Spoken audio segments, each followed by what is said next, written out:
What's up, everybody? Welcome in, those of you who are joining us. Mike Ball, my brother in there, a lifesaver at DebateCon, let me say.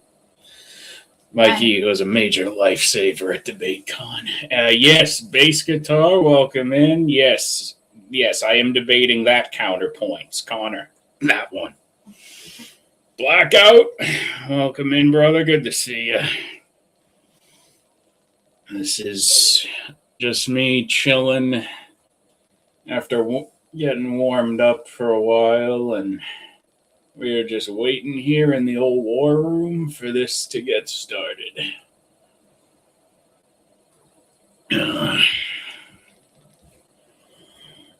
Let me just say, the time I've spent researching the Department of Education for this debate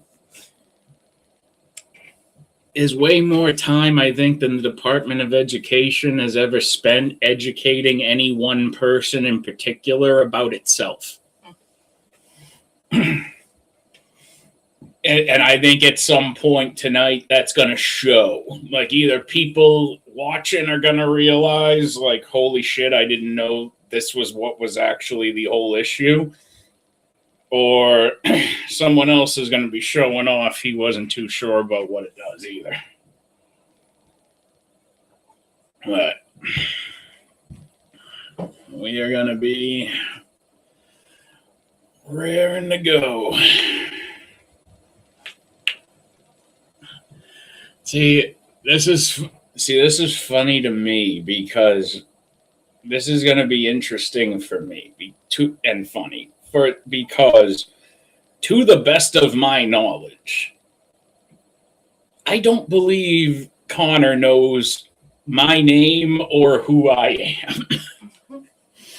I don't believe he could tell anyone thing one about me. The most he might be able to tell me is that he could recognize a screen name that made roasting comments and dad jokes on the Crucible years ago. Because I'm very familiar with him. He was actually making appearances debating on the Crucible since way back in the day. I remember him on the Crucible back around, would have been like around 2021, 22. I remember him coming on a few times around then. I remember him debating with Rob often on different Twitch panels and shit all the way back then. So I've been familiar with who he is as somebody poking around out there for a long time. But he's never interacted with me. Hello, Marilyn. Welcome. Thanks for coming by. Good to see you. Just gearing up for the old debate I got tonight.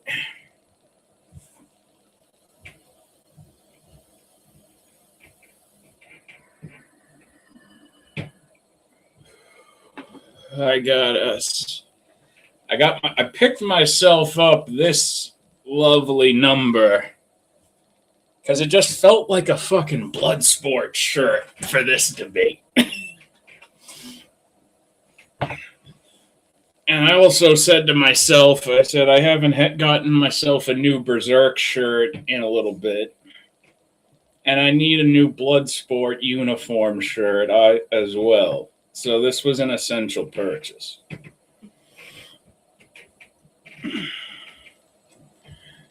Got about 20 minutes to go. Thank you, Mikey.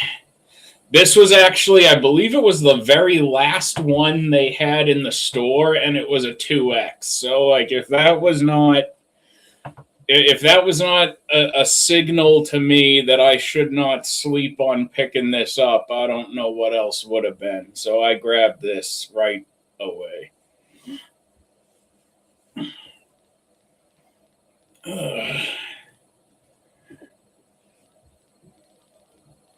Who knows? After tonight, there's a very good chance counterpoints might be triggered by all references to Berserk moving forward from tonight.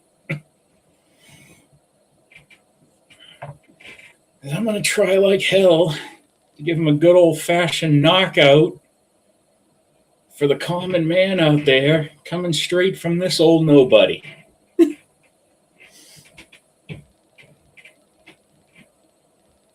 And there's Millie in the chat.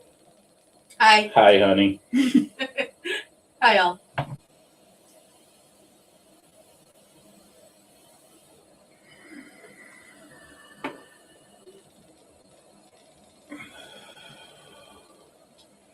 This is going to be a good one. Well, I think it's like, okay, if we're not counting like the VK debate between me and Rob Noor, that was mostly a comedy, nerdy debate.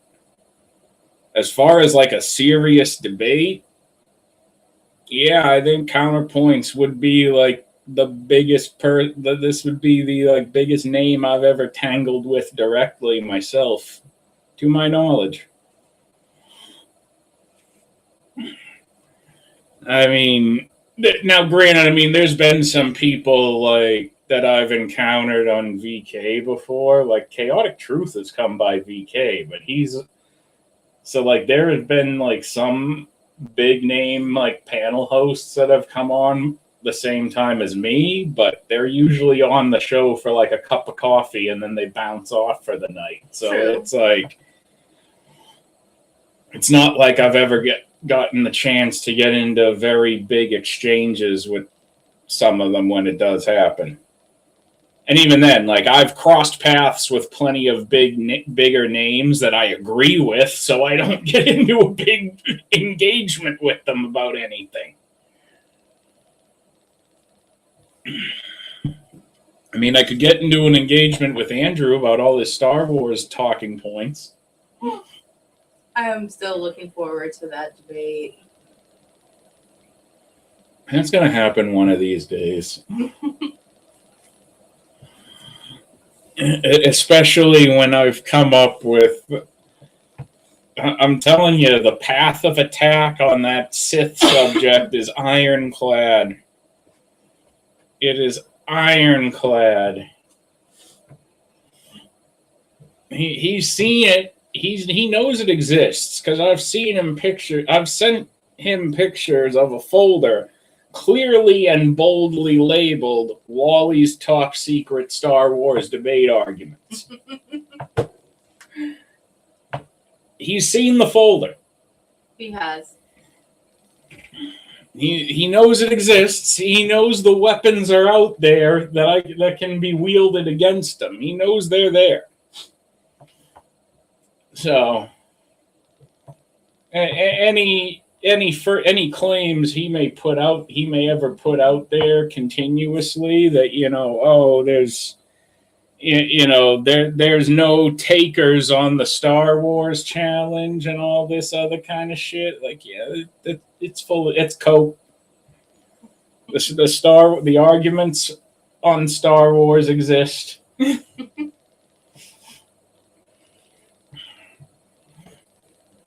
See, I can also play, and I can come up with prompts on that I can twist the fuck out of too. I can play that game on the Star Wars prompts too.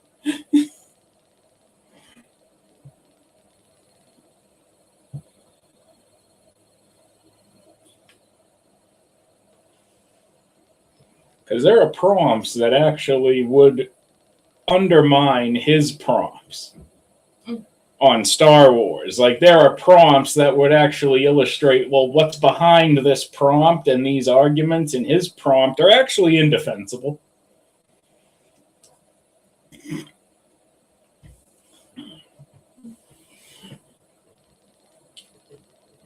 But, who knows? I don't know how that would even go, because I think here's the thing.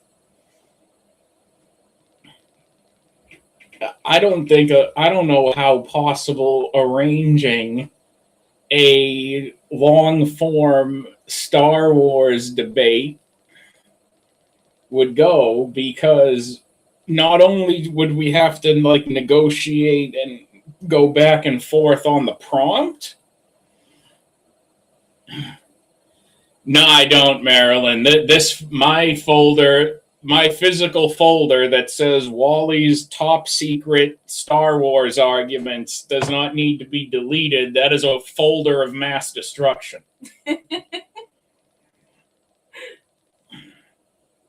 And that is a compilation of weapons grade Star Wars debate arguments. But no, after that, like, here's where I think negotiating any Star Wars debate breaks down. Because not only can people really, like, set the terms very favorably to one versus the other by the prompt of the debate, but then you actually have to come to an agreement on a Star Wars debate of what lore is on the table.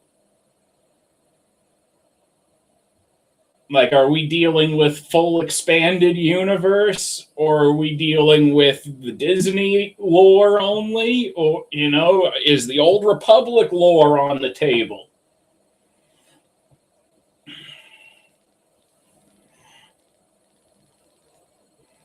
And this is part of the argument. And I could have sworn, didn't he try pulling that with me at DebateCon? Didn't he try pulling the whole what's canon for the debate argument thing? Were you there or no? I believe that was mentioned. I did see those bass guitar. Yeah, Revenge of the Sith deserves more love. It really does. It's an epic action movie. It doesn't have to be good acting.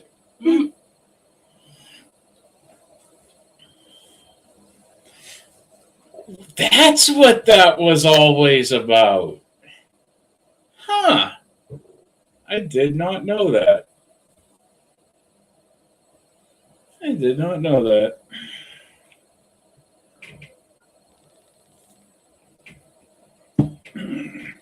I still want to know why A New Hope has absolutely no scene in it that is any way resembling the picture of Luke on the cover.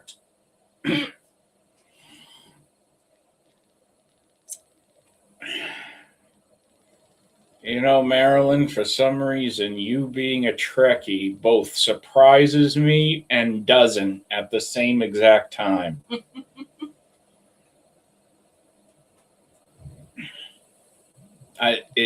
Somehow it's managing to do both. I got to admit, I'm not sure how, but it's how I'm processing it.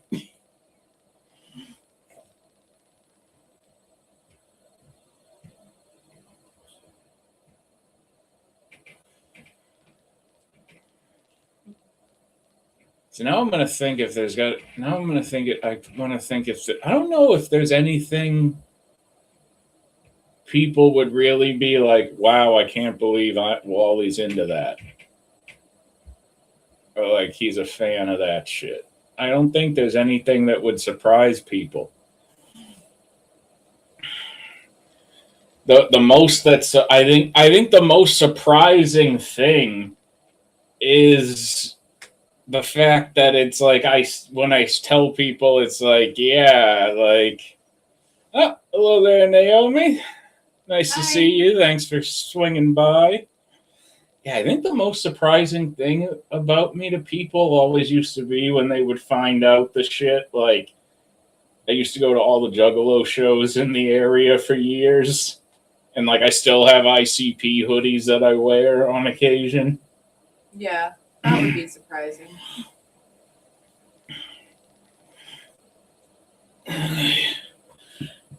And he looks really good in those ICP hoodies. Let me put up a poll here in the spirit of the debate tonight.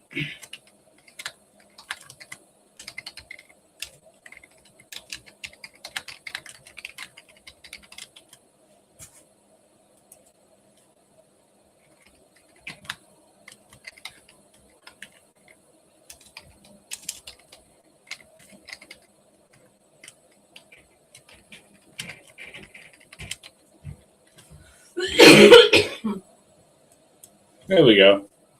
That's a good enough poll. I'm satisfied with the terminology of that, with the phrasing of that poll. Let's see if anyone else is showing up.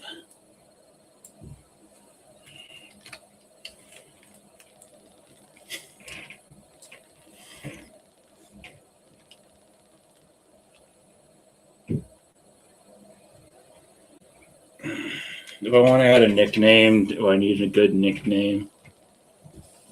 Should I put in, like, as a nickname here, CounterPoints?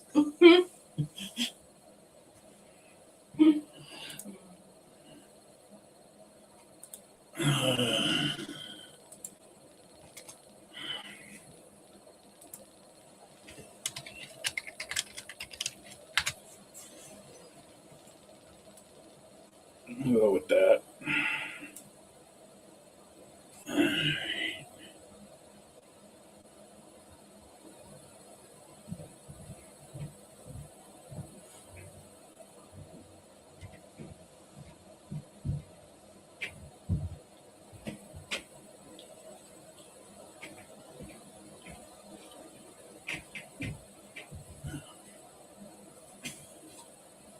They must have done a name change on VK Friday because Easy's name in StreamYard is still "We're Here for You, Shiva."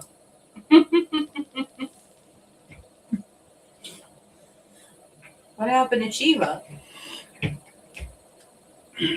Marilyn, the topic is: should we abolish the federal Department of Education?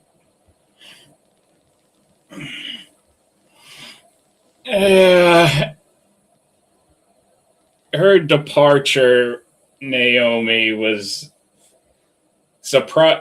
It was a. I don't know. I guess I don't know. Just somebody must have done a name change on VK as a joke, I guess.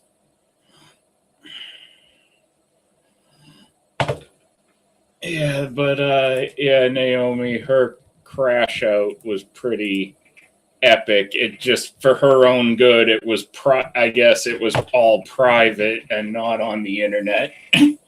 And then she quit the internet. What are we talking about? You know who. Okay. I thought it was Shiva for a second because I asked who is Shiva. Naomi was just mentioning she was funny, but she's glad she's gone. Okay. You know what? Me too. Me too. It was funny to me. I really thought, like, somebody, one person at DebateCon, like, having me in person would have, like, pulled me aside and been like, "Yo, Wally, between you and me, what really happened with her?" No, but nobody in person, like, with anybody having the opportunity to, like, ask me privately in person, nobody asked. It was funny. Let's just say it's probably a part of your entertainment career that people are just gonna pretend never happened. Well, I mean, yeah, I know exactly, Mikey, and I make the point that it's like she's basically a forgotten, like, footnote, and that's probably the worst thing ever in her mind. So that's funny that way.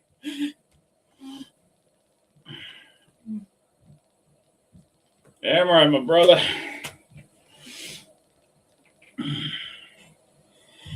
We're gonna be this little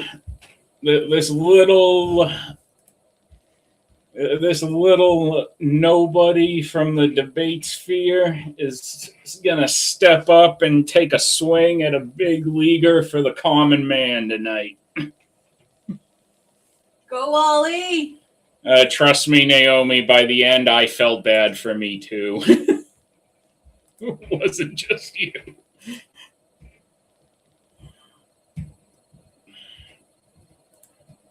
Oh. How's it going?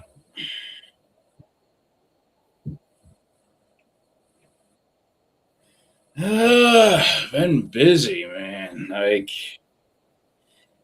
we we got my son his first gaming tower, so my Christmas gift is setting that up.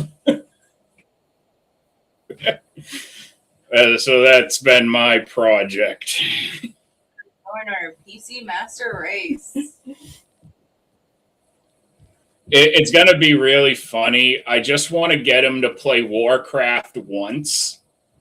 Just once. If he never plays it again, I don't care, but I want to record footage of him playing the game with my character that's older than him.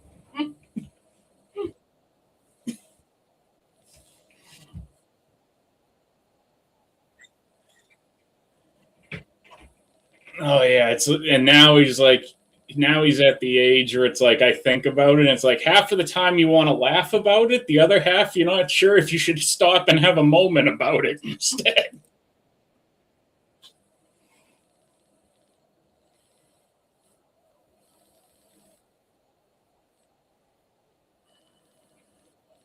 Yep.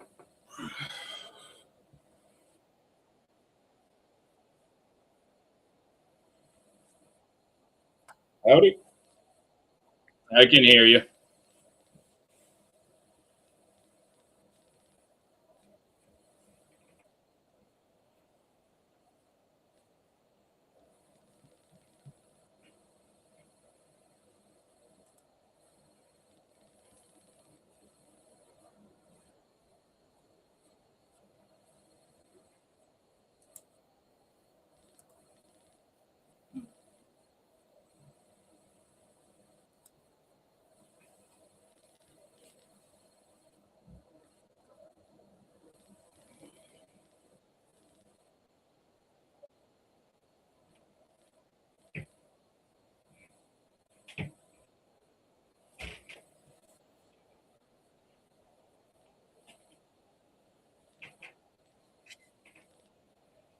How was yours, Easy?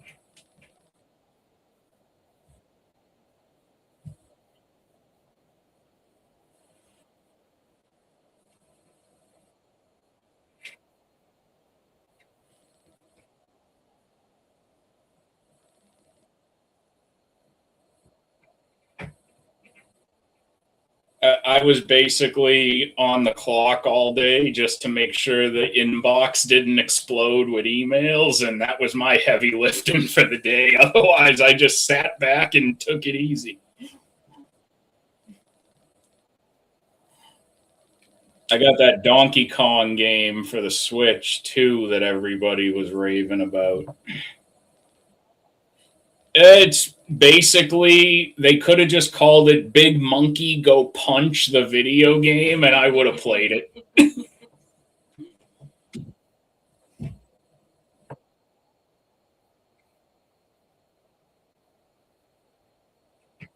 Yeah, we've been fucking around with the new Mario Kart somewhat too.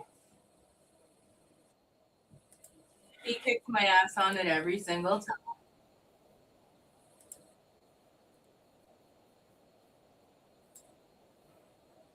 Yep.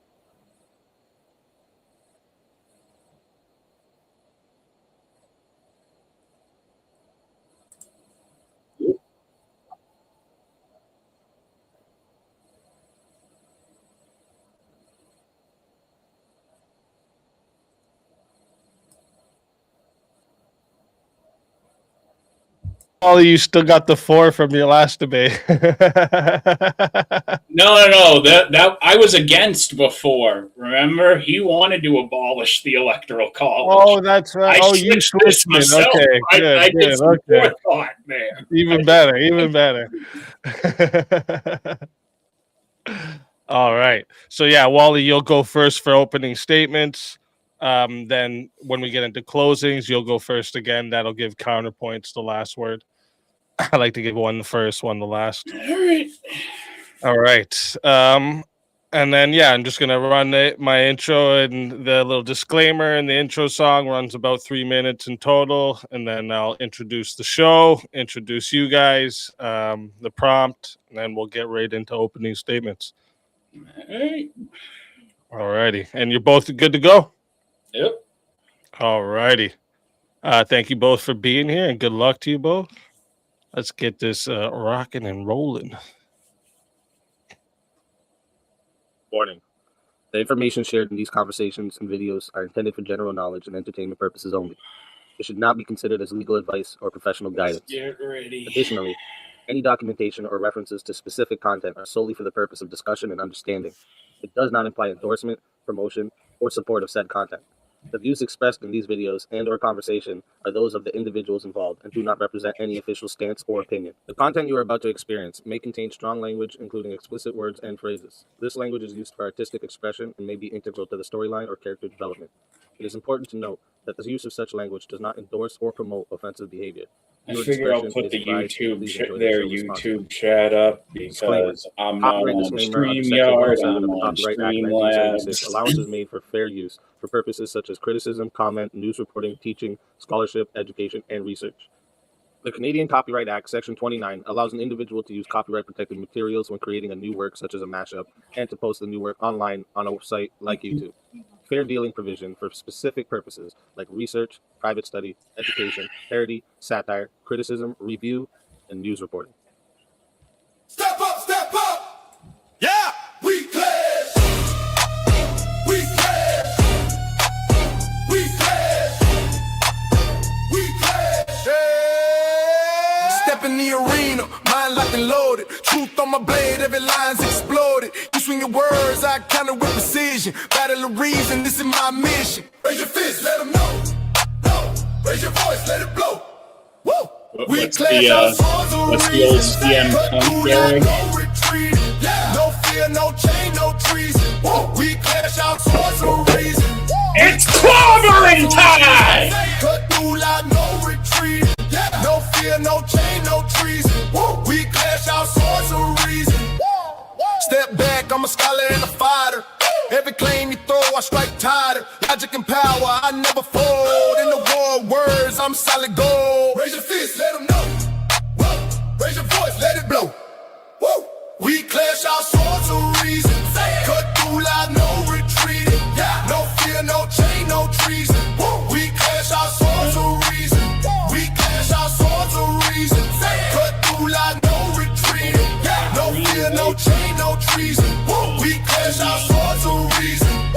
Every thought a fortress, every claim a storm. We forge a truth where chaos takes form. Ideas ignite like lightning through the night. In the war of minds, we bring the light.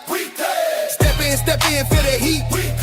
Truth is my weapon, never beat. Raise them high, break the ceiling. With a fire, with a feeling. We clash our swords for a reason. Cut through like no retreating. No fear, no chain, no treason. We clash our swords for a reason. We clash our swords for a reason. Cut through like no retreating. No fear, no chain, no treason. We clash our swords for a reason. We clash our swords for a reason. Cut through like no retreating. No fear, no chain, no treason. We clash our swords for a reason. Welcome, everybody, to Swords of Reason right here on the SpeakEazy show, Mondays, Tuesdays, and Wednesdays. And this is where logic meets passion. If you're new here, the format is real simple. Each debater gets 10 minutes for their opening statement, followed by a 5-minute uninterrupted rebuttal. After that, we move into the arena for a full hour of back and forth debate. This is where the iron can sharpen the iron. And finally, each side delivers a 5-minute closing statement to lock in their case. When that's done, we're going to move into a 30-minute Q&A. I'm going to drop a Q&A in the chat for you guys to put your questions there. But keep in mind that Super Chats, PayPals, and Cash Apps, they do get priority.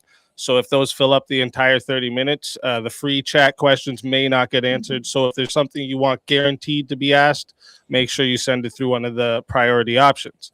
And once the formal debate wraps up, we open the doors for a chaos and chill panel where the community can hop in, challenge the debaters, or ask follow-ups if the debaters choose to stick around, because that part is optional for them. And this is always where things get wild, of course. Today's debate prompt is, should we abolish the Department of Education?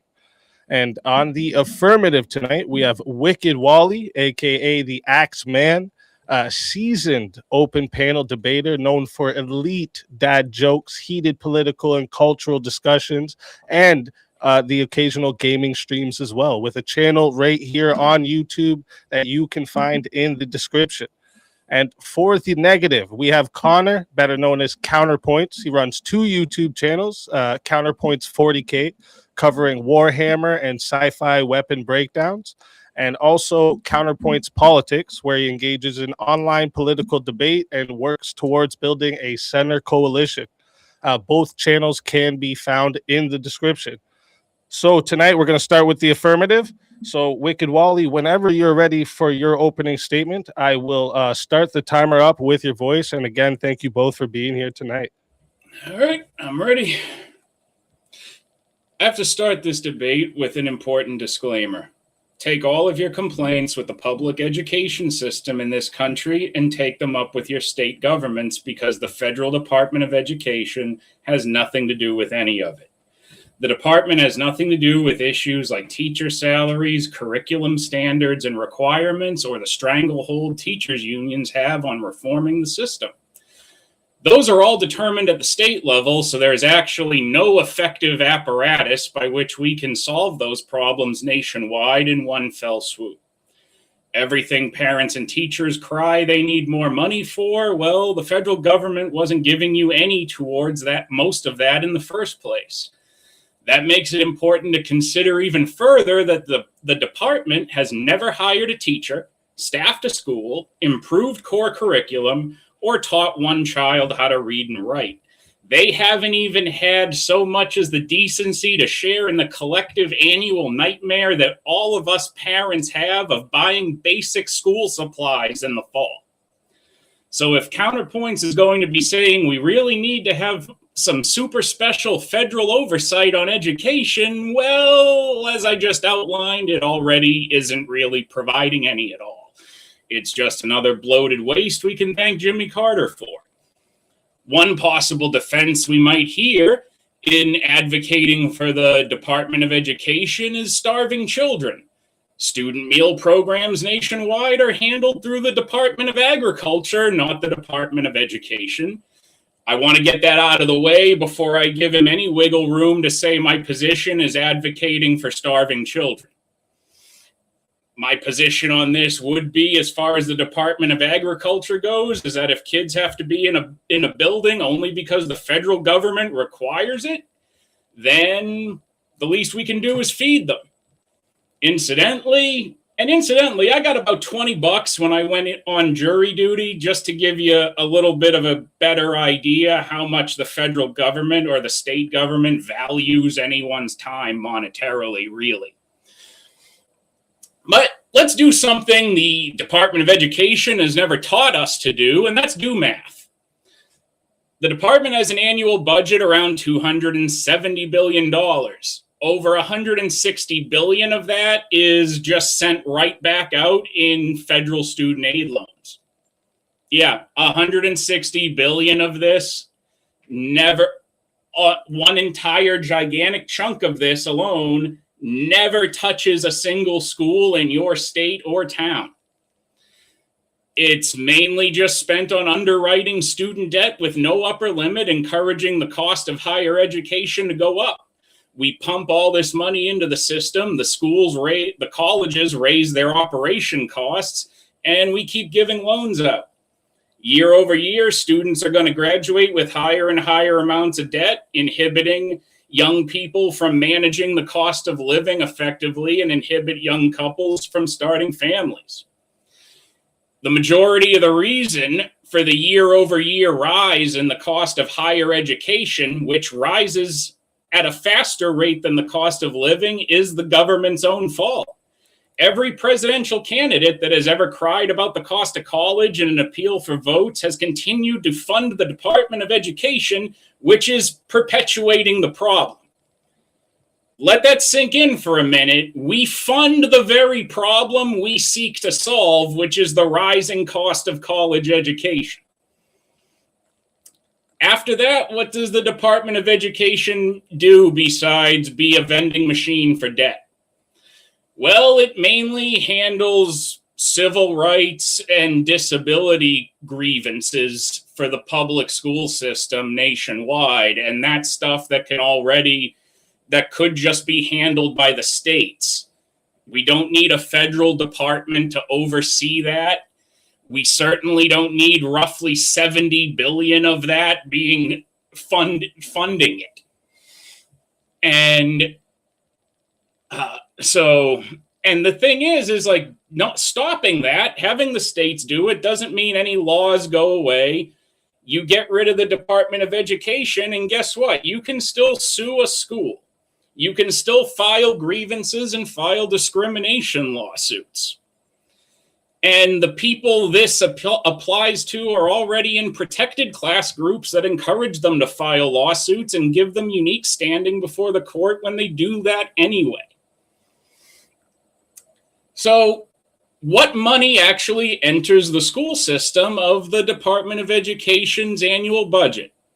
About $40 billion, and that's going to civil rights and programs under the Individuals with Disabilities Act.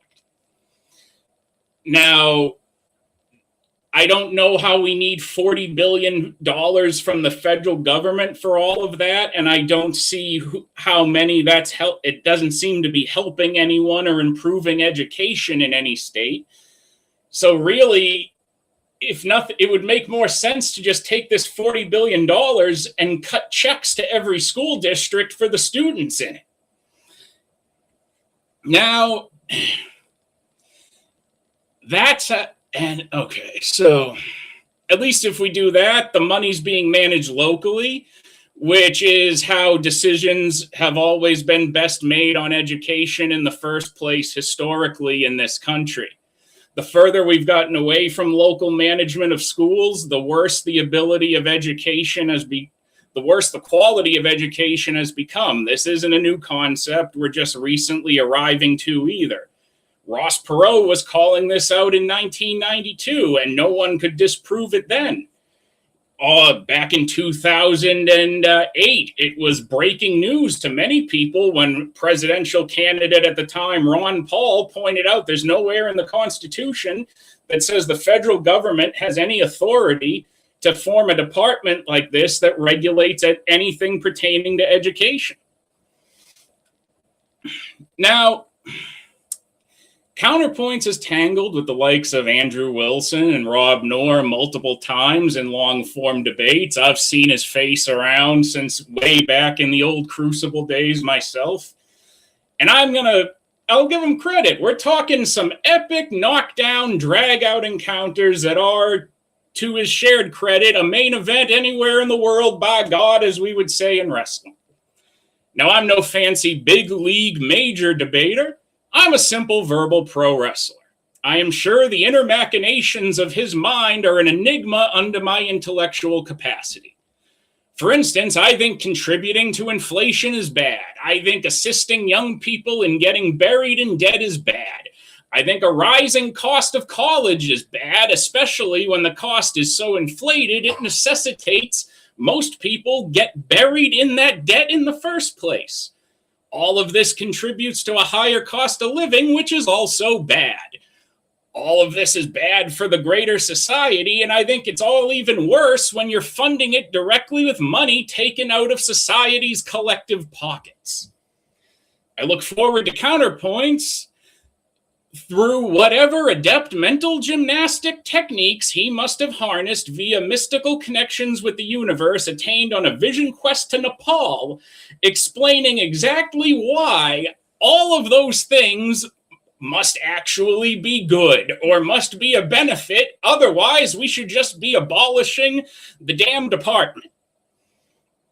There's no way we're going to somehow come up with more federal oversight that oversees our way out of the problem by overseeing it harder. And with that, I will yield the rest of my time. All righty. Thank you for that opening statement, Wally. And with that, we are going to hand the mic over to CounterPoints. And CounterPoints, whenever you are ready for your opening statement, I will start the timer up with your voice. Okay. Yeah, I'm actually happy that I think we're landing on some descriptive, solid ground. The 160 million, though, I'm just going to point out, said the department's budget was around 240 billion, excuse me, with a B. So you said 160 billion doesn't touch local communities. Well, That's it's going obviously into not true. directly into the loan program. It's- That's not the oh, public. It's his It's opening opening. wallet. It's his opening wallet. So that's obviously not true. If these loans are going to local community members, if they're going to be paid to, so for instance, I went to community college and I went to a state school. It's obviously going into those tuitions. It's obviously going into the economy related to those schools. It's obviously going into my pocket as well. So I can pay an apartment, so I can afford food, so I can do X, so I can do Y, so I can do Z. So pretending that these things aren't hitting the local economy is nonsense. Now, in reference to $80 billion a year, you said half is to disabilities, and you mentioned like minority students. When I was researching this preliminarily, it said first generation was the way that they do that. And the way that they do that for students with disabilities and first generation students who are going to college is they make sure that they have things like accessibility. So if they're disabled physically, they're able to go to virtual classes. If they are first generation students, then they have access to tutors and they have access to financial aid, and they have access to things that allow them to increase their percentages of graduating college. Because as is statistically borne out, first time college students are the most likely to drop out. And yet a 4-year degree, a 2-year degree, a technical certification, especially in a high skill economy, is oftentimes the way that you achieve a better economic life.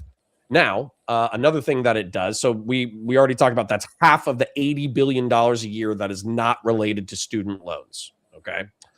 Now, they actually do provide approximately 8% of funds used by public schools. Now, they're not going into the schools themselves, but they're going into after school programs. They're going into mentor programs. They're going into sports programs for disadvantaged youth from poorer communities. And this is basically making sure you're saying like, oh, well, we're not seeing the people who are being helped. Well, cut it. And you'll see the people that you were previously helping, because you're going to see an increase in poor outcomes for the most disadvantaged members of society.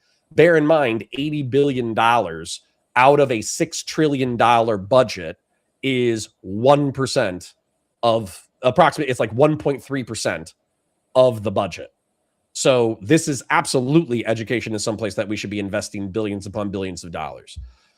The Department of Education, according to its own website, says that they create and track standards so different states can compete in rankings in reference to educational quality. They also said that they study and analyze best teaching practices and turn around and teach teachers on how to engage in best teaching practices. They also say, well, I mentioned this already, but they provide grants for after school and social services for poor communities. And then I already mentioned the provide services for disabled and first generation students. My frustration with this conversation is that conservatives, which I identify with plenty of conservative philosophy, have retreated from education. And yet education is probably one of the most important things that we do as a society. They've retreated from education. They've retreated from academia, meaning secondary education.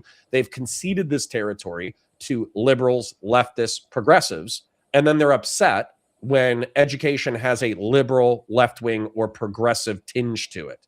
And so this entire effort to deregulate education, to push it back to the states, to slash it, is the effort of several people, primarily in Silicon Valley. Betsy DeVos, who was the Department of Education head under Donald Trump during Trump 1, is Eric Prince's sister, and she's an ardent Christian nationalist, an ardent localist, an ardent conservative, and she effectively argued that the Department of Education was used to push woke, progressive, liberal bullshit, which is why it needed to be slashed. That similar line of argumentation is being used in the current era, but I'll tell you what it's actually going to do. It's going to make sure that the rich people who are a part of our society continue to get well educated. They're not going to suffer because they can afford private school. It will make sure that the poorest amongst us have less access to education. It's not going to cut the budget substantially because, as you've already mentioned, the loan programs is 2/3 of the budget. And effectively what's going to happen is the haves are going to get more, the have-nots are going to get less, the have-nots are going to be screwed over by their states, and that's the cut of it. That's the main cut of it. While I still have a little bit more time, I'm going to respond to a few of the things that you said. So local education has always been better in the history of this country. I have no idea why you would make that statement. I'm very curious to hear about it in your rebuttal. We've had worse quality of education in this country markedly since 1992. That's another argument, is that in the latter half of the 20th century that we've had worse educational outcomes than the earlier half of the 20th century. That's fine. But if we look at literacy rates from the early 20th century to the late 20th century, what are we going to see? If we look at IQ outcomes, we actually see in the developed world over the past 100 years an increase in average IQ of 15 points. So if you want to show me a buoying of education in the 20th century that's actually marked and impressive, and then you want to show me a slight downturn, you can do that. But to pretend that having some yokels in the 19th century running like a 4-hour class out of a shed is somehow better than the modern education system is like libertarian fantasy bullshit.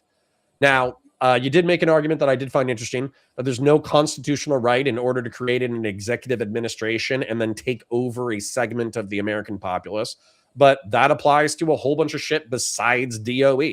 That applies to, like, I think EPA might have actually been enshrined by Congress, but I'd have to take a look. I'm pretty sure EPA was created by an executive order. I'm pretty sure FBI was created by an executive order. I would have to check on DEA and ATF. But the whole like lack of constitutionality in reference to the creation of political administrations at the executive level, you're effectively making an argument in order to just gut not just the DOE, but every federal department that's ever existed, regardless of whether or not it's warranted. I do agree that contributing to inflation is bad. We should probably talk about that. Rising cost of college is also bad. I understand that we're subsidizing demand, which is a problem. We're also flooding the field with people who have useless degrees. That's a problem as well. We should probably talk about that. Burying students and early employees with debt is bad. We agree on that. Higher cost of living is also bad, but we need to talk about that in reference to the broader economy because there's trends that are bigger than just education. So that's what I got for now. So I'll leave it there. All righty. Thank you for that opening statement, CounterPoints.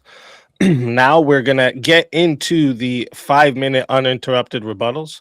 So we're going to hand the mic back over to Wicked Wally. Quick reminder for everyone in the chat, both debaters are in the description. Make sure you go sub up, okay? They're coming out tonight, giving you some entertainment. Go sub up, okay? Go show them some love, send them some super chats, all of that. And Wally, whenever you're ready for your uninterrupted rebuttal, I'll start the timer up with your voice. Well, thankfully, we don't have to wonder what's going to happen because it's already happening. Linda McMahon was given an executive order by Trump to essentially downsize and shed as much of the DOE as humanly possible without short of completely shutting it down, which yes, you would need a congressional permission to do with any government agency. It's funny you bring up the FBI because I believe their mandate was supposed to end with the capture of that pesky Al Capone, and I'm sure he'll be in chains any day now. But getting back to what is actually being practiced right now is they're just offloading everything the DOE was previously doing into other departments. I haven't looked into it to tell you brick by brick where it's all gone, but none of this has actually gone away. So the money is still going to go where it's been previously going. I may not agree with where a lot of that money is going. I may not agree with some of those programs existing, but if they can just be managed effectively by other government departments, similar to the Department of Agriculture handling the school lunch program, there really is no good case you can make that we really need a Department of Education overseeing this. Yeah. You don't need the Department of Education to commission studies on education. there are plenty of avenues through which the government could be commissioning studies if it wants to try to inform state policy or any kind of federal policies that it is able to make. So that I find very odd that we would somehow need them for studies. That to me doesn't seem very necessary. And as far as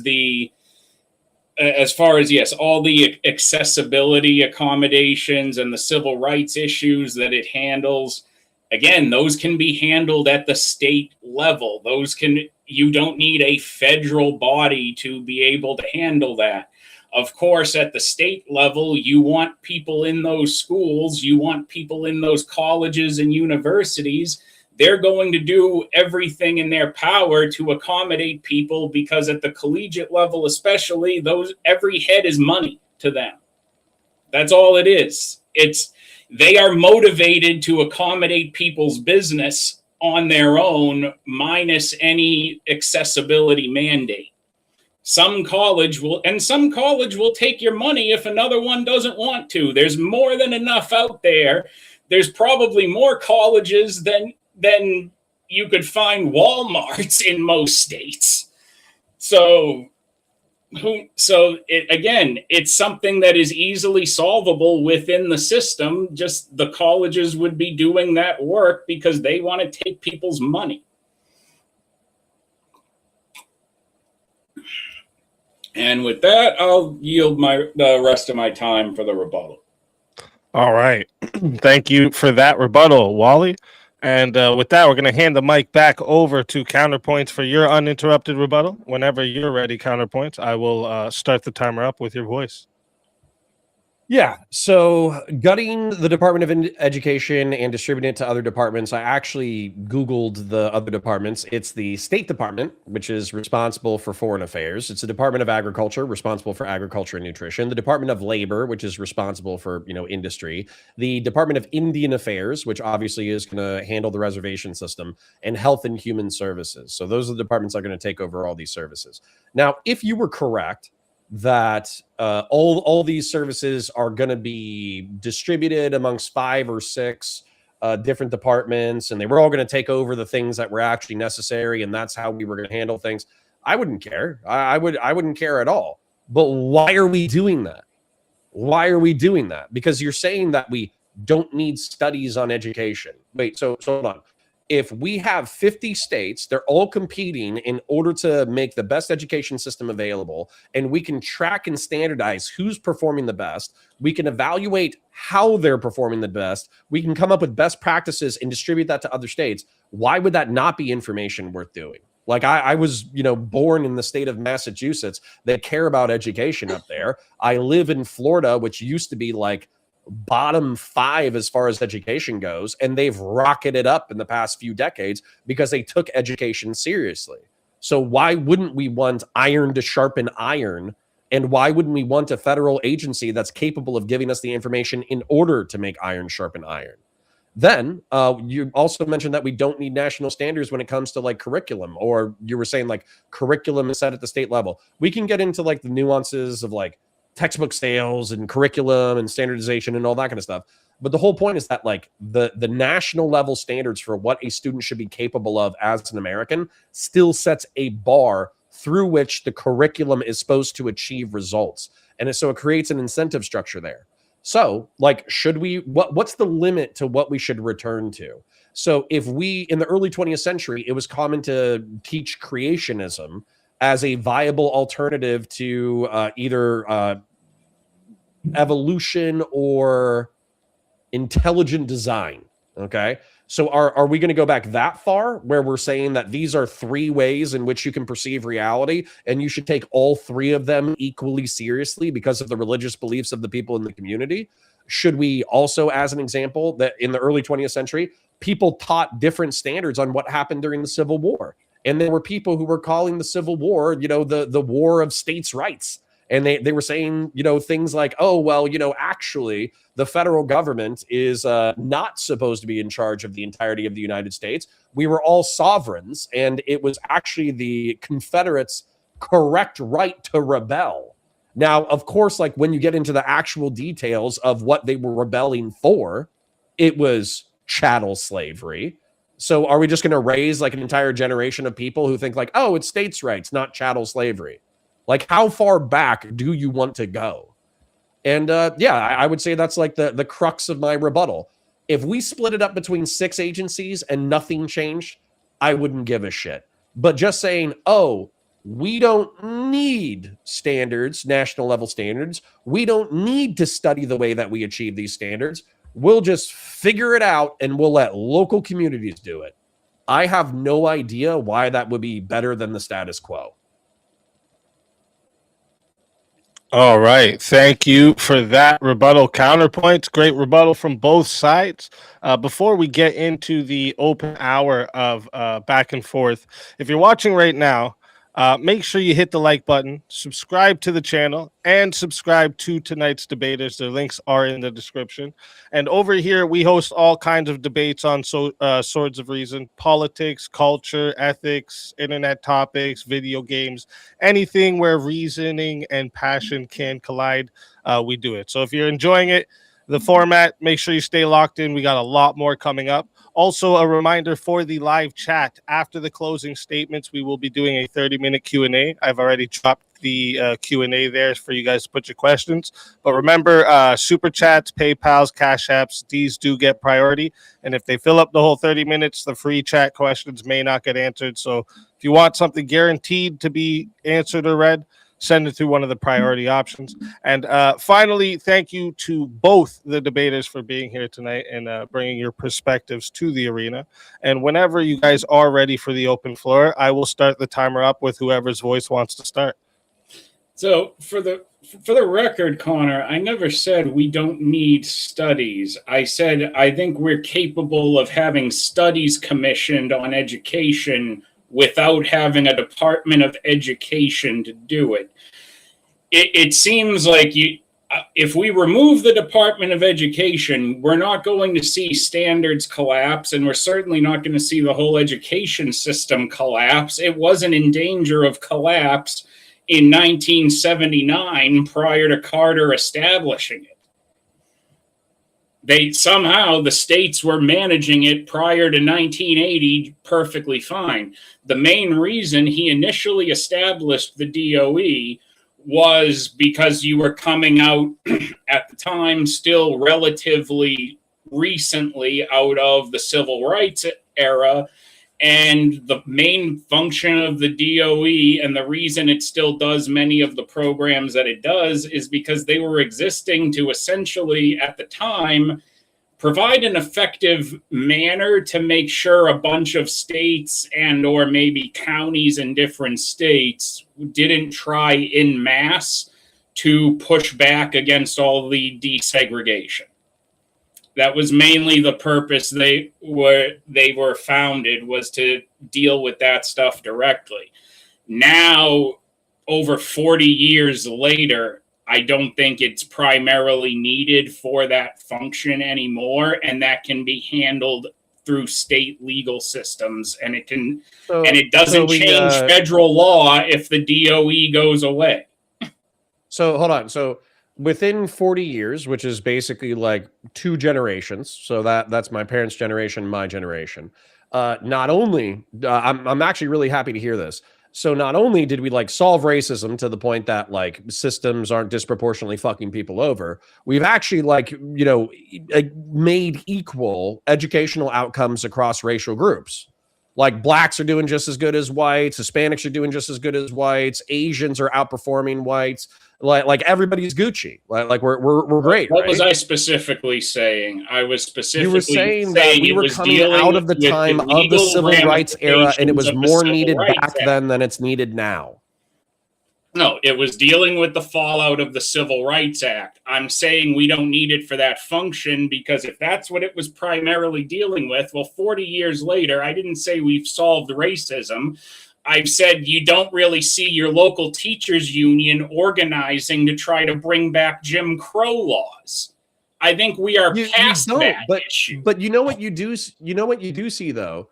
you do see organized societies, because I live in Central Florida. We're a pretty like multiracial, multi-ethnic area. And what you do see is you do see the remnants of segregation, where you actually have communities that are either separated by highways or separated by train tracks. And then within the communities that are on the wrong side of the train tracks or the wrong side of the highway, it's 95% black, 97% black. Maybe there will be an influx of Hispanic. And then the educational quality within those schools sucks ass. And then not only that, the after school programs, which the DOE does provide funding and grants for, are the ways that like kids are assisted outside of school so they don't become criminals. So that's like, that's kind of like, and we're talking about 1% of the budget. If you were taking this from a fiscal conservative standpoint, where you were like, hey, the federal government spends too much money and we need to reel in our debt before we collapse the value of the dollar, we could have that conversation. But cutting 1% of the budget, which we're not even cutting the full percentage point, but cutting 1% of the budget, and it's specifically the thing that is supposed to help out the least amongst us, doesn't make a lot of intuitive sense to me. Now, why are we starting here? But considering the costs of it providing that service related to all the civil rights grievances, wouldn't all of that money, aside from the student loan money, which is a separate issue, but everything else, the remainder of the budget, wouldn't it be more effective for those poorer communities if we were going to spend this money on education anyway, no matter what, this $110 billion? Would it not be more effective if those school districts were just getting a check per child saying, under this budget, like, here's 10 grand per kid? Yeah, of course it would be more effective, but effective is not the only metric through which we evaluate things. So I used to work in the charter school industry, and I'm lucky that I worked for a good charter school. Actually, my mom worked for a charter as well. And here's the thing, is there's good charter schools, okay? And charter schools can actually be an innovative way to break up stagnant public educational districts. In good charter schools, what they do is they get the best teachers, they get the best curricula, they create a good culture, they provide weird services that public schools don't provide. And because they do get that dollar per child, and they also do have interested people who care about education involved in the charter program, they typically excel in educating their population, and they provide the innovation that I think stagnant public education needs. However, there's also bad charter schools. And so, yes, it would be more effective to hand people, like let's say each kid gets $8,000 per year. It's more effective to give them $8,000, but there's a lot of fly-by-night shitty companies that effectively show up, rent a building, set up, give the minimum amount of education with a maximum amount of marketing for the least amount of money, and then they violate a whole bunch of standards, and then they walk away enriching themselves off of the teat of the taxpayer.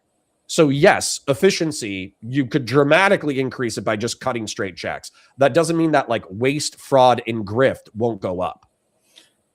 No, it's certainly possible because, charter schools have been are a relatively new concept, if I'm not mistaken, and they are by nature a very people like philanthropists like them because they're a very experimental territory and they can come in and try out different ideas and different teaching models that can be really good, that could be really bad. It's just the nature of that system. But that does also speak somewhat to the fact that a lot of the advantages that charter schools have is more so for the fact that they don't have the constraints of things like the teachers union on them. The teachers union has made, and even people like Bill Gates have acknowledged this in like years past, talking about charter schools, have said like, look, teachers unions make the system very, very difficult to reform, just like the post office. It's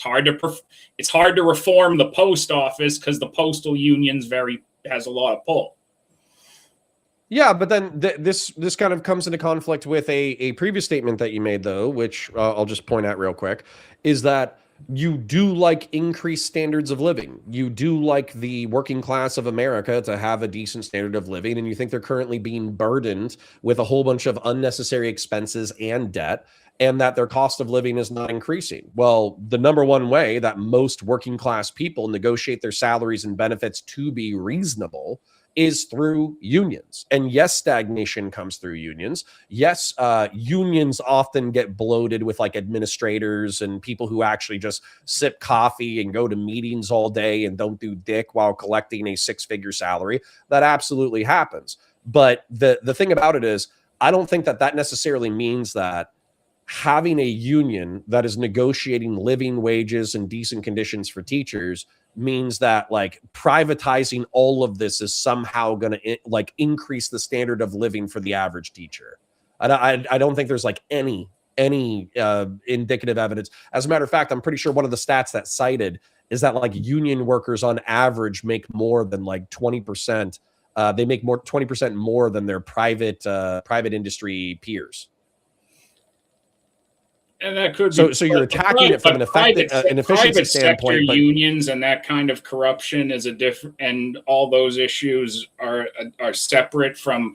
I'm talking specifically here how you have within the public school systems. You have these state teachers unions who operating within that bureaucracy make it very difficult for people to try to get reforms through that could be effective because they're bringing their own interests. The unions are bringing their own interests to the table. You would agree with that, would you not?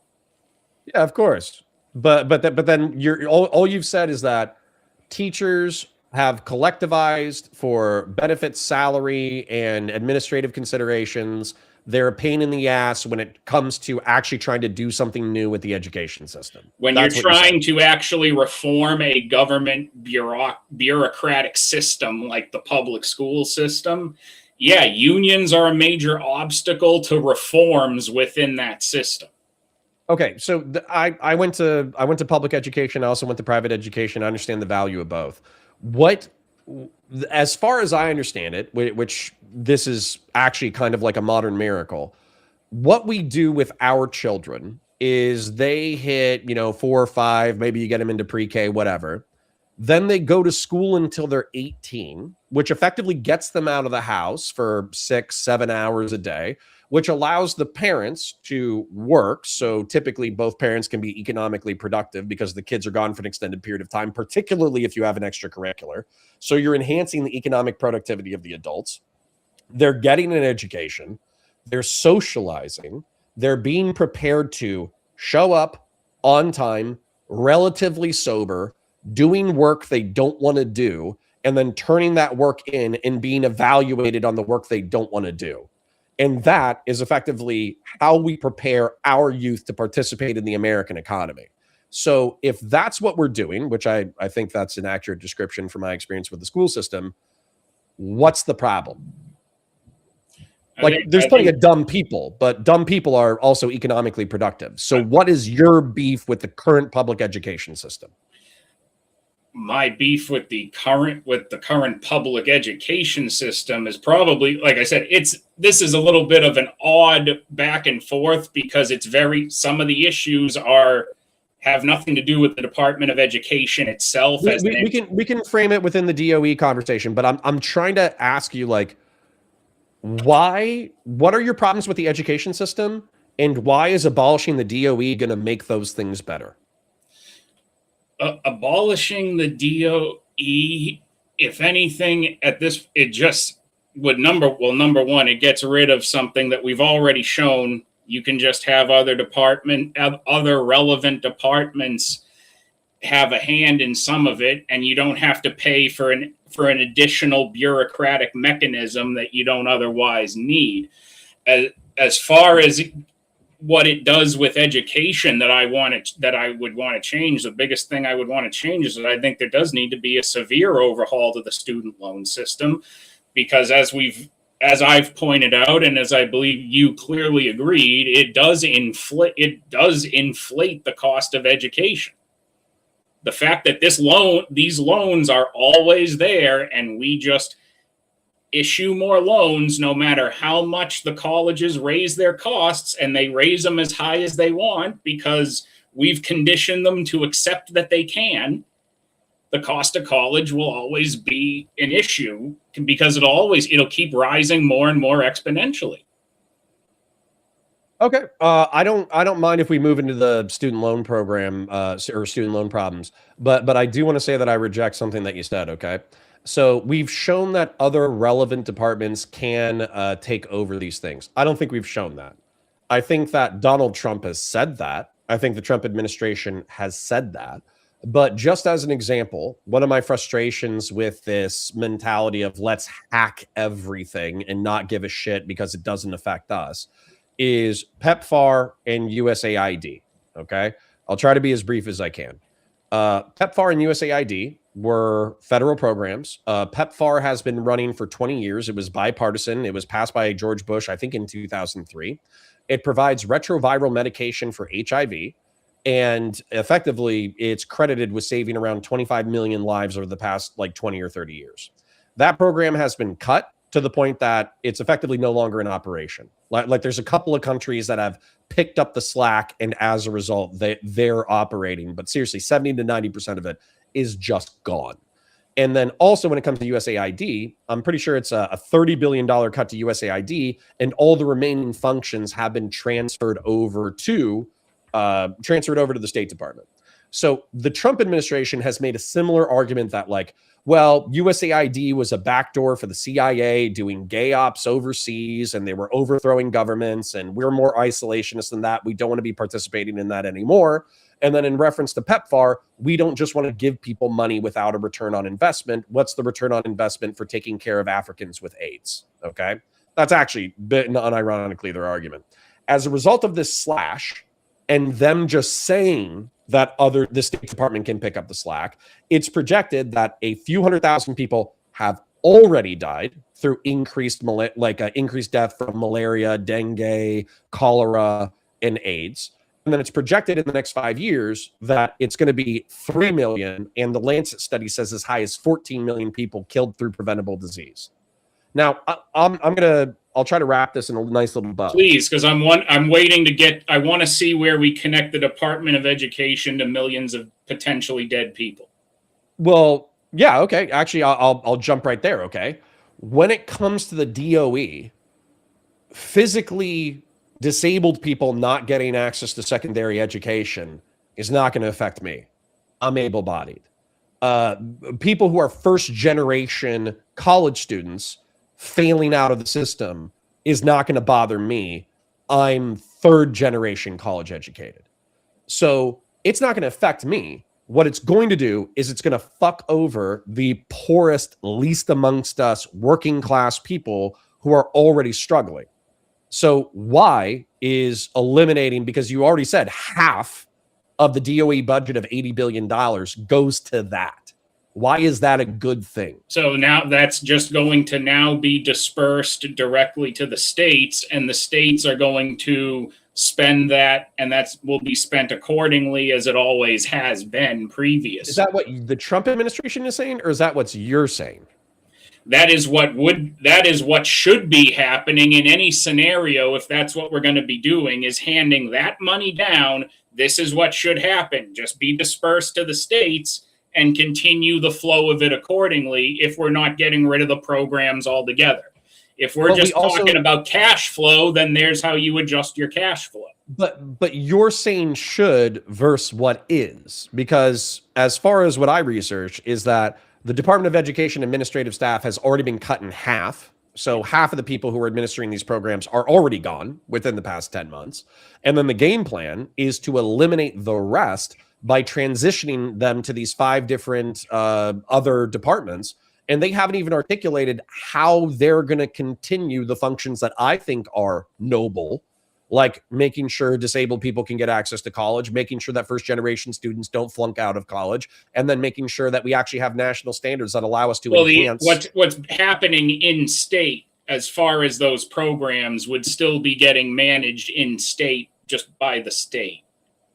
What? As far as I don't have exact I couldn't tell you exactly what department's going to do what and how, but just based on what some of the potential issues might be, I could see like, oh, a portion of the student aid, if any of that is going towards like incoming foreign students or incoming foreign students who would need disability accommodations, what have you, yeah, it might be more efficient and effective if that's all being bundled in with the same department handling their student visa.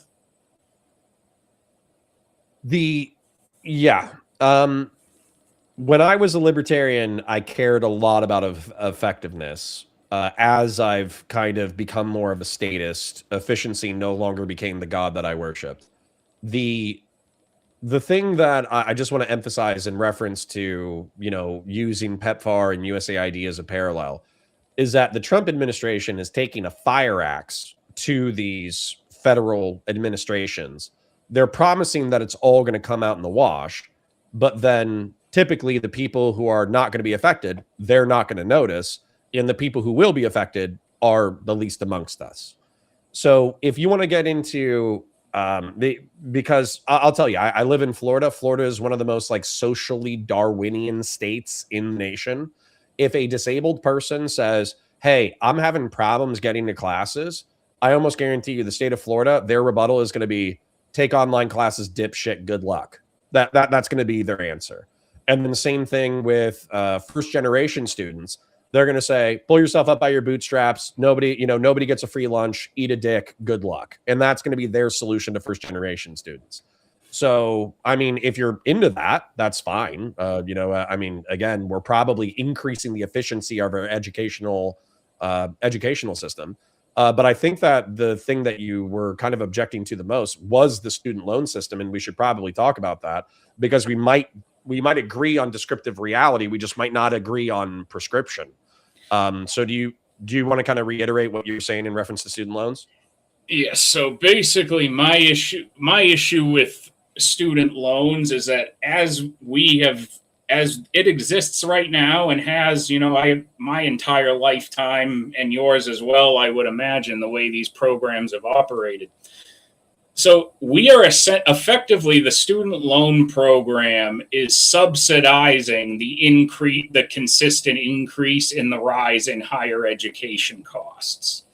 We dispense so much student aid and put these people into, $18, $20, maybe $30,000 worth of additional debt, and the schools get that money. They keep raising their costs, and lo and behold, no matter what bill gets submitted to the government, you can get student loans for those bills. And then, the colleges have been, we have for like over 50, 60 years now, 70 years, colleges have been conditioned to accept this reality that they can just keep cranking the numbers up and the student loan money will just appear out of thin air and pad the coffer and they can raise the operating costs some more. Well, but it's a supply and demand curve, right? So effectively what we've done is we've subsidized demand. So back, 2 generations ago, if you wanted to go to college and the student loan system didn't exist, if you were rich, you got to go to college. Maybe you get a 2-year degree, maybe you get a 4-year degree, maybe you get a tech cert, whatever. If you were poor, then that's tough shit. You just have your high school diploma and you go get the best job that you can. Now, that was okay when we had a manufacturing economy, when we had an industrial economy, but we have been moving away from that for the past 2 or 3 generations, arguably, where we've outsourced our industrial capacity overseas, and now we're in a service economy. So your options are effectively either get a 4-year degree or a master's or a tech cert. Actually, tech certs and I would say blue collar jobs are actually doing better than previously thought in this new generation.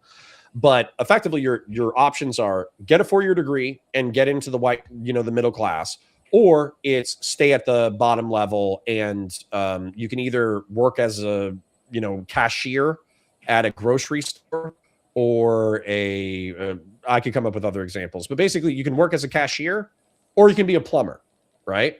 Well, not everybody wants to be a plumber. Not everybody wants to be an electrician. Not everybody wants to be HVAC. Although if you're a young man who likes to work with your hands, I do recommend those fields. And then nobody wants to be poor. And so what we've done is we've created equality of opportunity in reference to access to a 4-year degree. And then we've said, if you want to be in the middle class, you need a 4-year degree. So how would you solve this where your options are trades, retail restaurant, or 4-year degree? Well, that's a complete, say if I'm only limited to those 3 choices, like nowadays, that's just not even possible. And that's, I think, is part of the problem is you ask most people about education and how, and a lot of it is going to be framed because we're going to remember it like how it was when we were faced with coming out of high school and going into college. Like, if I asked my 65-year-old mother today, like what my options were as an 18-year-old, she'd tell me, well, you got to go to college and get in debt or you're going to be a loser for the rest of your life.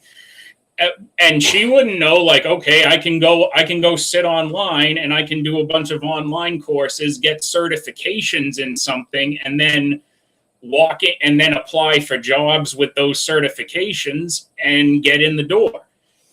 The technology is very different today, and it keeps improving, I think, as far as access to it and what it can do for education. But a lot of the prescriptions we are getting are coming from people with very old mentalities on education and how people can go about starting their life at a young age. There's more options now to start your life in your early 20s without being shouldered with a shit ton of debt than there were 50 years ago. I don't know how old you are. I'll just agree that the millennial generation got effed. Yeah, okay? I'm 40. And so wait, sorry, what's that? I'm 40. We're about the same age. Okay. Yeah, I'm about to be 40.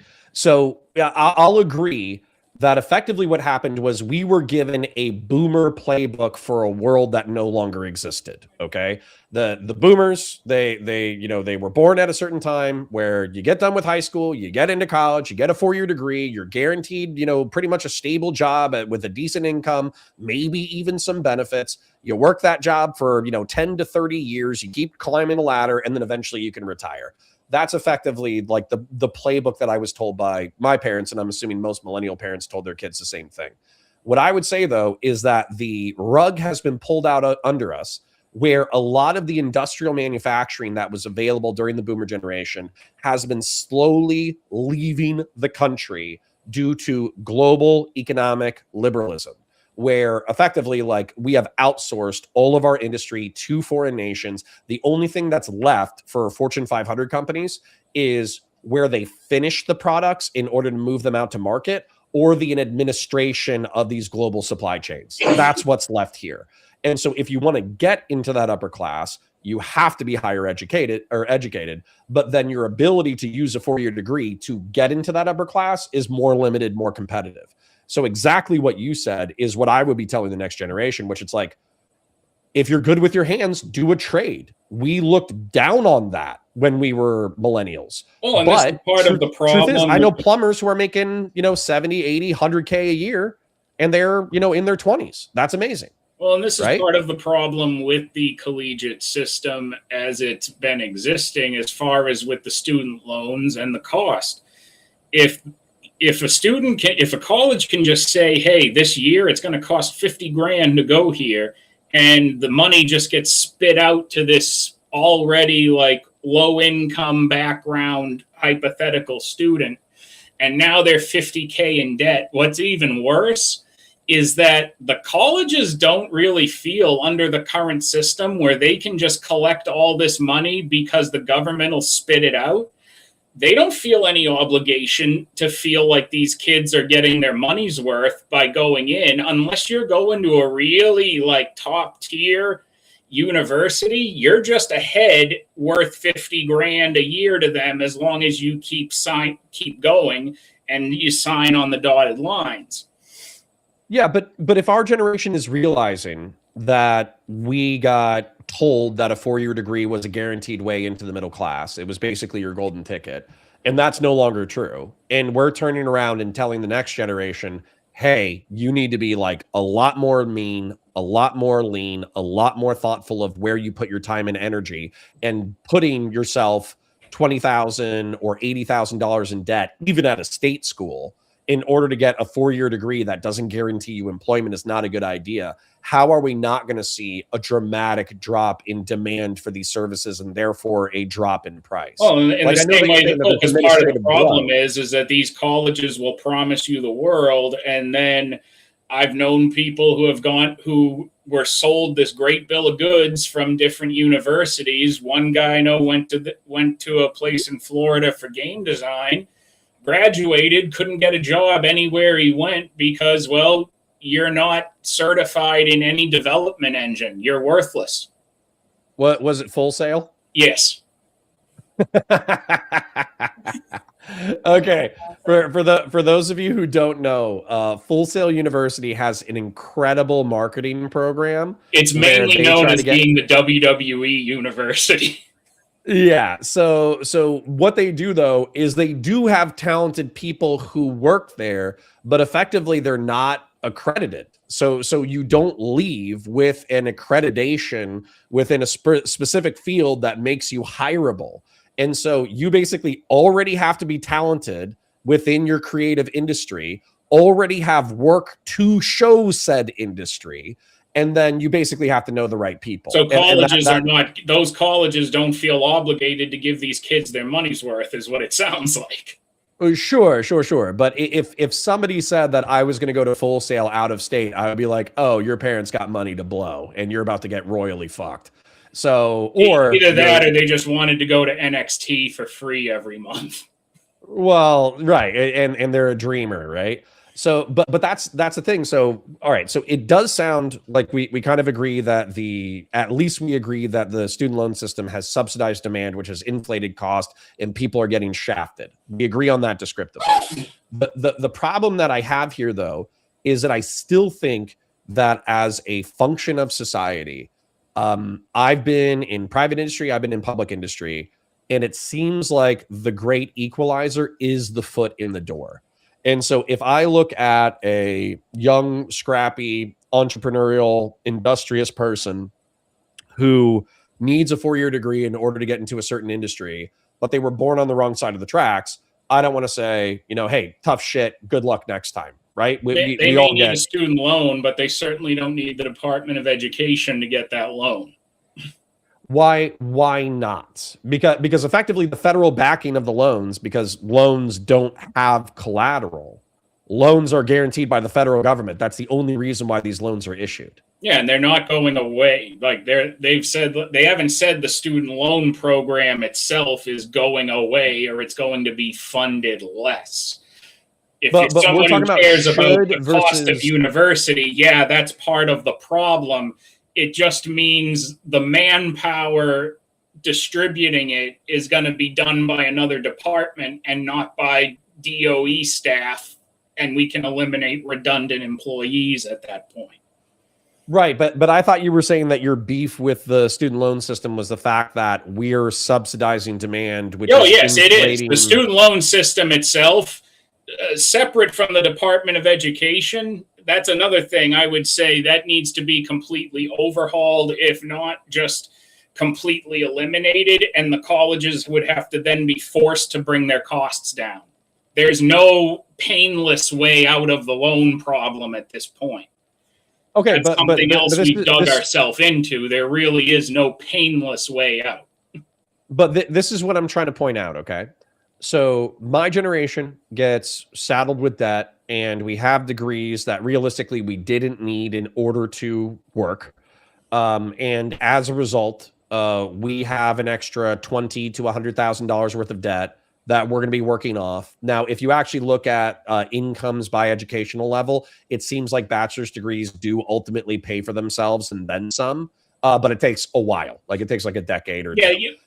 That's a line they were selling back when like we were 18, 19 years old. That like, oh, if you have a bachelor's degree, you're gonna make X amount. Like, like some 6 figures more than the average person without one or something. I still think it's true over the course of a lifetime. Yeah, and even if it is true over the course of a lifetime, even if we grant that, week to week, month to month, you don't fucking feel it. You don't feel like I'm making an extra 500 grand in my life. Well, sure. No, I'm with you. Absolutely. That obviously young people, and I think part of the reason why people are postponing maturity, the reason why they're postponing home ownership, the reason why they're postponing having kids is because they're saddled with debt necessary in order to establish their lives. So it's having these negative effects where effectively the young, industrious, virile group of America are being predated upon with debt, and then they're having to fight their ways out of it. And it takes them a decade and a half to be able to afford a home or afford kids. And even now, because of COVID and the inflation related with COVID, now they can't even afford that. So they're just kind of resigning themselves to be fucked. Now, but that being said, like from my perspective, what I'm trying to get across to you is the fact that there's a problem that the student loans were created for. There are smart people who do not have the ability to get a loan from a bank for their education because they do not have collateral. They have nothing to give the bank. And so what the federal student loan program does is it makes sure that a kid who has nothing to give is able to get a higher education and compete at the upper echelons of society. That's what the student loan program does.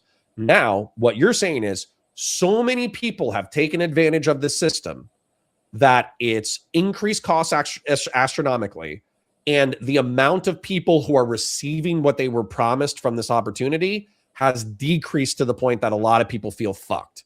But what I'm saying, though, is if this is true, and I mean, I feel this way too, why is this not a self-correcting measure where we are going to see in the Zoomer generation a decrease in the demand for 4-year degrees and 2-year degrees, and we could see an increase in trades and entrepreneurship and digital services and all that stuff? Well, I think there is a wider push for that. You're seeing a wider push for trade schools. You're seeing more people and more groups advocating for them. I think it's something that if we actually gave a shit about promoting different alternatives and opportunities for people, it's something that you would think the government would promote more and make more people aware of as something to explore. It would make a lot more sense. Part of the reason for all that inflated demand is that not only are we giving those loans out, but we're essentially selling people this false impression that college is for everyone, and it's really not. One of my best friends went to law school, is only just now recently doing legal work. But in the 10 years he's graduated law school, most of it spent doing managerial work at another company. Because the reality is, and we were both originally from Massachusetts too, same as you. Massachusetts graduates way too many damn lawyers a year from way too many damn law schools. Unless you're in like the top 2% of your law class, the top firms in a state like that don't want to look at you. And then you want to go into private practice and try to hustle, forget it. You're going to try to get into something reliable and just go try to make money as a divorce lawyer or some shit. The reason why I'm laughing a little bit, or I was smirking while you were talking about that, is because I know some successful lawyers and they're basically working themselves to death, and then I know some non-successful lawyers who are bartenders, and there's a lot of bartenders with Juris Doctorates. But okay, so I get what you're saying. I agree with it descriptively, but I think the market is correcting it. And then not just that, I don't think the problems that the DOE was designed to resolve, I don't think those things are resolved. Going back to what we were talking about earlier, maybe it's a left-wing systemic issue, but when I look at my community, the black half of town is across the highway. Literally, you go across a highway and then it becomes 95% black communities. Even within my city, that's a smaller city of the bigger city, you can go across train tracks and then it's literally a black community. And when you talk about the educational outcomes of the lily white, upper middle class, like I'm in a community where the rich people send their kids to the public school because there's so many rich people live in this tax bracket that they're able to subsidize all the after school programs and all the sports clubs that make it an elite school. Whereas if you travel across the train tracks, they don't have a pot to piss in.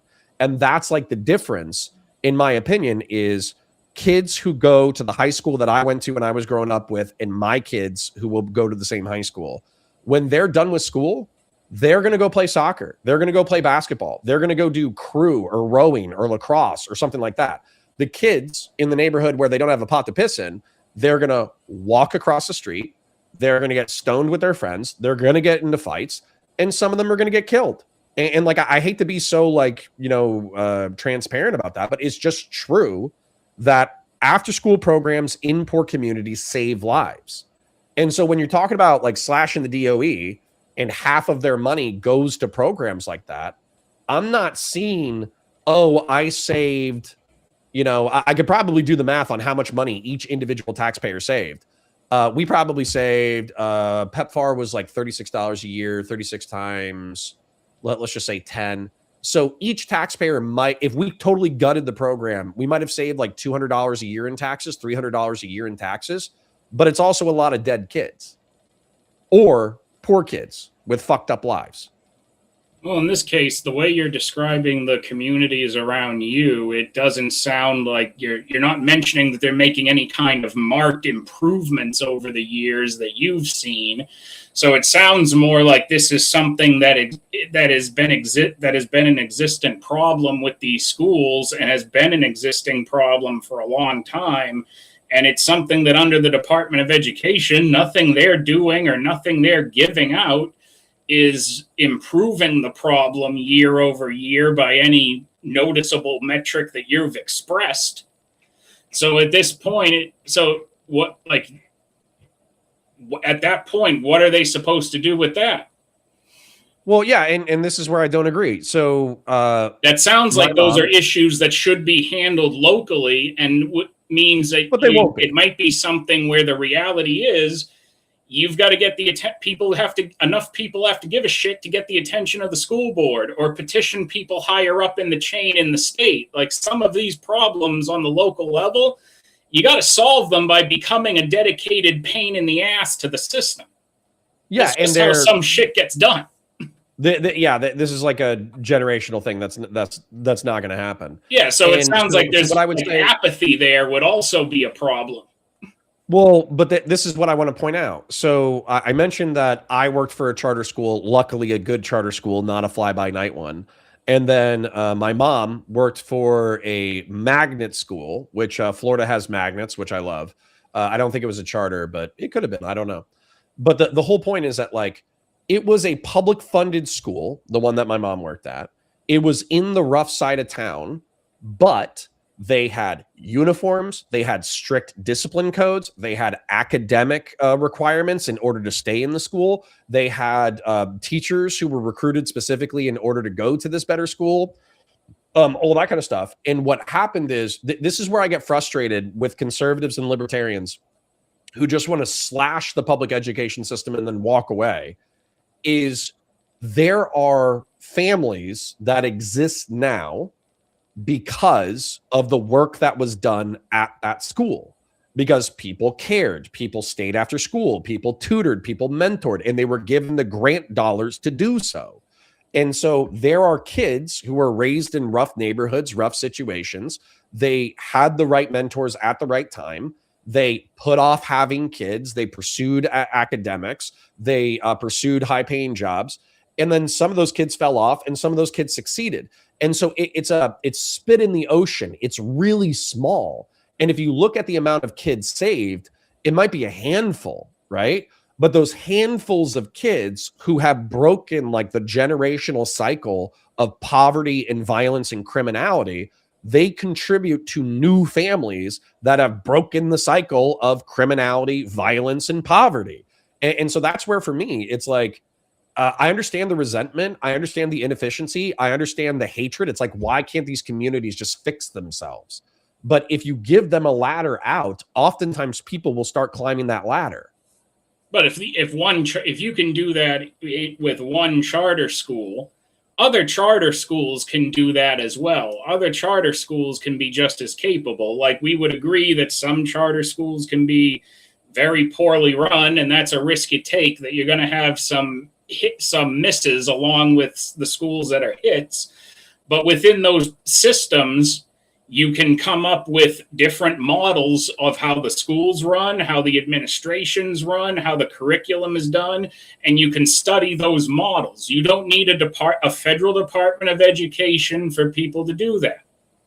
Yeah, but this is again where I don't agree. So as an example, like something that's come out in the past 10, 20 years, and I think that you could probably, we're almost the same age, you probably experienced this as well, is that there were creative teachers in my school system at the time that I went through school, and they were excellent.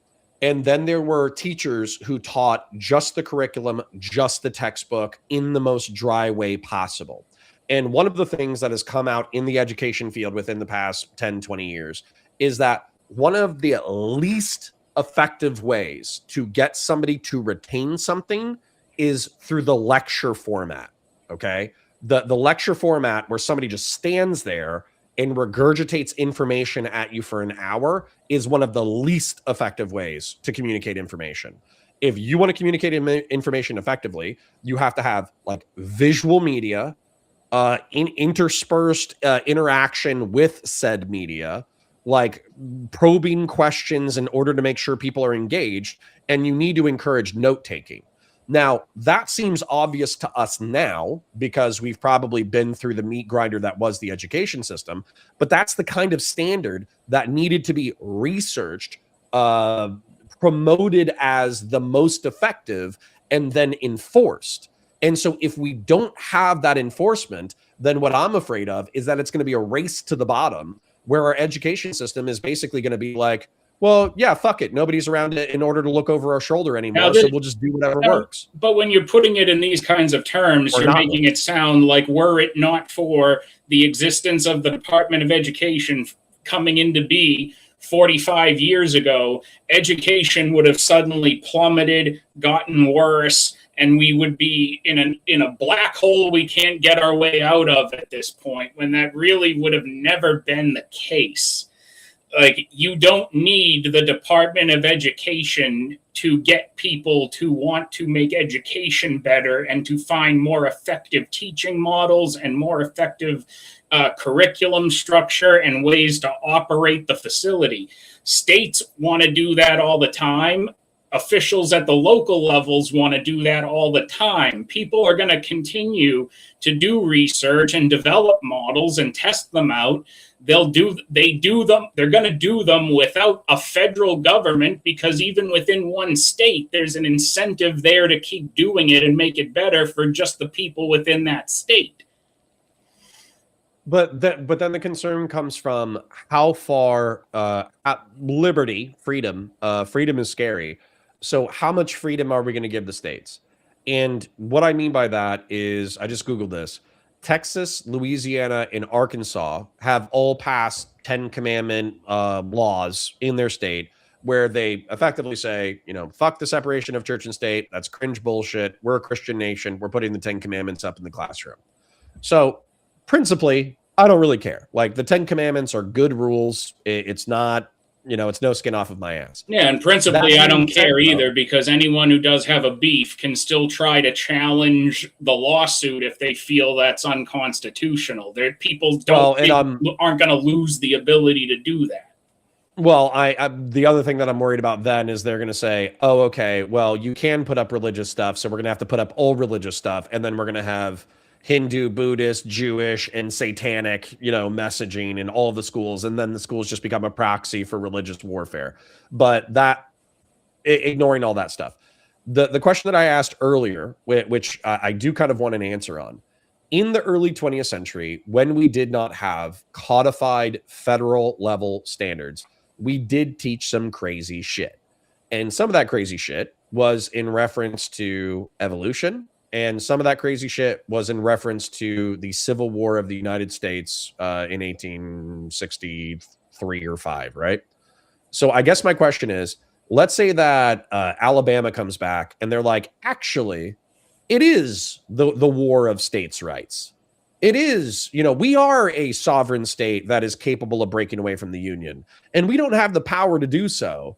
But, the South should rise again on principle. Like, we still like black people now, but, we should still have the right to rebel. Well, like, I mean, if it goes that far, then are you just going to go, oh, well, it's local, so, I mean, it's cringe, but I guess they can do it. I mean, you can bring up all the, about all this, looking back in time shit with education that you want. The fact of the matter is 100 years ago, widespread literacy wasn't common either. So, of course, education standards back then would have been different from what they are today or from what they were 50 years ago.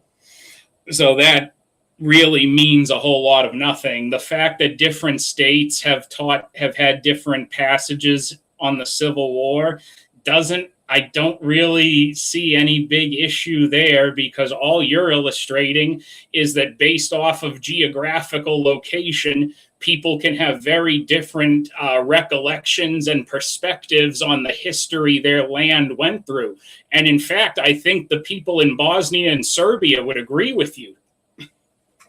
Yeah, but I love that you brought up Bosnia and Serbia, because I would say that is that's actually illustrative of my point as well. So when it comes to the former Yugoslavia, the Serbs are still quite proud. Sorry, that was my base Bosnian saying hello. How you doing? Oh, okay.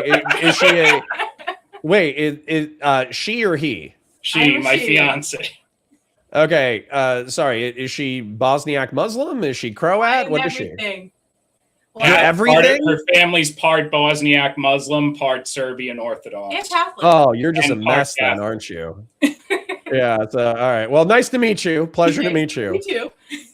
Okay. So back to the Civil War and the former. No, I wanted to use the Serbs as an analogy. So if you look at the former Yugoslavia, those of you who don't know, it's in Eastern Europe. They had the Bosniak Muslims, they had the Croatians, and they had the Serbs.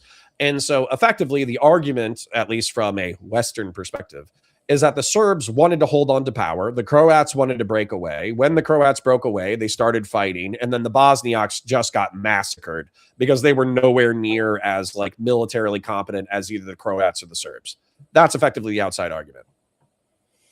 I was waiting for her to interrupt. But anyways, you want to have a debate about the Balkans with her? We can all figure that out later. Okay.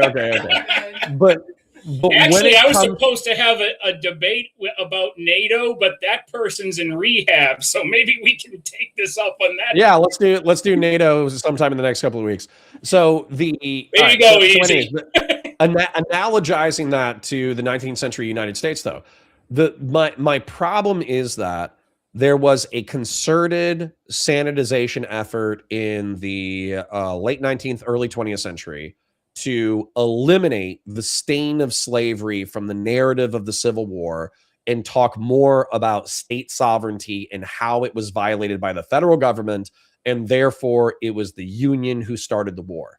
And the reason why that could even be descriptively true. It could be descriptively true that the Union set the conditions with which the war started off.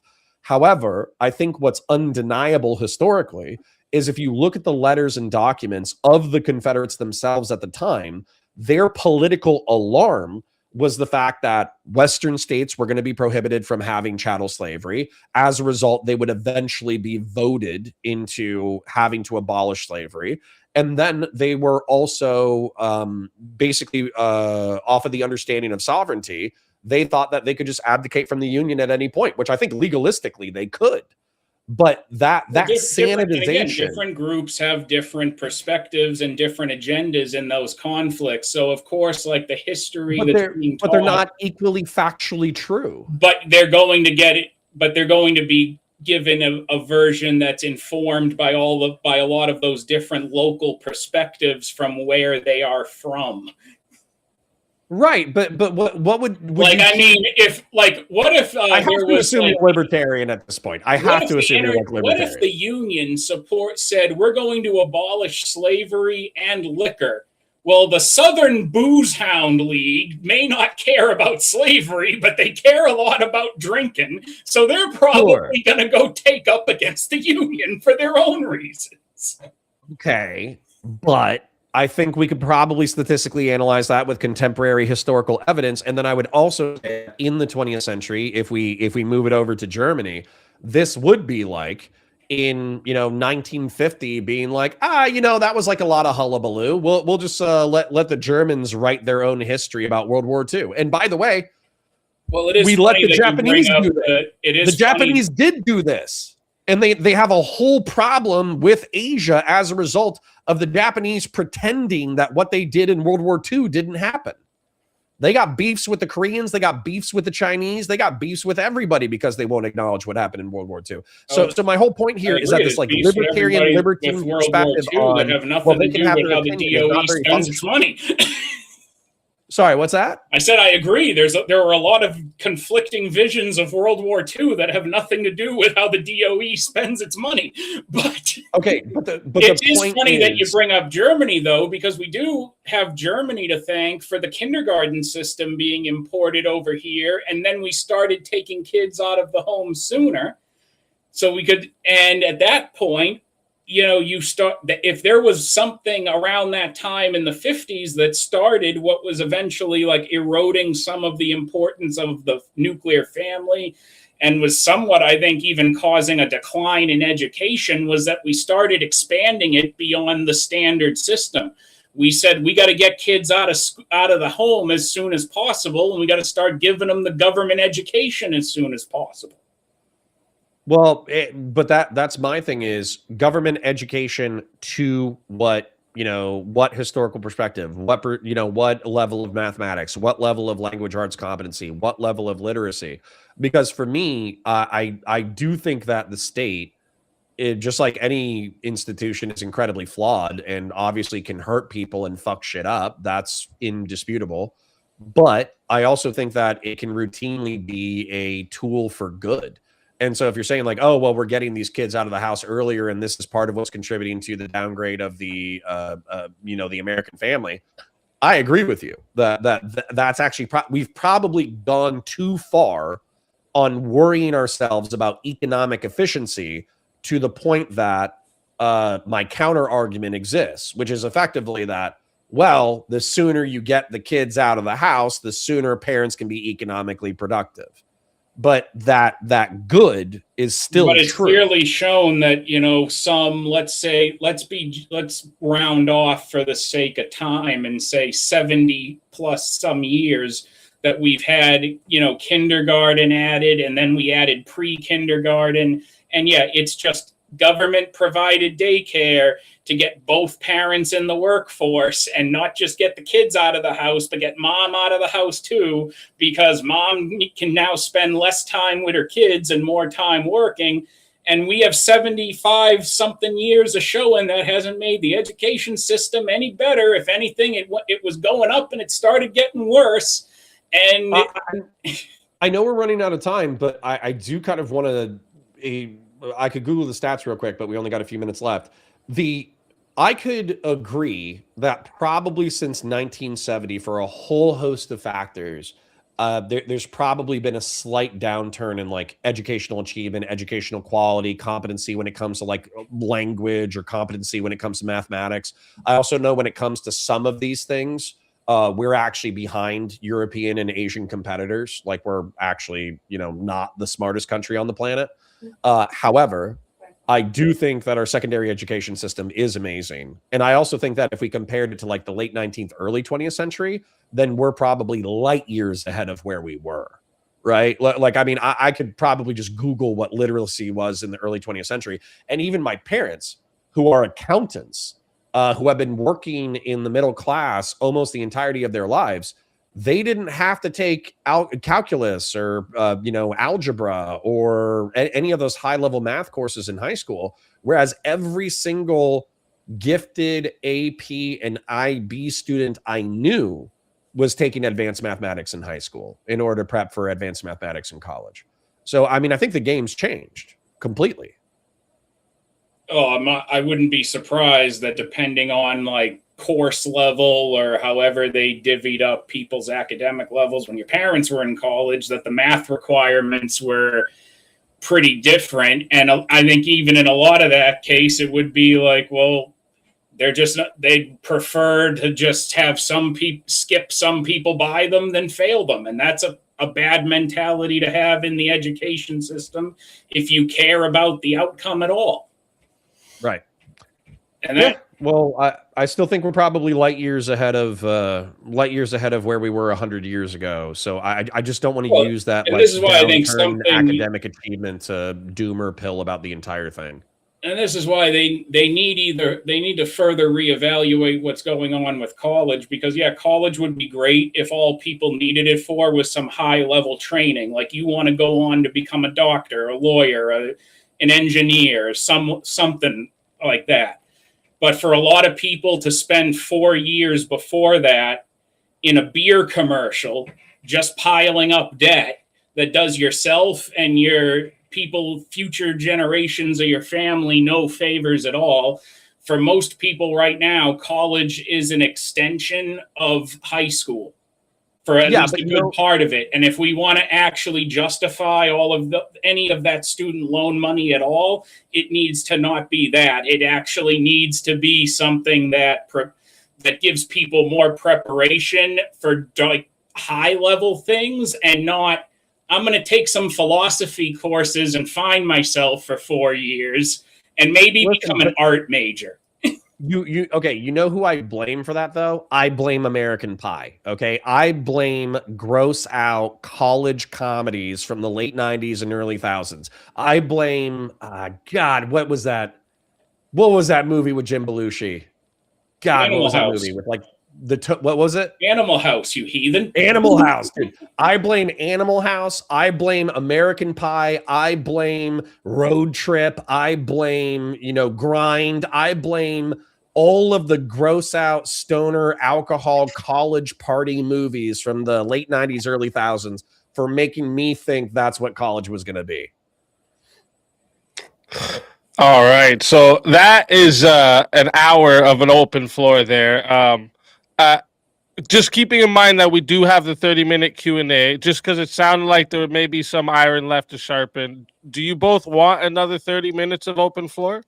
I don't know what we have left as far as the actual DOE itself beyond parsing things. I was going to say, as far as the topic, I'm tapped. I might want to like summarize it to put a point on it, but I'm good. I made all the points I needed to. Okay, perfect then. So that'll wrap up the open floor. Excellent exchange from both sides tonight. We're going to enter here into the final phase, the closing statements. Quick reminder to the live chat, we're going to do a Q&A 30 minutes after this. The Q&A is in the chat for anyone who wants to put their questions in. But keep in mind the super chats, PayPals, Cash Apps, these do get priority. And if they fill up the whole 30 minutes, we may not get to your questions. So if you want it guaranteed to be asked or read, make sure you send it through one of the priority options. With that being said, we're going to move into closing statements. Wally, we're going to let you start, so that'll give CounterPoints the last word. So Wally, whenever you're ready, I will. Let me get the correct timer up here for you. All right. So whenever you are ready, I will start the timer up with your voice. All righty. So for those of you who might have gotten a bit lost in the weeds, admittedly, with the two of us over the past hour, the topic was, should we abolish the Department of Education? And I think in my opening statement, I clearly outlined there were many reasons to do so, and not really any good reason to not do so, because we don't have.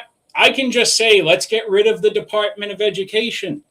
It doesn't mean the programs have to go away. They can. That's a different conversation. Doesn't mean the student loans go away, but they could. That's a different conversation.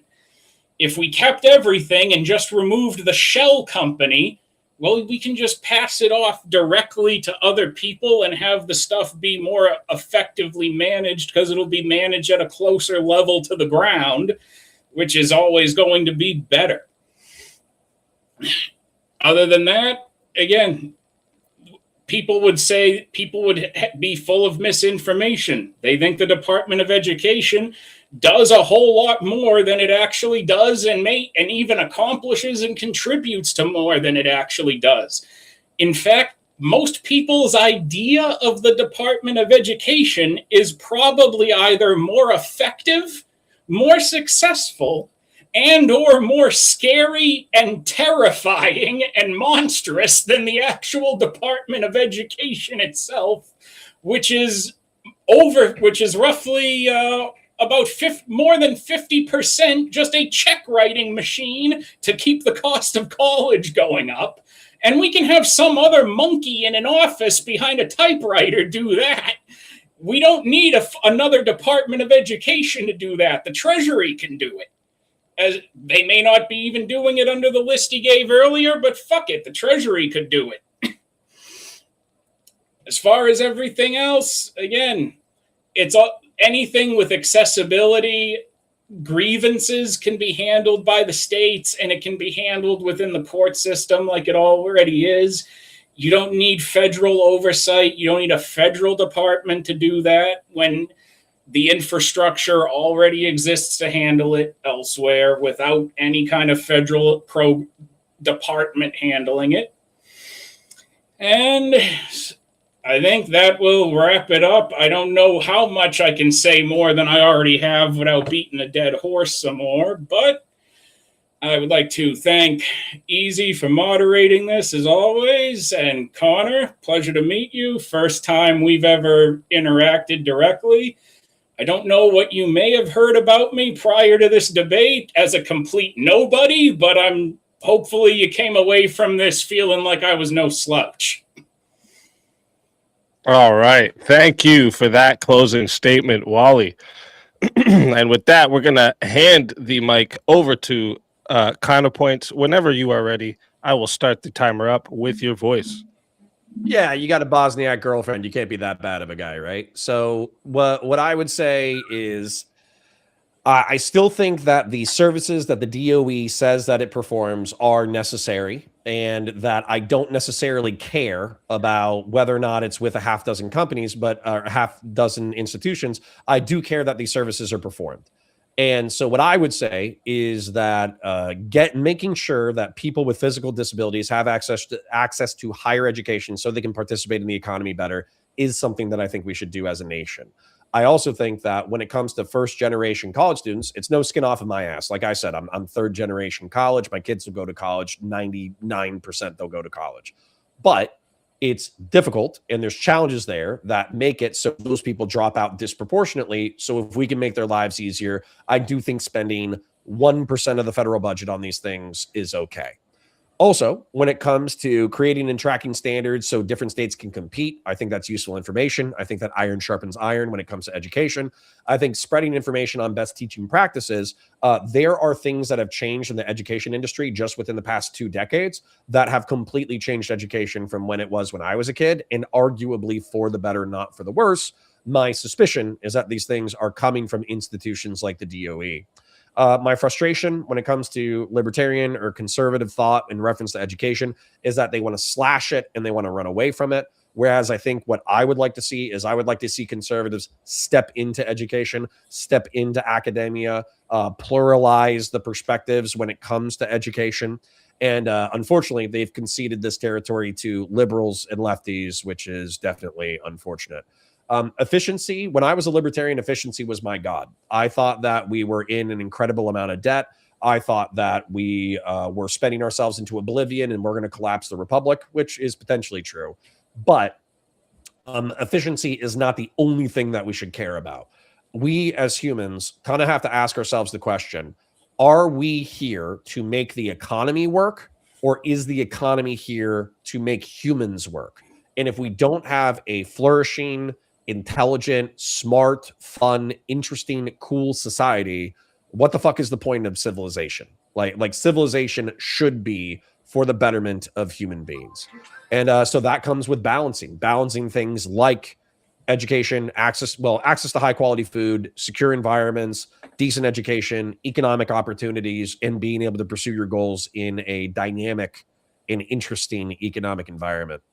Also, I do want to point out that I'm worried about the states with the DOE getting cut. If they do the standardization, if they teach best practices, I'm worried about states adopting not as good practices as the most effective. I'm worried about states teaching things that are 100 years old just because it's part of their local culture. I'm also worried about, and I use USAID and PEPFAR as an analogy, I'm worried about the Trump administration saying that they've slashed the DOE and passed all these responsibilities to 5 other departments that are going to execute the necessary responsibilities as well as the DOE did. However, the way that they executed USAID and PEPFAR makes me extremely skeptical of their claims. And so what I expect is if DOE gets gutted, no longer has that supervisory role in reference to first-generation college students and disability people, it's going to be like the state of Florida, and the state of Florida is incredibly socially Darwinian. They're going to tell the disabled people, tough shit, take a virtual class, eat a dick, not my problem. And they're going to tell first-generation students, hey, man, everybody's got to start from somewhere, suck it the fuck up, figure it out. And as a result, maybe that's true to a degree, that people should be most responsible for their own education, but we are going to have good people who get hurt as a result of this policy shift. And I'll leave it there. All right. Thank you for that closing statement, CounterPoints. And that will wrap up the closing statements. Great work from both debaters tonight. If you are enjoying what you're seeing, make sure you like the stream, subscribe to the channel so you don't miss any of the debates we host over here on Swords of Reasons. We run all kinds of matchups, political debates, cultural debates, social, philosophy, literally anything, video games, everything, anything where, logic and reasoning can clash. Okay. Don't forget to subscribe to both of tonight's debaters as well, whether you agreed or disagreed. Okay, it takes more than you know to come out here in front of a live audience and do this also.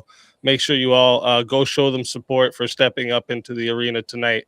And before I start the chat Q&A timer, I usually ask a question or two from myself based on things I heard, arguments I want clarified, things I maybe I feel like they got past, these types of things, right? So we'll start here with Wicked Wally. So like if the Department of Education is abolished, who enforces the protections for like the disabled students, the low income districts, the civil rights in education, all these type of things? Like what mechanism would replace the federal oversight to make sure that these people aren't abandoned? Well, it would be going through the local school system, the local and state education system if they're filing a grievance, or it would be going through whatever system they would be filing a lawsuit into if it was just going to go straight into the court system. Like if you had parents who said, hey, my kids are being discriminated against in this school district because they're Japanese, well, you would just file a civil lawsuit at that point.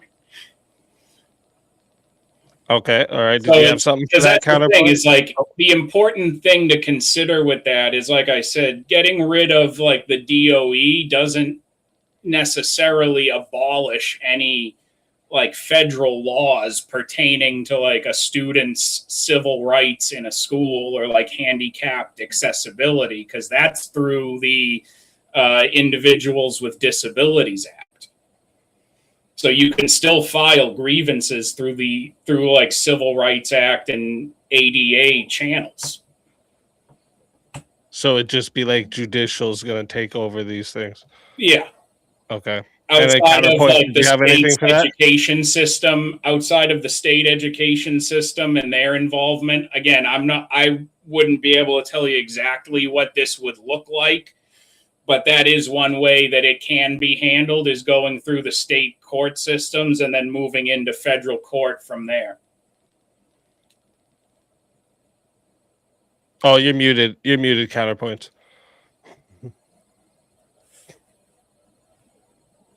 Sorry about that. No worries. It's what I said earlier, which has me concerned. Now once again, this isn't going to affect me. So like, I'm really, I'm not like staying up at night like, oh man, the DOE is preventing first generation college students are going to get screwed over or whatever.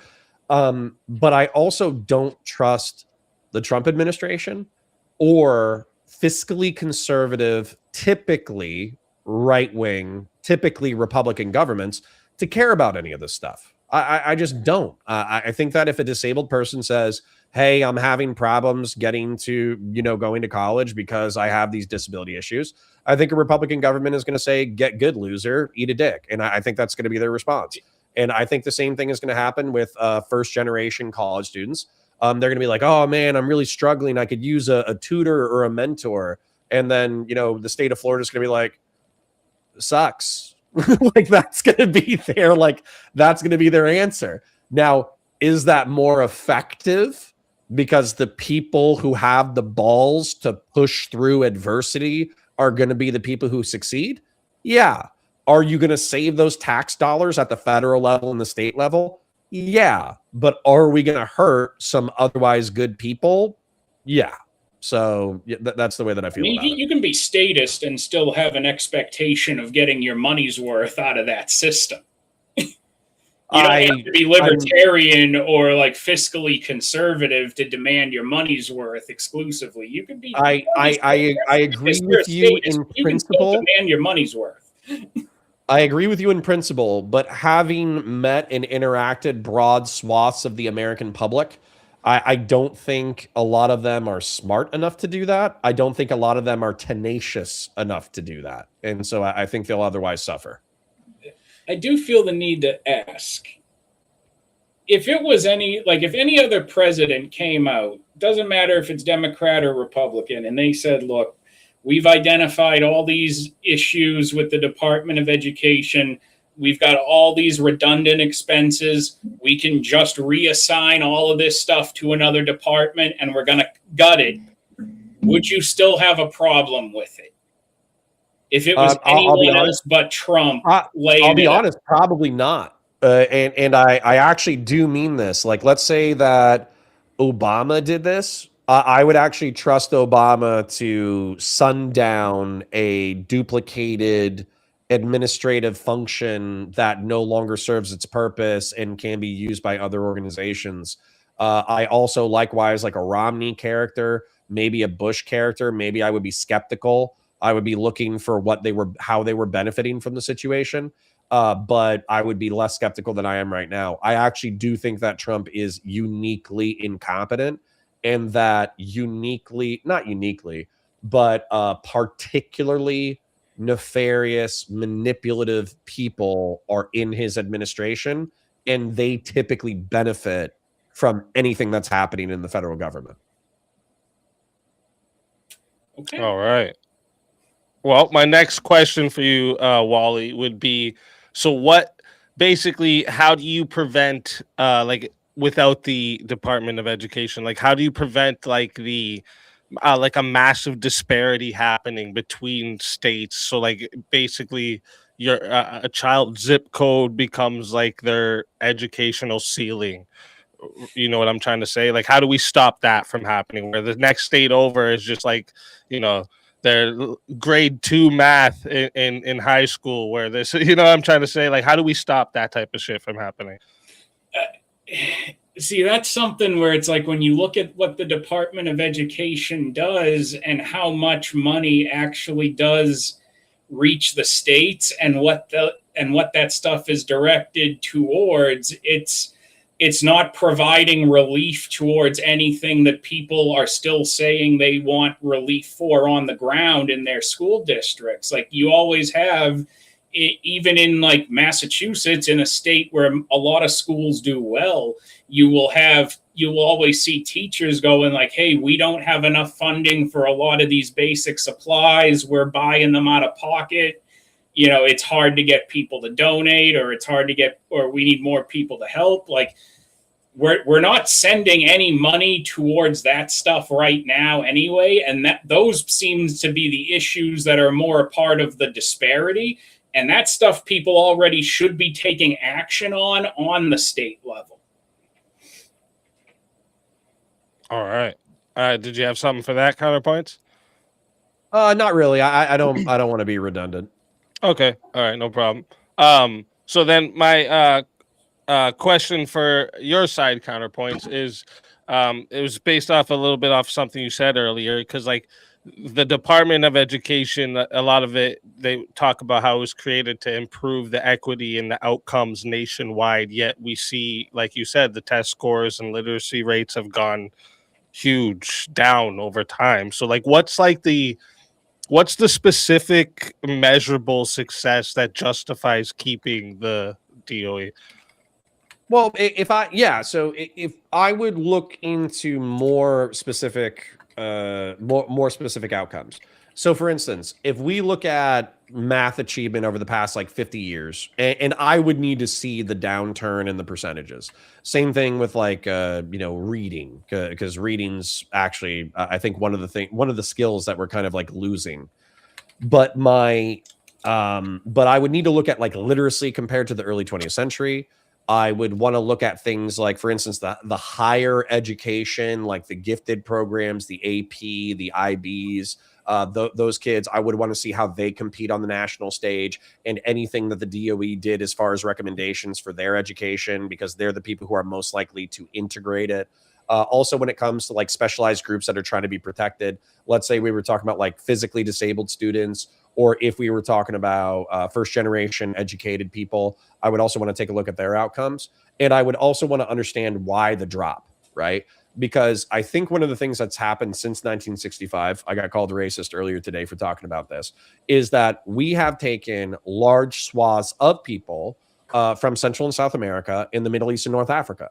And they are not, they have not been as a part of the same institutions and the same programs for as long as Northern European whites have been in the United States. So if we see in general, decrease in academic achievement because we're taking people from a system that they've never been a part of before, but then when we look at these specific populations that we're reaching out to and trying to integrate, and we're seeing them improving, I wouldn't view the DOE as a failure. Like I would see them as maybe succeeding in spite of contradictory data, like ESOL students as an example. I would never expect English as a second language student to perform identically to a first language English student. All right. And did you have anything for that, Wicked Wally? No, I'm good on that for now. Okay. All right. Awesome. And then, so my next question would, why should like unelected federal bureaucrats be the ones to set the standards and attach funding strings and like have this influence across 50 states? Like, what's the thing that prevents an overreach into the culture of America? That's probably my better way to word the question I'm trying to get to. Yeah, I think that there's no specific reason besides the fact that this is how government works. However, like if you look at, by the way, like I like trans people just fine. I'm not like hostile to trans people or whatever.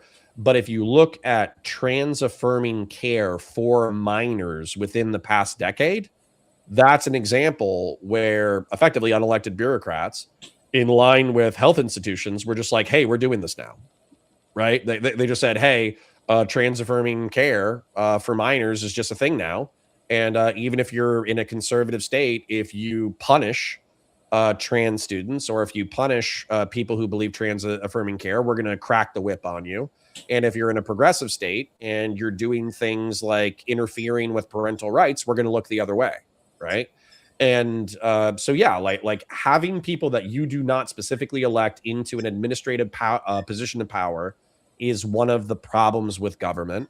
But that's also just government, man. That's just how it works. It's some dickhead in a different state telling you how you can live your life, or else you get incarcerated. Right up until that last 20 or so words, you were basically just giving what my argument would have been anyway. So I had an easy time off there. Well, listen, I mean, people don't believe me, but I was a libertarian in the early 10s, but then I just believe in the ability of the state to affect good as well as bad. I wish I could just smoke pot and be a libertarian. I think I would be a lot richer. Most people that have seen you recently aren't me. They probably, a lot of the recent people that see you probably weren't seeing you on the Crucible 4 years ago like I was back then. So fair enough. All right. So we're going to get into the 30-minute Q&A from the chat.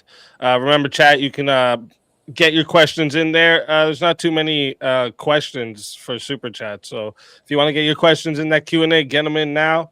And if you want to bump yourself up with a Super Chat, you're more than welcome. Let's start that timer up. First one came in was a big 50 from Tay Gooch. Sup, y'all? For the goal, not one step back. Hope everyone has a great new year. I hope you have a great new year as well, Tay Gooch. Thank you very much. I appreciate that big time. Prince of Dogs comes in for $5. Just says, evening easy. Hope your holidays were great. God bless, and let's fucking go. Thank you very much. Hope your holidays were great as well. Big Red Sky comes in for $5. See, like I said, guys, not too many questions, so get your questions in the Q&A. Not one step back. Keep kicking ass easy. God bless. Thank you very much, Big Red Sky. I appreciate you big time. Premonition for $5 comes in and says, they unteach and dumb down young. I think she meant to say the young can no longer read or write cursive. Expand that to everything. 1800s tests are harder than tests now. Oh, you're muted. You're muted, CounterPoints. Dang, I'm proving my own lack of education. But I disagree with this. I think this is boomer nonsense. My parents were, like I said, they made it through high school only having to do arithmetic, which is effectively like non-algebraic mathematics.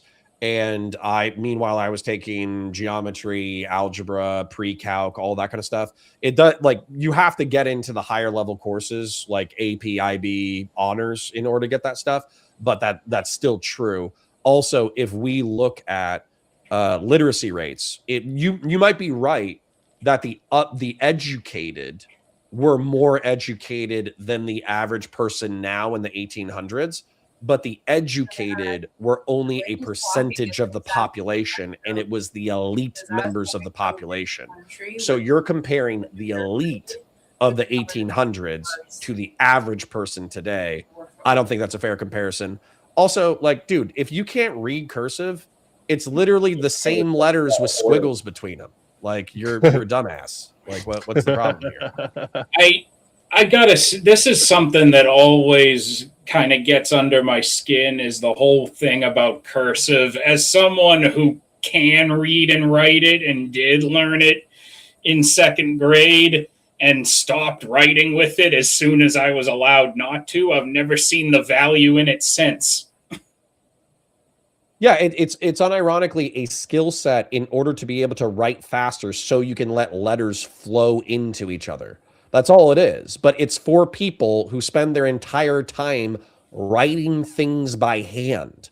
Cursive has arguably been a obsolete skill since the invention and availability of the typewriter in American households.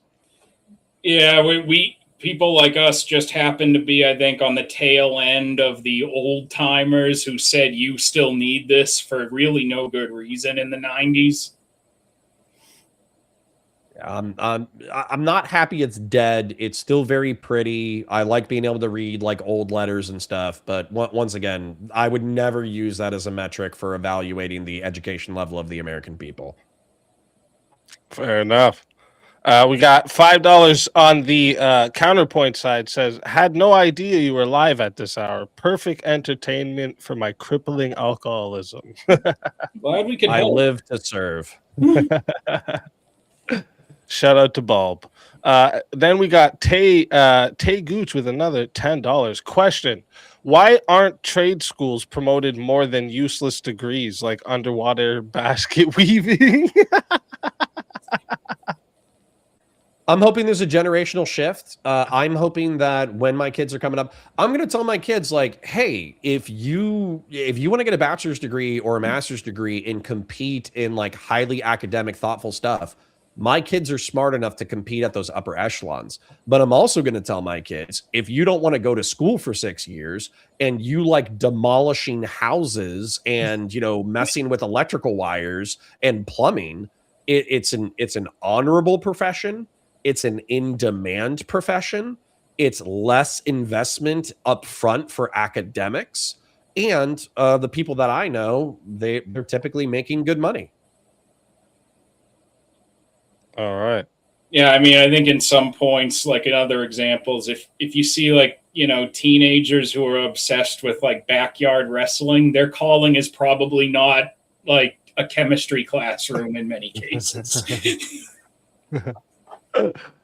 Uncle Fatty comes in for 420. Says, I love the poorly educated. You know, speaking of improving education, Easy, I saw Alicia asking people in chat earlier, what is Berserk? So I think you're going to need to get yourself a Crunchyroll subscription for a month. Yeah, might have to educate her on that. We are all about improving education tonight on the SpeakEazy Swords of That's Reason right. program. That's right. Another 420 comes in from Uncle Fatty. Said, do we start a renovation with gas and a lighter? Oh, I think they mean by when abolishing the DOE. Listen, the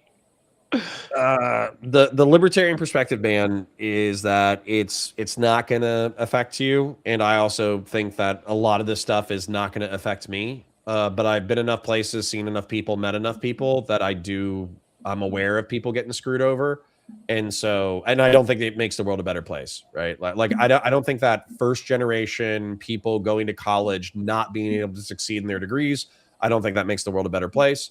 I don't think that having disabled people who can't get higher education, I don't think that makes the world a better place. It's more effective. It costs less money.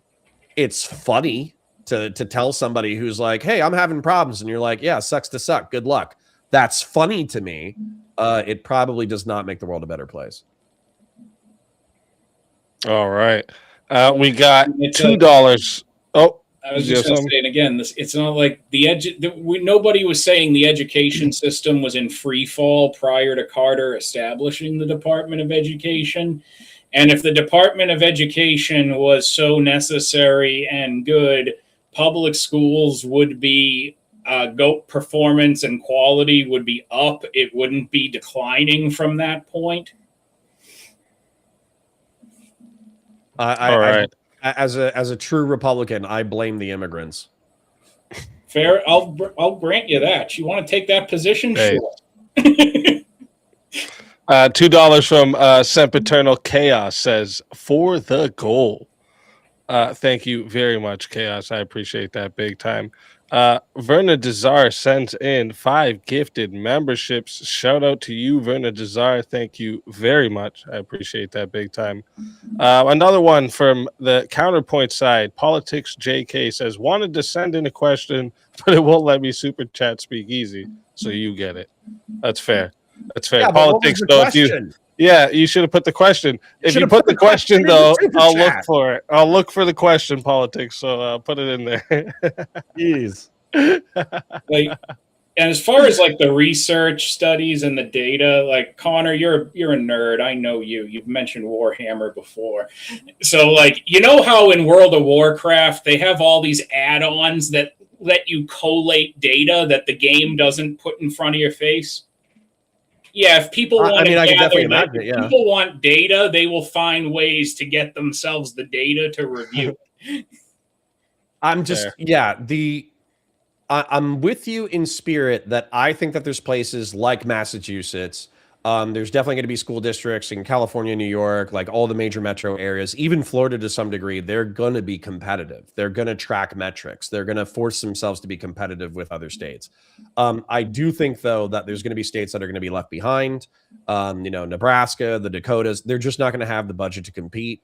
And then same thing with, I think that there's just going to be states that don't care about this because they just don't emphasize it.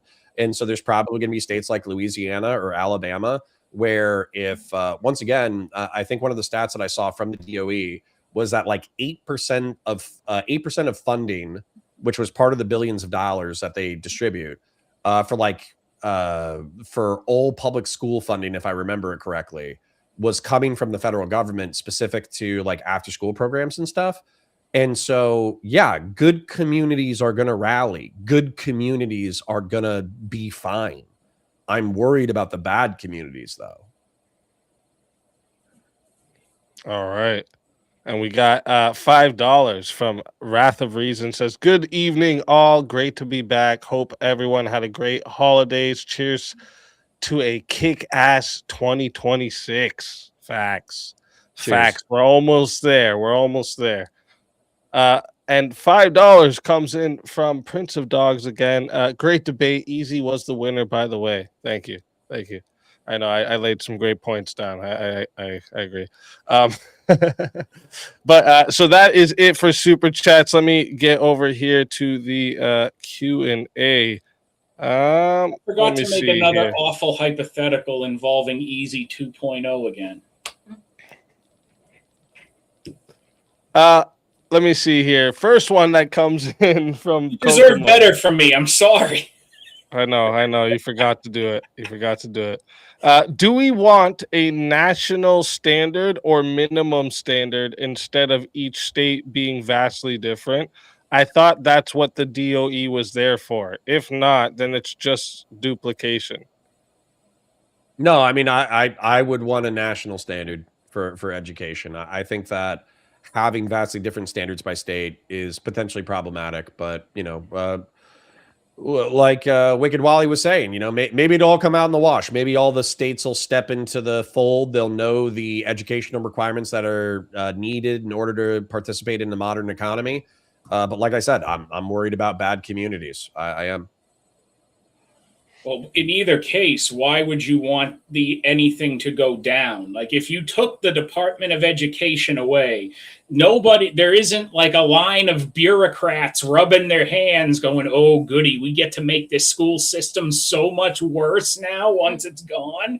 I don't know. Have you been to Louisiana? I don't have that little faith in humanity yet that some of my hyperbolic examples actually exist. Okay, so just as an example, which was funny when you brought up the teachers unions. Okay, my mom, diehard Republican, even though she was a public school teacher for a while. One of her frustrations with the teachers unions who kept negotiating increased budgets is that they kept increasing administrators, right? Instead of teaching staff. And so what ends up happening is it's not malevolent. Like somebody's like, oh, we need another person in HR, or oh, we need another IT person, or oh, we need this, or oh, we need that. And so the ground pounders, the people who are actually doing the job, are the last people to see the money come in, whereas the administrators, the people who oversee everything, they come up with another reason why an administrator is needed in order to handle an administrative responsibility. And so for me, when it comes to Louisiana, when it comes to Alabama, when it comes to whatever state that I'm worried about, it's not that I think that they're going to be malevolent. I think that they're just going to, if they don't have standards, and if they don't have standards that are tested against the entire country, what's going to happen is they're just going to do that shit. where they're going to bloat, they're going to kill themselves, and the people who suffer are oftentimes the people who need the education the most. All right. So politics got their question in here. Why wouldn't we assume other departments would be less effective at getting outcomes when it's an extra job to do? I think that's my chatter who sent the super chat or whatever. I just Right, agree with yeah. that point. I agree with that point. I think Department of Ag, Health and Human Services, all that kind of stuff, they're going to view this as an additional responsibility, and so it's going to be deprioritized. Well, Department of Agriculture has already been running the lunch program. It's never been an issue tied to the DOE, and they've run that just fine. And as far as I'm aware, I don't think everything else that's being dispersed from the DOE is going to add to the Department of Agriculture's workload necessarily. And in some of the cases, like you can make very clear, you can make very clear identifications where some of it would clearly make sense.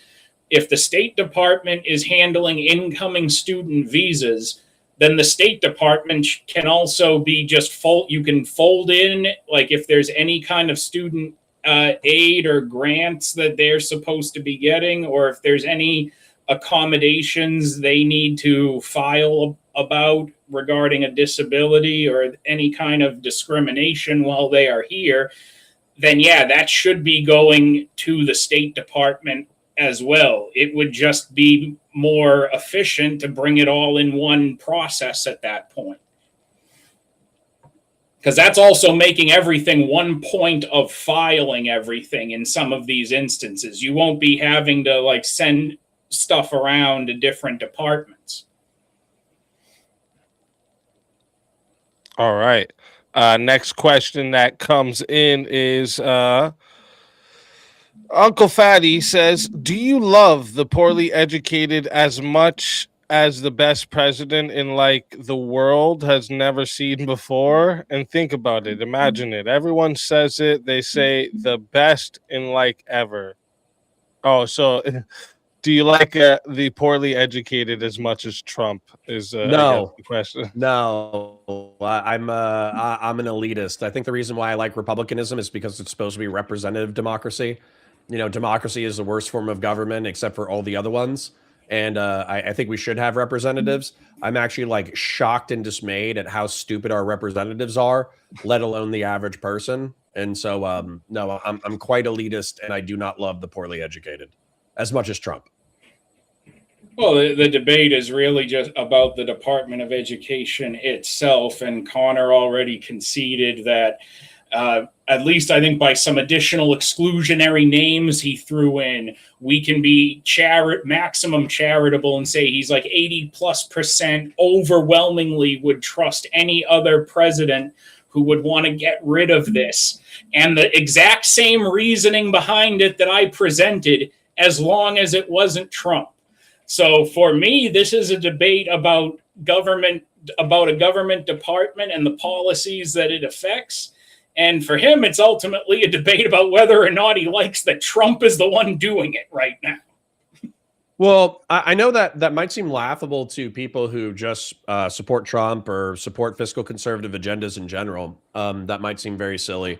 But what I would point to that I'm actually quite sincere about is that Betsy DeVos, she owned private education firms and charter firms when she was in charge of the DOE.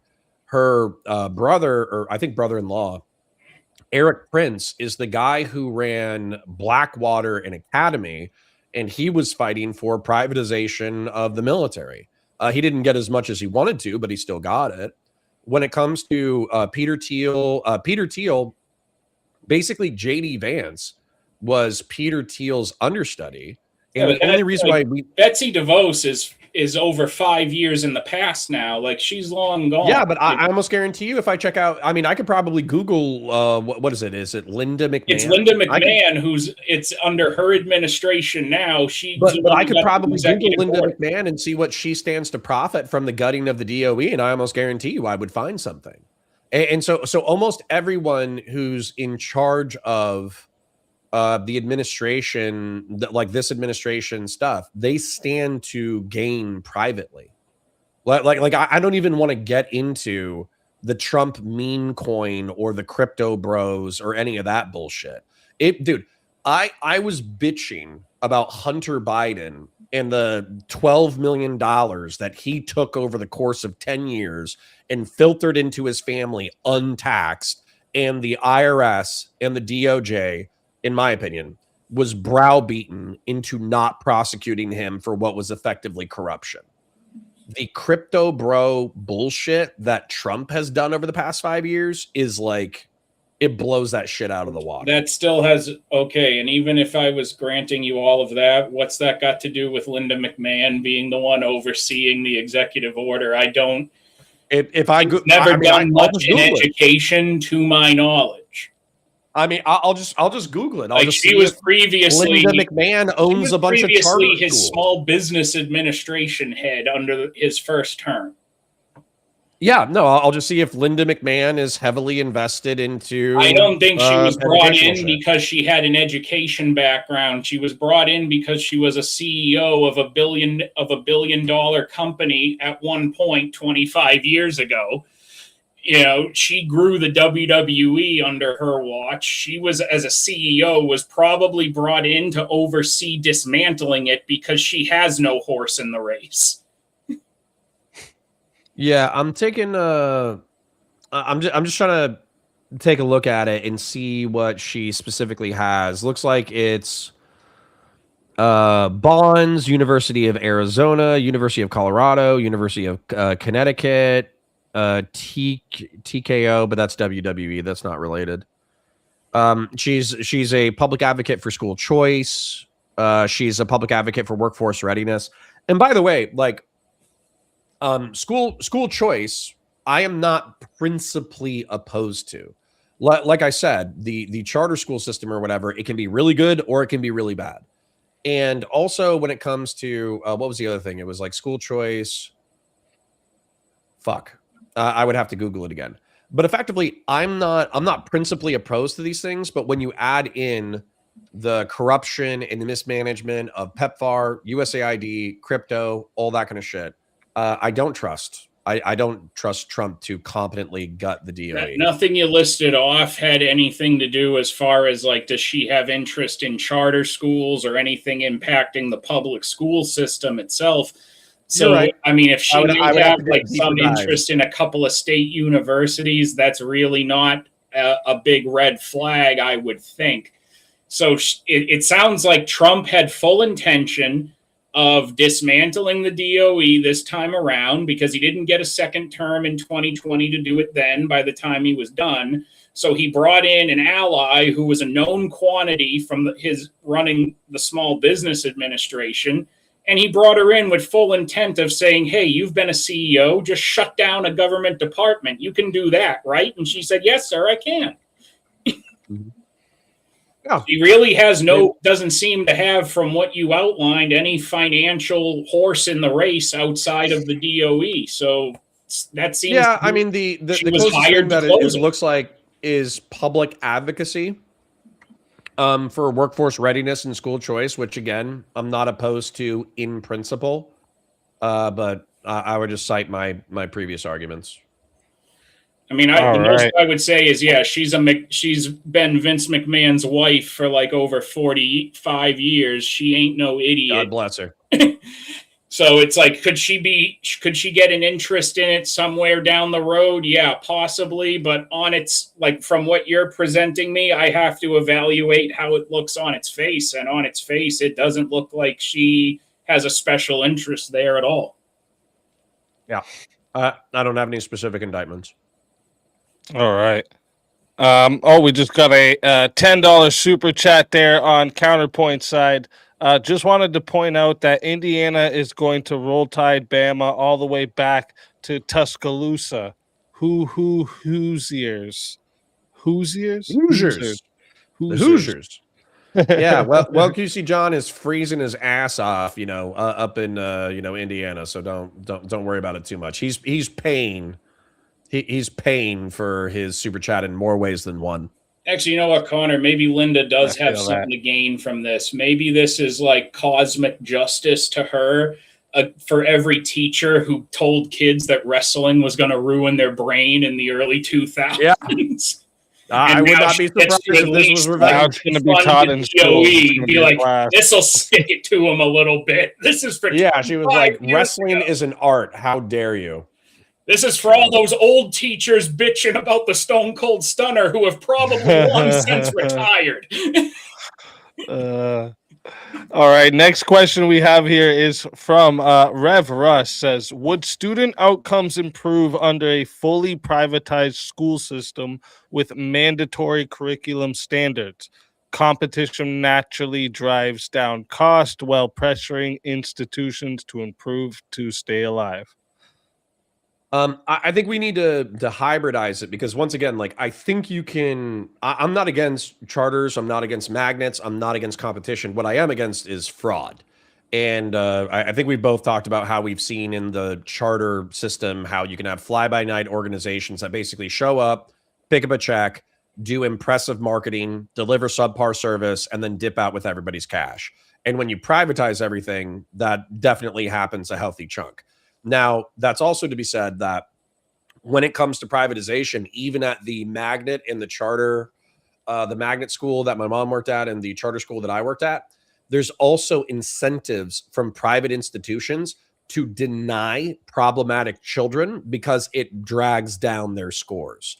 And so they will pass on special education departments. They will pass on emotionally disabled kids. They will pass on everything that could possibly drag their scores down. And so what happens is all of the bad kids get pooled at one school without enough resources, and then that school sucks ass.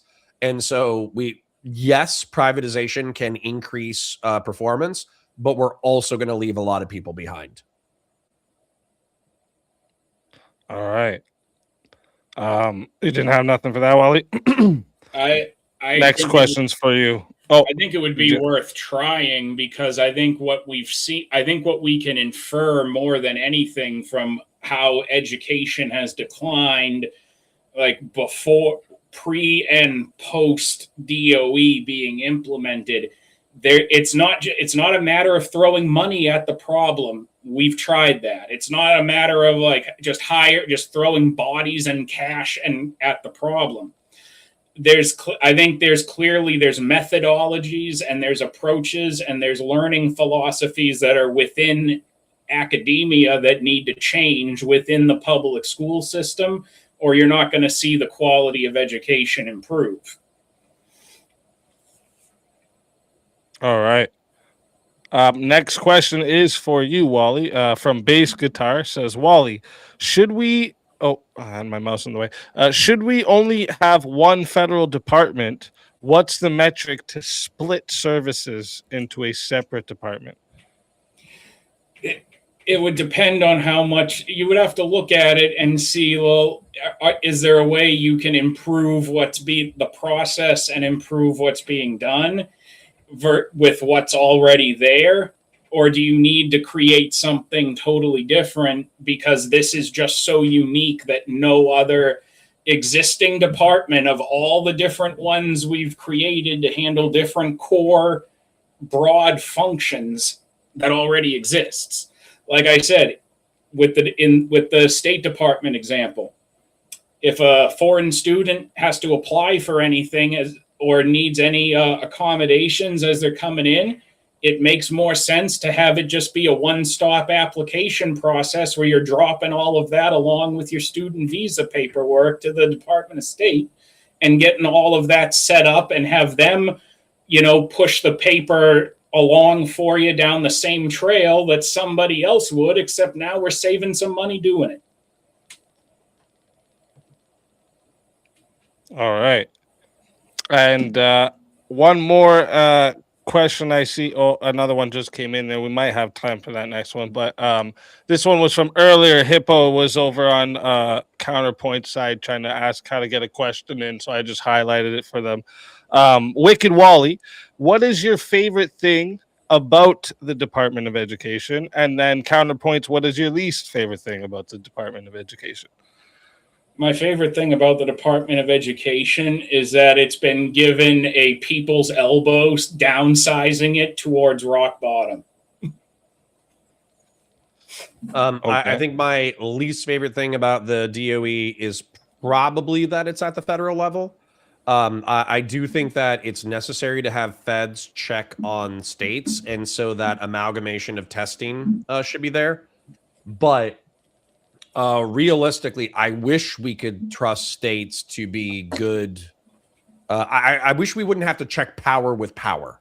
Okay, that's what I wish. I wish that the states were autonomous, self-serving nation states that were capable of delivering for their people, and they didn't need a giant, scary Fed in a suit to try to intimidate them into being better. All right. And then we got a minute there. So this next one here is from Reexamination Show. Best way to push for school vouchers in more states. Live in a red state, man. like if you go to a blue state, public education is a sacred cow. You know, the teachers are heroes.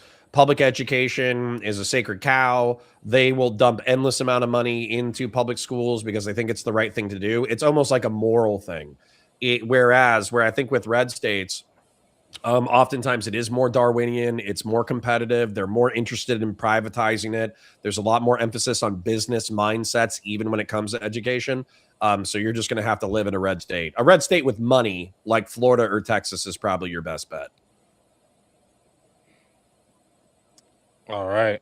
You got nothing for that, Wally? As far as a Last voucher second. system, I think it's another thing that they should definitely explore regardless. I think at this point, like I said, given a bunch of checks, we can't do any worse, I think, than we've already been doing under the current system. Because really, the current system remember how I said we extend high school for 4 years effectively and call it college?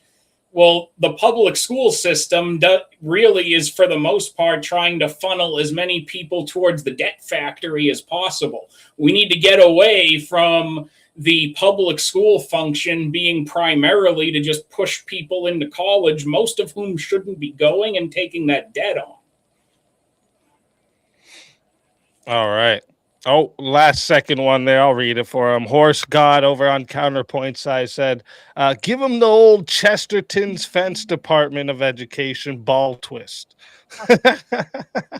Holy shit, I love that. Thank you, Horse God. Okay, so this is a concept that I probably, especially running in conservative circles, it's something that I should have bumped into earlier.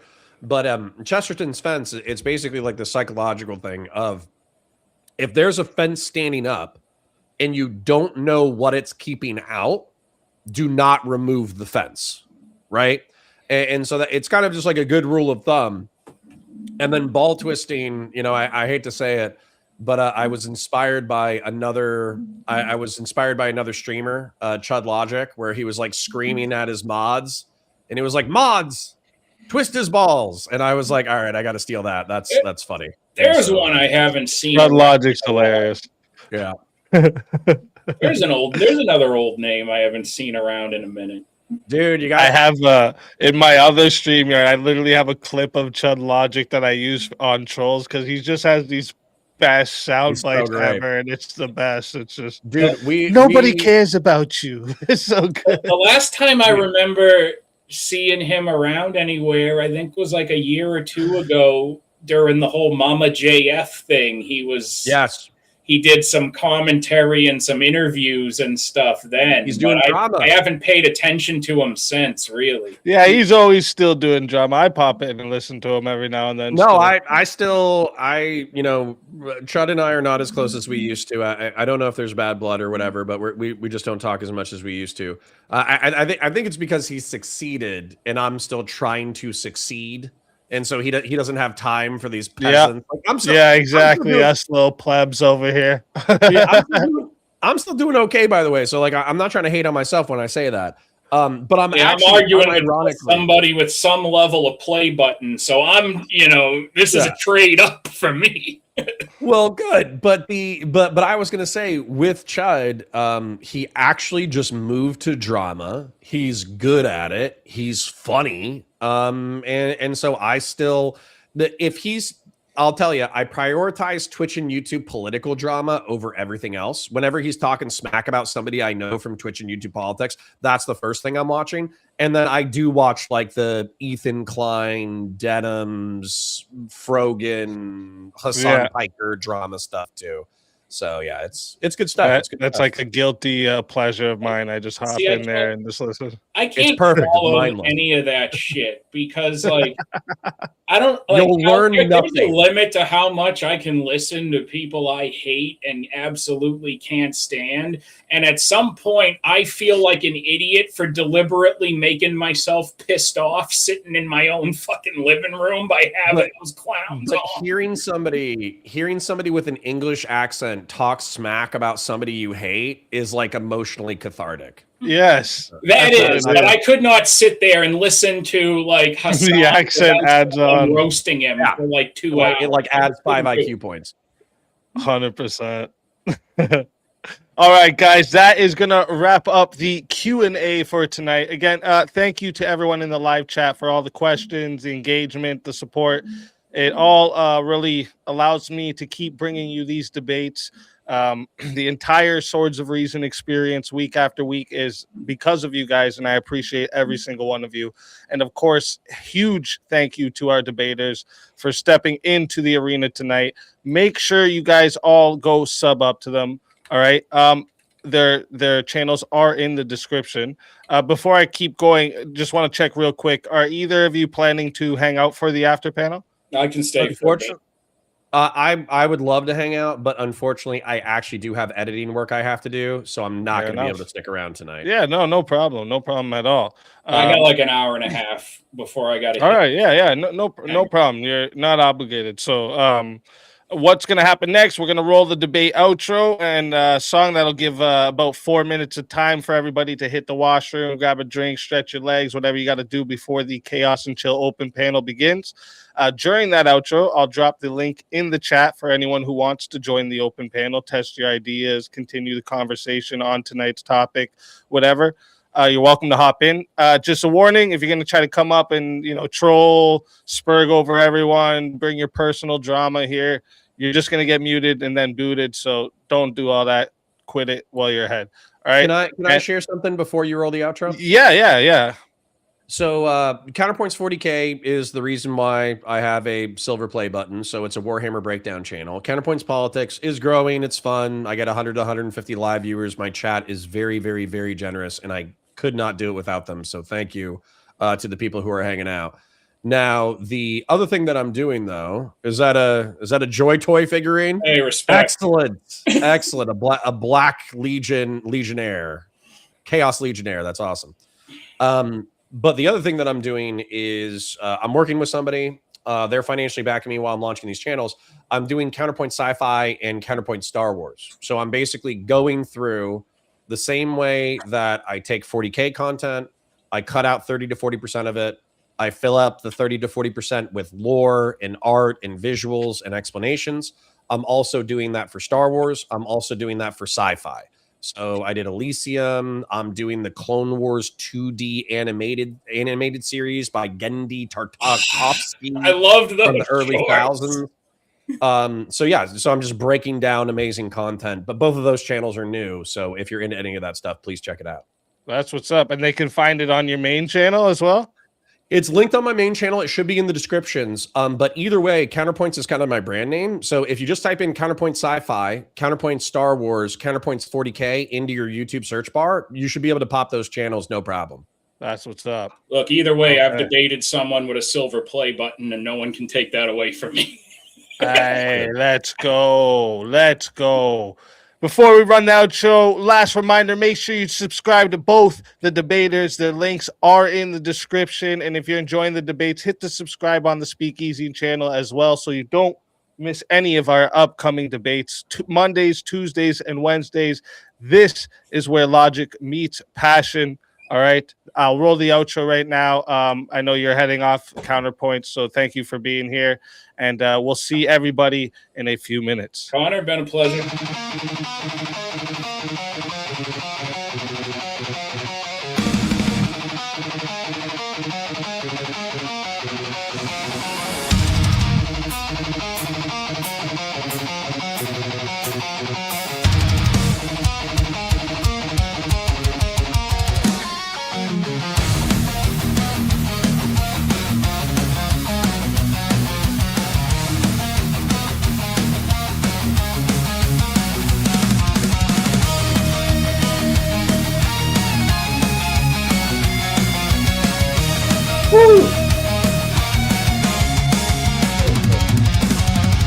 Step into the circle.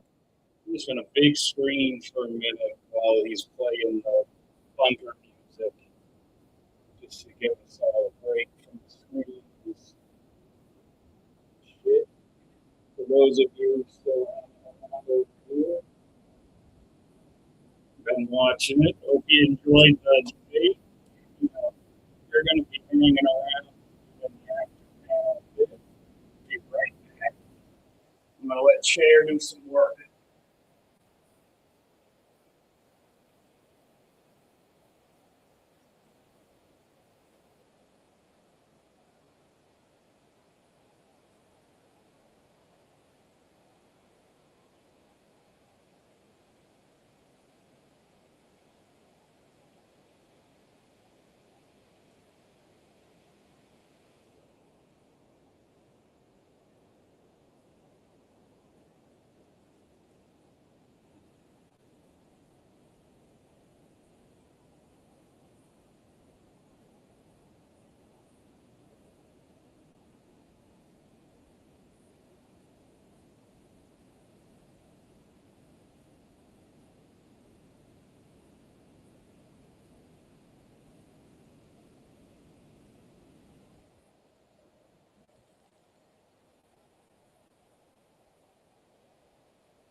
I got to admit, I was getting a good laugh for the past 2 hours at some of his chatters roasting me over in his chat. I was actually quite amused.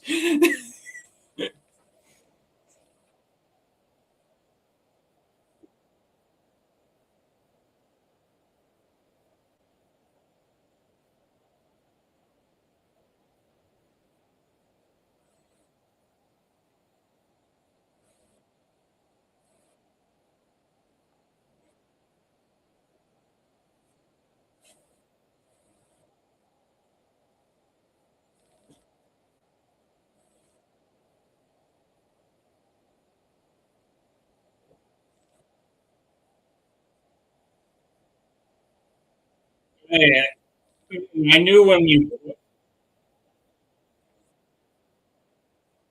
yeah, I knew when you messaged me booking that, I knew you were still dealing with the internet issues that week. Like I tried when we didn't have the reminder up, I tried bouncing around every stream I could, being like, "Yo, I got this coming up."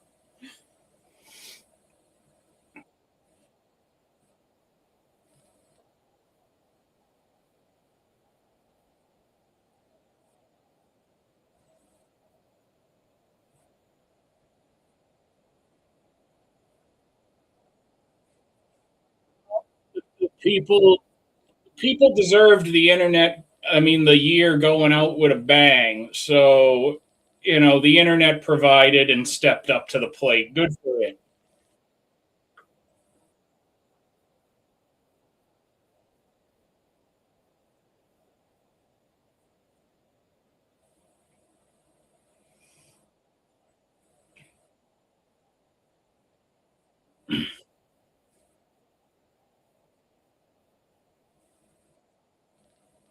And I knew if I kept it off Trump, I knew Connor. I've known who he is for years. Like, I knew if I kept it off Trump, we could have a reasonable debate about it. So it is possible.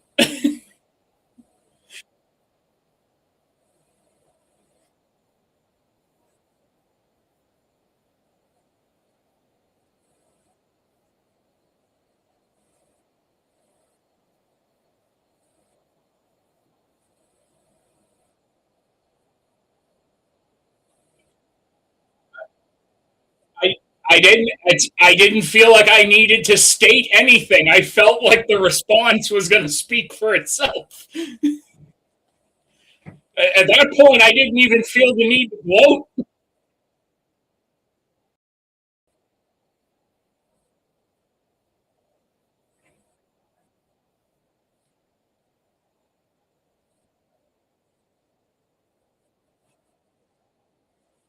I, I just wanted to let that hang on his own words. I didn't need to be heard claiming victory. That was his own words saying everything.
I I think at the time I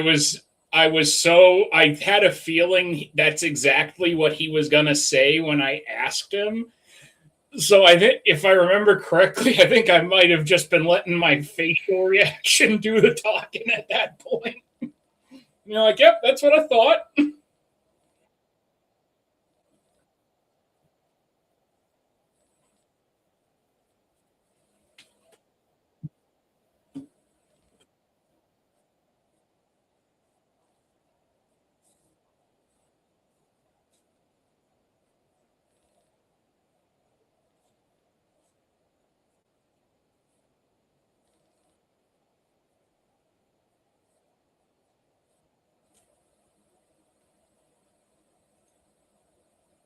Did he cut out? Yeah. For a minute, I thought that might have been just me.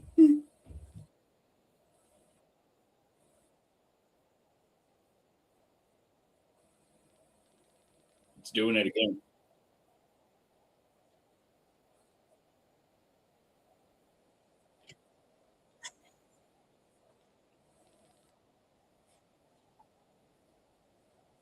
Avarice.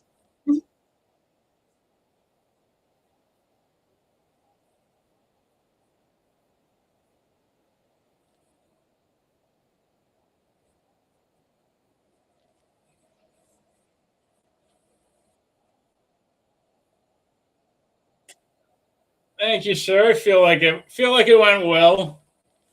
You know, I took I feel like I took a good swing at him for the working man.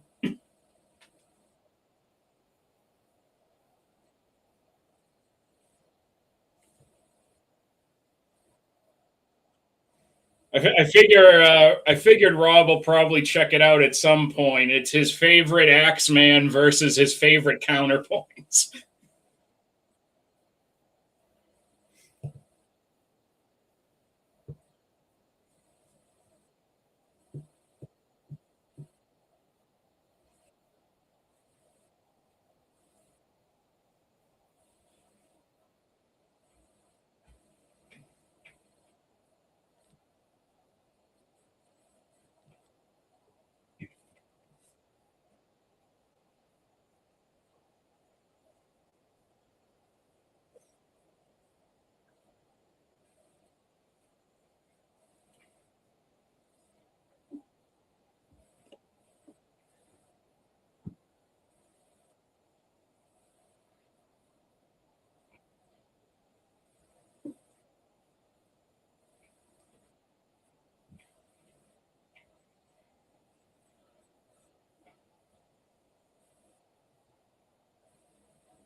Just wait till he starts like teething.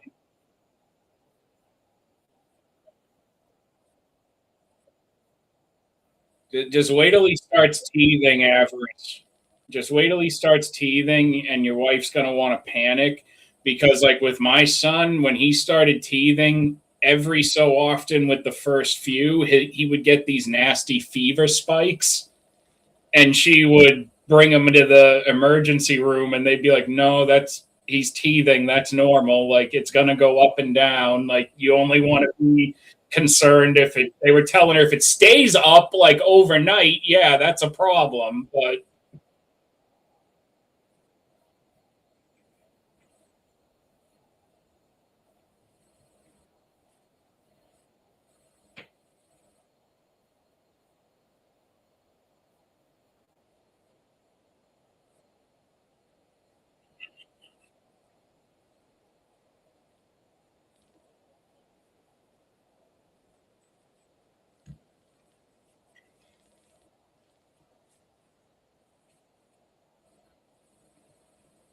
yeah, I wasn't sure. I don't know how I managed to actually prep for this debate between all the Christmas stuff going on and then right after that we had just had Millie's dad in the hospital for 3 days. We were dealing with that. But then it turns out luckily the Department of Education does such a bad job teaching anyone about itself that the bar for knowledge on the topic is really, really low. So I could, you know, with limited research, you could still do fine on this topic.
Like you can't tell me at a DMV.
I thought the penny.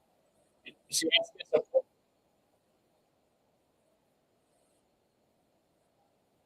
that's disappointing. I would have thought.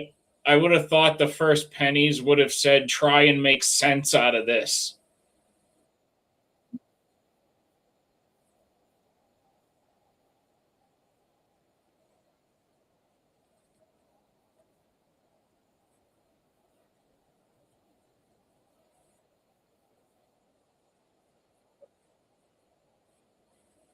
Yeah, they've realized you don't need rocket launchers to perform piracy. You can just start a daycare.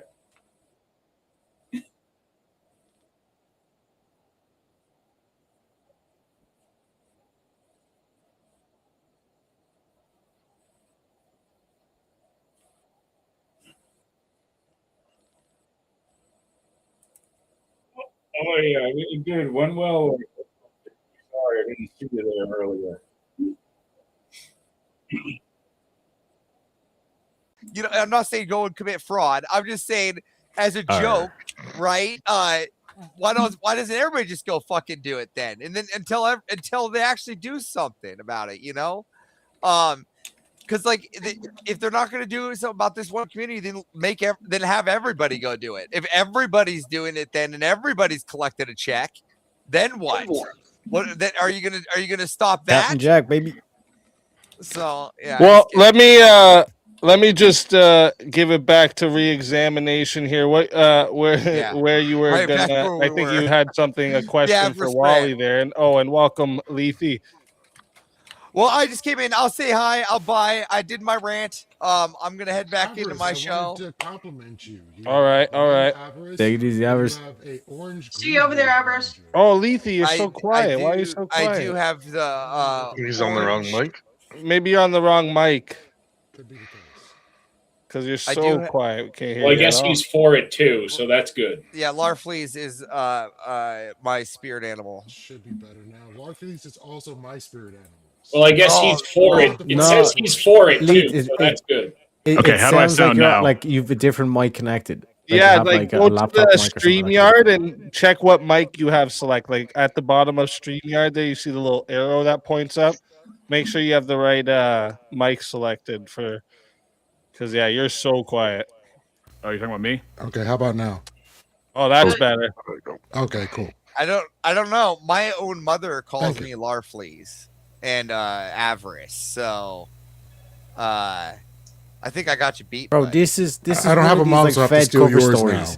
This is a made up identity. He's Peter Thiel's like heir or some shit like that. I'm telling you. Look at that face. There's re-examination. He's back.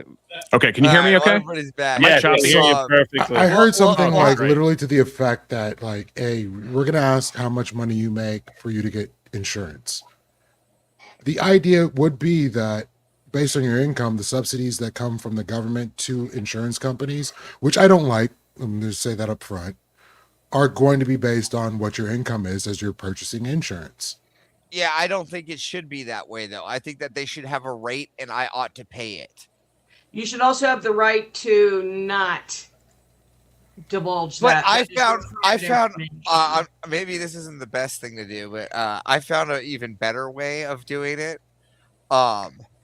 Maybe this isn't what we should say, or maybe I should. But okay, what you can do is you don't have to get insurance when it comes to medical. You can get the bill, and then you can wait for it to go to collections and negotiate with collections down to like $20. Whatever works. Yeah, it doesn't hit. Yeah, medical collections doesn't hit your credit score. Well, you still have to deal with the tax costs that were moved now from taxes. Well, again, Because if you didn't have insurance before, you had to pay in taxes for like not having insurance. well, no. No, there's- if so you there is have, no you could tax for actually that. get What an you do- exemption from having Yeah, you get an under exempt. from the Obamacare stuff if you said you had a particular religion that like you didn't believe in medical care or going to doctors. Like you could basically say, I'm a Christian Scientist. They don't like when you claim that on your taxes, they don't actually have a burden of proof on that. That's hilarious. Like Yeah, you we don't could have get- to be like, oh, where do you attend church? Who's your minister? Like or the start IRS going does crazy. not have the right to interrogate your sincerity. They just have to take what you give them. Yeah, because religious tests are unconstitutional in any form, right? Yeah, that's exactly why. That was one thing that it's like anybody can speak to. It's got nothing to do with taxes. It's got everything so my to do with the my main religious question thing. earlier was how would you regulate, like, say, if you, let's say there's like really woke charter schools that teach that white people are the devil, and then there's the other side where it's like Nick Fuentes Latest just smart opened up guys. a public school. And it's like, listen, guys, those we're photos in. going to learn about the Jays, Later, all right? Elvis. I'm going to show you. I'm going to be a professor. I'm going to tell you exactly what's going on, all right? You look like one of them. Well- How'd you get in here? You know. So if you're posing to me that we could have an educational system where both of those options exist, I would say just let the market sort itself out amongst Oh, the boy. parents paying for it. Just wait till that basketball game happens. Well, Wally, I kind of wanted to ask you because I was listening to part of the conversation, and Connor eventually posed the question I wanted to pose, which is in regards to when you have the private sector sorted out, looking at literally American literacy compared to the rest of the industrialized world or other third world countries, that you would say, would that be a net benefit? Well, the Department of Education has nothing to do with literacy. They've never taught a single kid how to read and write. Like not one penny of anything they give out that actually does reach the schools has funded that purpose. So and like when he was getting into literacy, I don't think that's a very good example because 100 years ago, literacy in general was still uncommon. So it's kind of like a really bad benchmark to talk about the literacy rate and education as it compared to education 100 years ago versus today, where you have an overwhelming majority of literacy in general. Sure doesn't feel like it, but cool. May I ask a question? Well, would you say? Would you grant that? Would you be able to infer that, like, compared to 100, compared to Oh, yeah, absolutely. 25, I think we have more literacy. Yeah, no, it's not even a question. Yeah, you can ask a question, Premonition. Okay, Axeman, and I don't want to sound contentious. Go right ahead. I'm sorry, I am a boomer.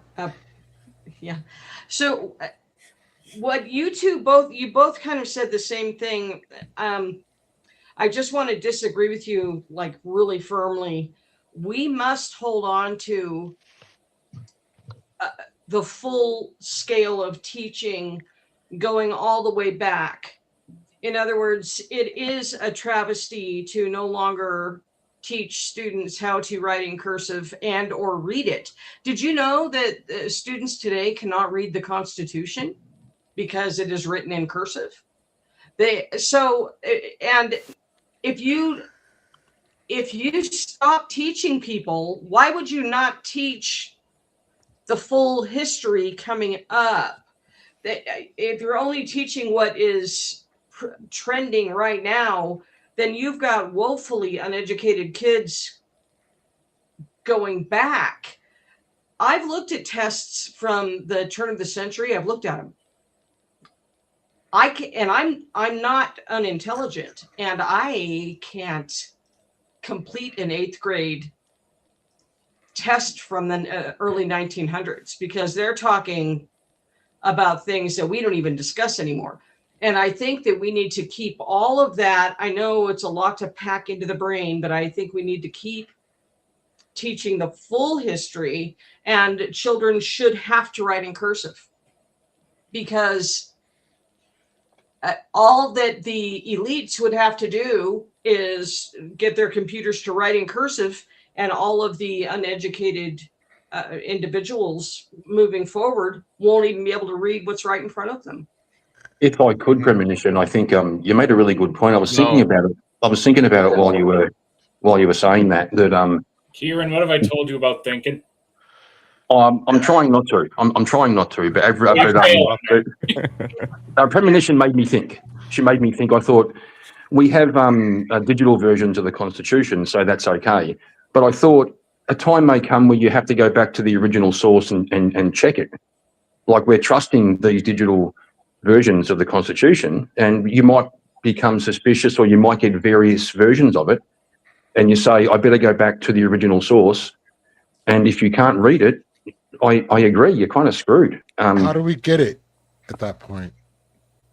So, well, there is something to that, because sometimes if you want to read like a theological book, you want to look at the scans of like if you want a book from the 1800s or 1600s, you can still find the scans of like American libraries that take the actual old book back when they used the letter F for S, if you can believe that, and find the actual scans of very early editions and be like, okay, it really does say this phrase in that way. Or you look in it's like, oh, they abridged it. It doesn't actually say the phrase in the way that they put it. So I'm not stumping for cursive, but I am stumping for scans of originals being made publicly available through libraries.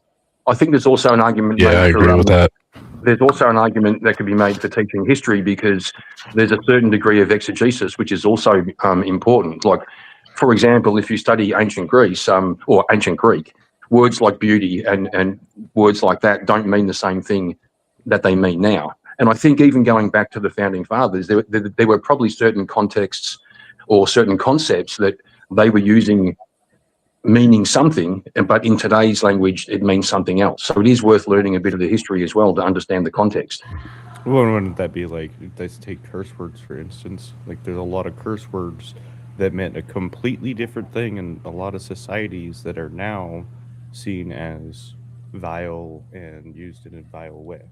See, I prefer not reading nor writing in cursive because I don't like to have to decipher people's handwriting even more than I already have to, because most people's print is awful nowadays. Bro, sometimes I can't read my own handwriting. This sounds like a slippery slope if I ever heard one. I understand the mentality behind saying we ought to preserve some of these things, but I think at the same time, like, that can be, there are certain like subsections of that where it can get very nuanced, because certain things compared to when I was in first grade are completely outmoded and obsolete for a first grade student today because of the different technology available. Are there any studies about how physically real. writing something is better for your memory of a thing than typing it out or There listening is. to it?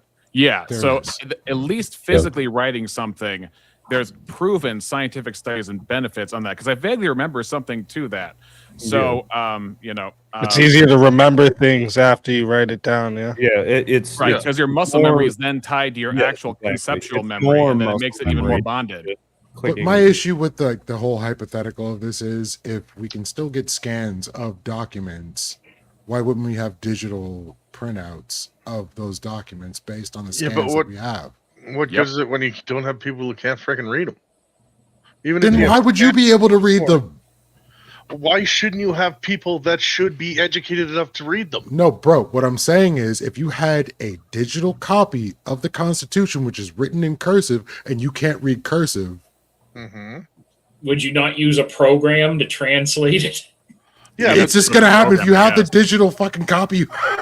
So just the ability to do that. So you may as well just abolish it and just breed a bunch of retards that can't. Well, read no, cursive? the point is, it's like, it's saying that it's kind of difficult to like present certain arguments because like the mentioning of that, like you kind of have to just ignore the ability that people have to do digital translations of documents and preserve those documents. It's like, yes, most people couldn't read the physical paper that the Constitution is written out on originally, but we have like non-cursive copies of it are proliferated everywhere. It's not difficult to read a copy of the Constitution. It's just not in cursive. And same deal with the Dead Sea Scrolls. Like we can't translate that ourselves. Like most people that could get a digital copy, even if we could see the originals, we wouldn't know what it said. We rely on translations. Like, Yeah, I think we're just keeping the scope to English because I thought about that. It's like we lose a lot of Western history not being able to. Well, I think part of it is the technology factor is something that does need to get contended with, because even if like you were to say, like, even if you were to completely keep any kind of tablet or mobile device away from every high school student and say you cannot do math easily with with these devices that, by the way, are everywhere around you in the world outside of this school building, you must do it this way. They are still never going to do it that way after that. They are just going to opt for people will just opt for the technological convenience anyway.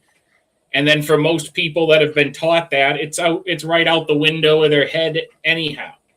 So to like kind of help the analogy, it would be probably better if we got to a world, which is where we're moving, where AI can alter anything, and the words that we're seeing we can't trust. So how can we know that we can trust the words that are put in front of us? If it's written in cursive, old edition. Well, I mean, how old edition print? Like really, with the way like with how with a quill pen. with how the quality of education is going, how long is it really conceivably possibly going to be before we have like first year out in the field like teacher students that are just using AI to prep their whole lecture series? So now this is why I wanted to come up, because I wanted to put this forth towards you here, Wally.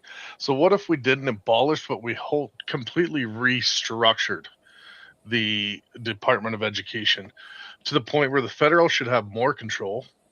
They should have state mandate, like all the way across the country. No politics, no feelings, no religions in schools until the least grade 10. You abolish all feelings out of schools. Your teachers must be specially educated in a college program to teach. And you reunite and you make your education stronger instead of just abolishing it and washing it down a river. Because without education, your country is going to be screwed. Wrath. So can I ask you a question that I asked CounterPoints during a debate based off what you just said? I asked CounterPoints, and I think this is an important question when it comes to this debate. What stops now the federal government from completely changing the culture, reaching in? Because to change the culture, you need to change the ones that are coming up, right? The people that are grown, they've already have their minds in stone.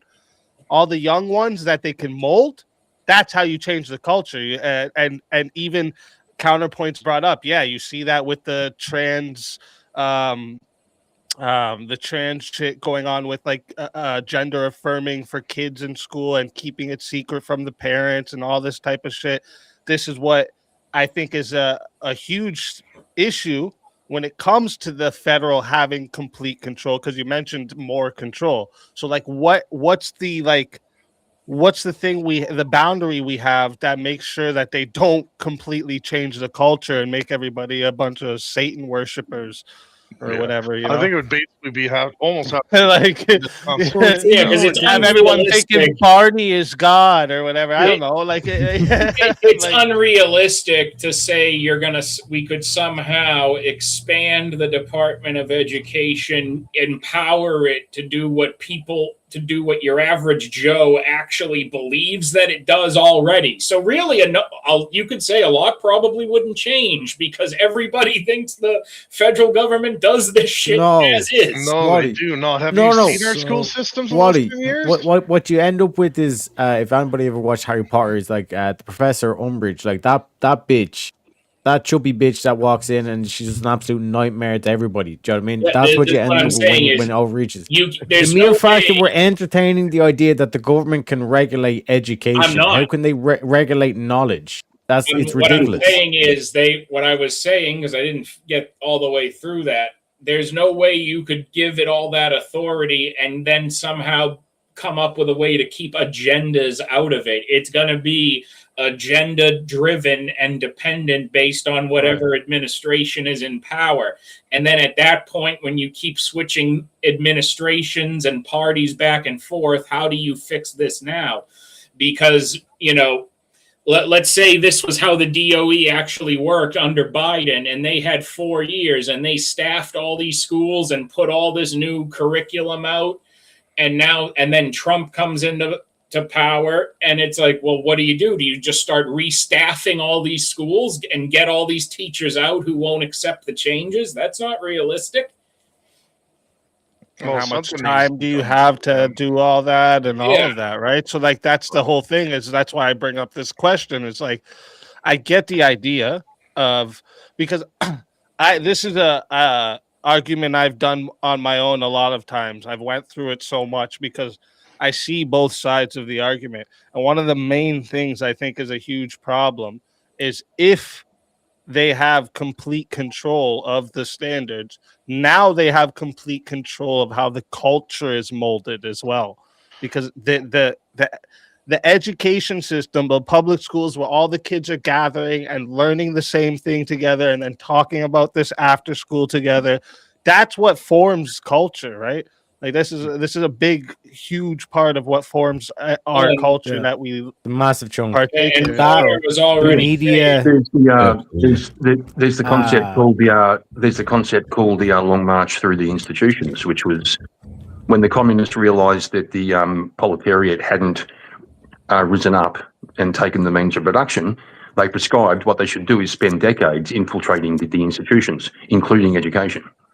Mm-hmm. I mean, they knew that's how you change the culture. That's why you have law students now who are coming out of law school and don't understand due process or don't understand the importance of innocent or proven guilty. They're undermining the core tenets of Hell, you guys system. were just, I was laughing in the chat. I always keep my bias out of the debate, but I was laughing in the chat. We're talking about Linda McMahon. I'm like, how many fucking wrestlers and actors are we going to put into the government before we realize this is stupid? Why are we trying to make a movie out of the government, bro? Well, we literally I had don't think the person that's getting into the government should be someone that because they were fucking a fake fucking wrestling organization's fucking. Well, and here's the thing: is like, get out of here, bro. What 100%. Are we talking about? And like, here's the thing: they had a recent thing where I think Triple H and some other people made an appearance at the White House because it had to do with like fitness programs in schools that Triple H was advocating for. That's what we need. Somebody tried to say, well, his mother-in-law shut it down, and somebody goes, but the actual thing is like, no, like just how Connor was explaining how they've gotten gender ideology shit into schools through the health programs. It's the same way that stuff gets done. You don't need the Department of Education for a fitness program. Well, I know one thing. As long as there's a chance that Chuck Schumer gets suplexed to a table, I'll keep voting for the wrestlers. So, is there not a better argument, which another thing that kind of brought up was reforming it rather than destroying it? Yeah. Yeah, it I needs think it's. reform. I He think really it's still. didn't try to go in that direction, and I was honestly surprised he didn't. I was way more prepared for that than I ever actually needed to be. I did I thought expect he it to was- go there too. He did. He only mentioned it once. Yeah, he mentioned it a little bit, but then he kind of, went somewhere else. And Yeah, like, I the Trump actually- administration is taking an axe to things rather than talking more. Of So I think that's an important question too. Sorry, Wally, you can just answer this. That's an Yeah, so important part question. of Like, the other what part is of the if we don't completely abolish it? If you were to say, Wally, like, okay, I'll make this exception, and then we don't have to abolish it. What would that be? Yeah, exactly. I thought he was going to do something more like that. Like, can we? Well, yeah, but I'm asking you, Wally. Like, if you were to say, is there anything in a reform situation that you could see? Okay, I'll keep the. Well, that's the, why when I was giving him the argument and he kept trying to move away from it, but I was making the point, like, I'll just assume like none of this money changes and it all, like, none of these programs go away. We're just dismantling the shell company that it's all currently operating under. So I didn't even say, well, we don't have to get into prescriptions on the programs themselves. Just, do we need the administration arm over them, or can they go elsewhere?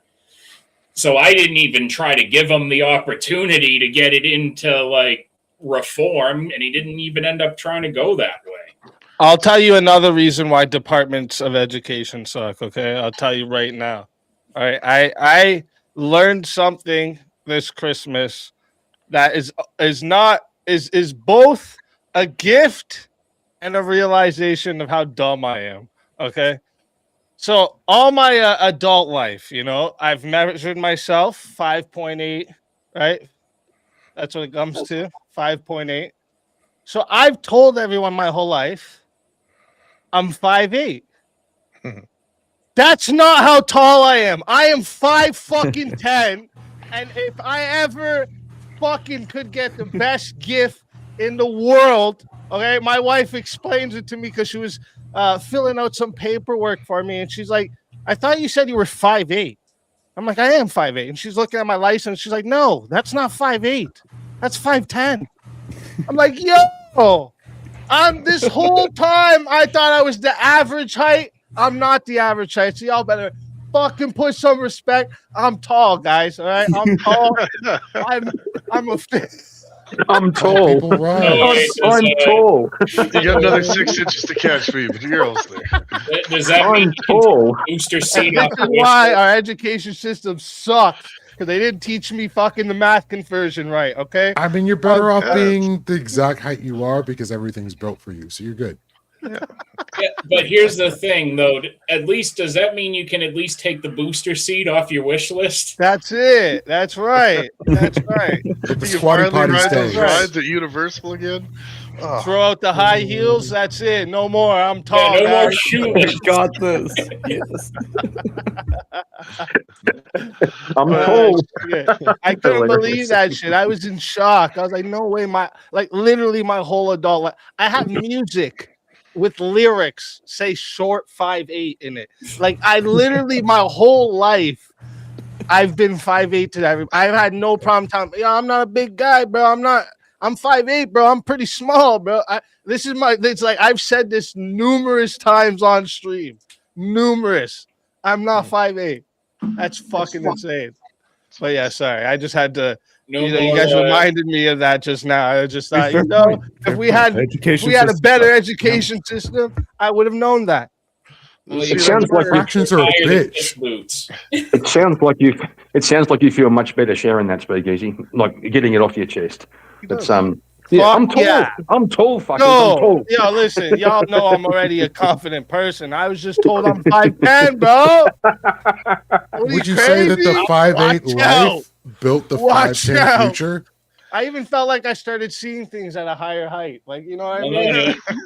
you know what you can do now is you Gain can the just whole get new yourself perspective like on some 2-inch boots, and then you can slide your way up into the respectable 6'1" gang. You do not look like a small man looking at you. You look tall, and I'm shocked that you didn't know that you're not a short guy. Yeah, no, he's my lanky. He's gonna be walking light-skinned around the brethren. house, It's be like, cool. "Oh yeah, I can reach that. You need that? Oh yeah, check me I out." promise you. I'm can like, reach yo, the I can top see shelf, things yeah. higher. The top, look, our TV up there, I can see right on top of that. All the dust up there, I can see everything perfect now. Look at this. It's amazing what difference a few inches can make. That's right. what That's she right. said. I was like, yo, listen, all my life I'm thinking I'm just, I reached the average height of a man. That's the average height, 5'8". I was like, that's good. Not no more. I'm above average, folks. Okay? Above average. Kai was on the same page with me with that one. I can tell. That's what's up. That's what's One up. more Well, thing, to kick Axeman. back to I have. Oh, sorry. Go ahead. No, you go right ahead. I had one other thing to mention to you, Axeman. Your shirt, Berserk, or Berserker. No, it's Berserk. It's Berserk. While you guys were debating, we were discussing the origin of Berserker, which is Nordic. You know that, right? Yeah. Yeah, because you've got all the. I saw your. I've seen thing. Northman too. I was a big fan of that movie for a while. Yeah, I saw your thing there. You My Thundercat sword, yes. Is it real? Yeah. Yep. Oh, Real weapon? it's like a good about 10-ish pounds, I think, if I take it off the wall. So you know that the Berserk fashion of fighting was when they used both hands, but it was one guy who was named Berserker. You knew that though, and you also know that the Romans named the German. They weren't German; they were Germanic. You know that's where the term barbarian came from. Yeah, because all of we read in one of my Roman history books, I think I was in 7th grade, the line was that they said a bunch of the Romans that encountered them said everything that came out of their mouth sounded like bar, bar, bar, bar. Well, also they fought in the nude, and the Roman army, just like when you see police officers today run and a guy goes running nude at him, they don't know what to do. It was exactly the same concept. The Germanics fought in the nude against the Roman army, and it stopped them. That's where they I mean, stopped. if a bunch of naked dudes ran at me, I'd probably turn around and run away. Well, even so you know how you're calling them Running at me naked, I'm running. premonition. You know how you're calling them, and we all do, because that's like what we call them now. You know, we call them Vikings. That's not even like the term of what they were. They were actually the Viking. That was just a term of what they did. Yeah. To go Viking was to go and pillage and take shit from other people, and that was like so. Like we call them Vikings, but that was just actually what they did. The action was Viking. So now I gotta ask Wally, what was your bikers? favorite historical reference to a berserker? No, they would have just been called Norse warriors. That's literally what they would have just been. But because we, English people heard Viking, right? And they just picked up the term Vikings. The Vikings are coming because that's what it was called, to go Viking. It's not unusual that it's not unusual in English to turn a verb into a noun. Like we do it, like the word notice. Like it used to be you would notice something, and now you can have a notice, which is a physical thing. Or water was like you can water something, or there's also water a thing. It's not uncommon to switch those two around. So they did this thing called Viking, and then they become the Vikings. That's a pretty common thing in English. The Department of Education is how you get people like Kieran. Good job. I'm still wondering what your favorite historical reference to a berserker is. I have to think about that. For me, that was just like, from what I know about berserkers, it's not like any single person. It was just like while they were going Viking, right? That they would be in like a trance, and they would actually call it. It was almost like a Odin class. So for me, them, right? Like it was the hero Cuchulainn. I read somewhere that they did Cuchulainn. We're getting into Irish mythology. Yeah, so what are the you talking dude, about? they said when he went into a rage, his hair would stand up pinned straight, and he would be able to use his spear that he could use with his foot to launch through people's bodies. Yeah, but Caucasian was Irish though. Yeah, I'm saying berserkers aren't exclusive to any particular. No, I know. Because, like, for example, like the Techno Viking meme. You know, the Techno Viking dude, where it's like he's like raving all this kind of shit with the shirt off, and like he's pointing. Was the he finger, he's Irish all, too? Like, fucking like. No, No, like this is the shared, but it's that's still that shared kind of like archetype throughout the ages. It's like that's like then you see that motherfucker walking into your village, you're like, oh shit. So are you ashamed that my favorite berserker is Irish? No, Wait, I what? was just No, we're just what I'm saying pointing is it that out. that's the same archetype being described.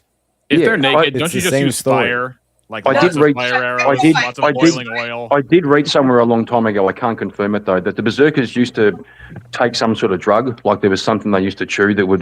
Because it was like a trance, so they would believe it was like associated with like, from what I've learned with like the Norse warriors, it was a something they assumed like it was Odin, the power of Odin coming into them, Yeah, and they possess couldn't them, yeah. kill, and they would just go on a fucking fury. You know what I mean? Yeah, that's it. Yeah, yeah. It'd be like a Yeah, raid. almost like They trans, cer- like, there's what's his name? Something the Boneless, or Ivar. something. Yeah. Or something the Ivar. Boneless. There was Ivar like the Boneless. like They a found North warrior that was like famously known for like being like a berserker, and he would, you know, lead the berserkers in and shit. But like berserker was like you said, Lethe, it wasn't actually only Vikings that could have been considered berserkers.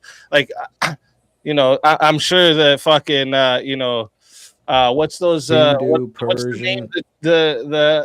The Japanese kamikaze, when they just fly their fucking selves right be into shit. It's kind of, probably you know, the pretty same sense, right? You know. Well, it was. I think part of it is Berserker. like you have the psychological warfare aspect because amongst the organized, That's it. Sorry, Wally. That's it. Shiva got it. Ivar the Boneless. There we go. Thank you. amongst your imagine that amongst your enemy's organized infantry that is amassing at your gate, other people just show up running around naked, coked out of their mind off of some shit their shaman made them sniff before battle. They're just creating chaos, and we heard a lot of stories in World War One and World War Two what they were giving them young boys to go out and kill people. Okay, so That's bad. we Yeah, did you that see shit these too, guys bro. running at They're you putting naked a lot with of stuff two into that axes. chocolate, You're bro. like, holy shit, these We guys did that look shit insane. too. Yeah. Especially You give them considering footage, where they meth don't was feel created. You know, all they You see know the is footage shoot. of Adolf at the Olympics, and he's like rocking back and forth and all this kind of shit. Yeah, there's He was on Lot of that drugs meth. being used. The Japanese yeah. hooked him up with that good meth, and he was off Yeah. to the races. Yeah, It became part of the rations for World War II. And it's something that they can take away from them if they don't do what they want. So yeah, it's fucking. No, you're right. You're right. You know, they found Ivar the Boneless, his remains in within a church, buried in the ground at a church, and he was a big guy, but he was not the 7-footer. They found a 7-footer in Ireland, a warrior of some kind, 7 feet tall, and they don't know who he was, but he was kind of formally buried. And they did find Ivar the Boneless, and they said that now they couldn't figure out why they called him the Boneless. And after finding his skeletal remains, he was unusually robust. He'd be hard to break. He'd be hard to hurt. He was killed though, because they killed him, and that's where he. Are you talking about the what they call the last berserker? And it's like a story of a guy who, like, a Viking man who like killed 40 men before they could get to him, and he held off a bridge by himself. He kind of did the 300 thing. It was a narrow bridge, so they had to come to him in a single format, and he just kept killing Well, dudes. he's one of the legendary Viking warriors. So you have Ivar the Boneless, you have Bjorn Ironside, you have what's dude's name? Ragnar. Forgot about Bjorn. Yeah. Lothbrok. Like these are like characters that were of legend in Viking lore. The guy that held the bridge, though, was none of them. I don't know who that guy was, but I have heard the story. I don't know. Yeah, he was fighting like the English army, and it's like he put himself on a bridge that was narrow, so that they had to come by twos. Basically, he did like the 300, and he just killed 40 men before they could. He did get killed though, but they called him like his whole thing. The name of him, the last berserker or something, or the final berserker. I forget what it was. But it was, I just yeah. want to hammer the point home for everyone. It's been a while since I've looked into all that. Just to hammer the point home for everybody's benefit, did any of us hammer? get the Department of Education to learn any of this crap? No. No, see, that's why we have to maintain our history. We must maintain our history, you guys. You have to know where you came from. I'm Nordic. I think there should be some standard of education going forward. I come think from when I grew up, we had a standard of education. It worked pretty well. I read very well. I write very well. We're doing okay. That fell off. It did fall off. And for what reason it fell off, I don't think it means you should dismantle entire organizations over. So, Lethy, you're saying that you think like we need the standard. It's obviously, gone a little rocky and it needs to be reformed, is what you're saying. Yeah, I'm definitely saying reformation. If you go to like, especially private schools and like anything that's not public, but even in a lot of public schools and especially like private and charter schools, what guides the curriculum right now? Well, everyone will just tell you, well, this is what colleges expect. And that's basically been the curriculum standard we've operated on for like 60-something years now since college became more popular. College basically guides the public school curriculum. But our schooling has changed drastically in the last 10, 15 years. Liberalism has got into our schools and corrupted our schooling systems. So this is where I'm talking, where you need to have a statewide level, that a standard that needs to be enforced, and the only one that can enforce of liberalism are you This is also speaking why I to? said, Wrath. This is why I said near the end. I made the point that look at the teachers nowadays. They want to sit there and have transgender children. You want to have all these hurtsy feelings in your classrooms. You gotta, like, that is not schooling. So, bro, when I went to school, there was literally one person at that school that had to go to a separate bathroom. We never knew if this person was male or female. How long ago was that? 2019, Exactly. 2018. What? You look a little older than 25. I'm 42. So, exactly. So, I'm saying in the last 10, 15 years is when the corruption has taken over, not 25 years ago. I'm the same thing as you. Yeah, I'm saying when I was in school, like I graduated in 2001. Yeah, that's So, 24 years ago, bro. This is a thing that's always existed. We just never had to deal with it. Yes, but now it's taken over. So now you have to have... How is it taken over? Have you seen our schooling? Yeah, I've seen our schooling. I have kids in school. You don't have any problem with the way they're being taught in school right now? I have not experienced anything where they're like forcing the idea of trans people or like what you need to be. Maybe that they exist. Beyond that, nothing. You've just... I want to interject. I retired from the school district. And I retired from the school district. And Common Core destroyed mathematics. That's a big problem. It destroyed mathematics, destroyed it. I spent a year trying to understand Common Core, what they were teaching these kids. I spent a full year trying to figure it out. It's impossible. It's literally nothing. Also, in the schools, the students, now I'm talking about I was in a junior high and or high school, but the kids are allowed to smooch in the hallways, girls on girls, boys on boys. The boys are openly gay in there, and the teachers don't do anything to dissuade it. It is bad. And I would recommend my son, who is your boy's age, he has 4 kids, and he homeschooled all 4 of them. And now they're all, youngest is 15. So he got them all through. But I wouldn't right now, I wouldn't put a kid in school for any reason. And you're right. It should be math, reading, writing, science. That's Social it. studies, history. Yeah, history. That's it. I can't think of a time where kids weren't smooching in the hallways. Nah, bro, it's ridiculous. Bro, it's one sec. What we need is, remember that Key and Peele sketch, the substitute teacher? Wait. I'm a substitute teacher, Mr. Garvey. Wait, that's what they need Pete. back in the schools, bro. If there was kids making out in the hallways, the teachers wouldn't tell them to cut it out.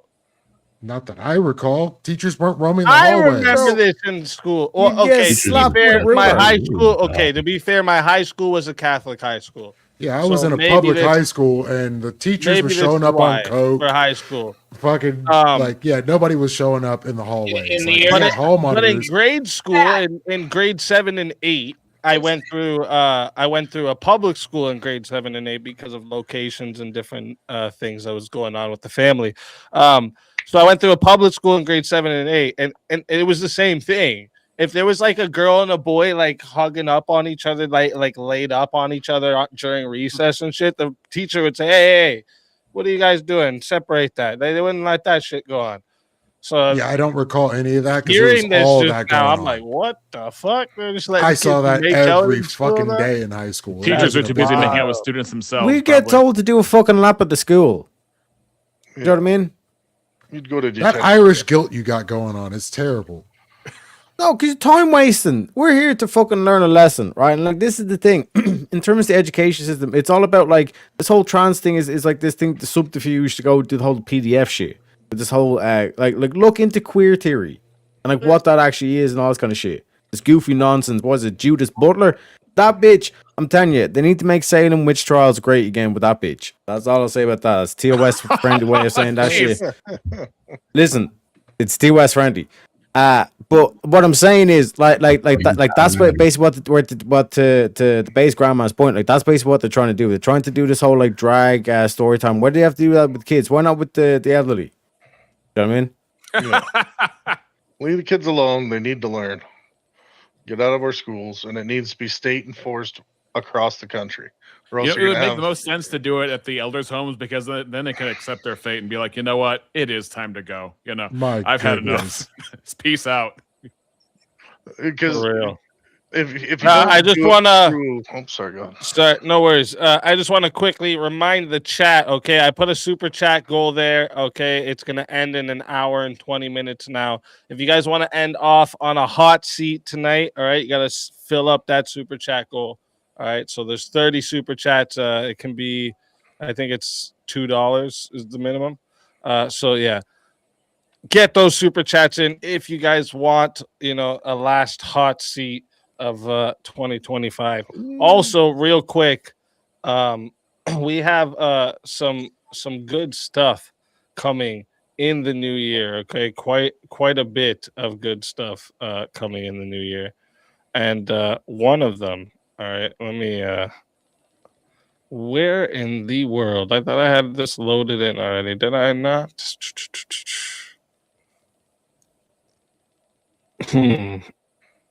What? I have too many videos here.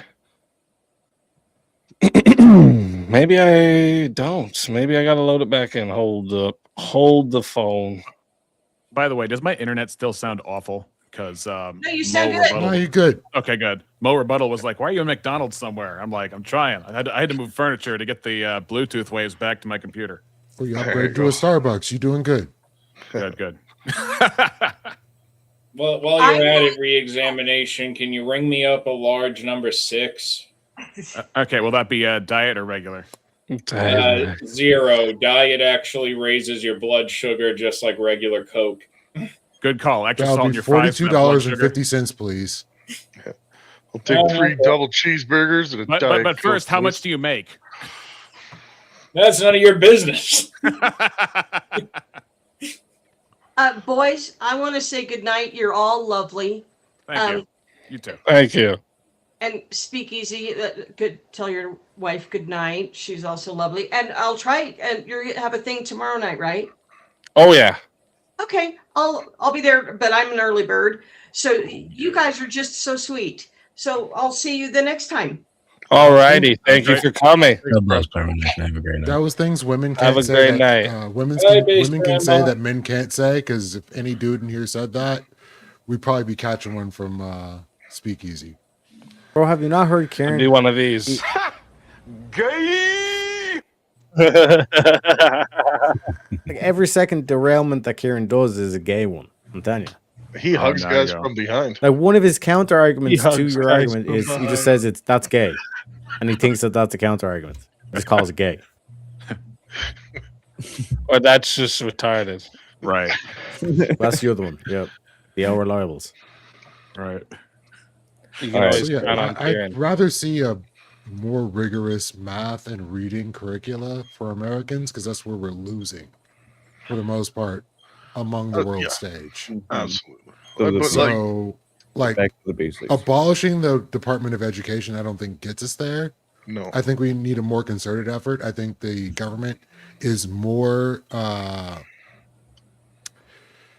going to say, they are more accurate in doing these things and is a lot more efficient. I do believe, like, if they do have a Department of Education, I believe it needs to be like a third-party base, without political bias. So it One needs sec, to be a Ralph, the reason. third-party. Yeah. You can't let make such a like outlandish claim that the government's going to be more efficient in terms of training the citizens. In terms of training, no, just putting up the standards.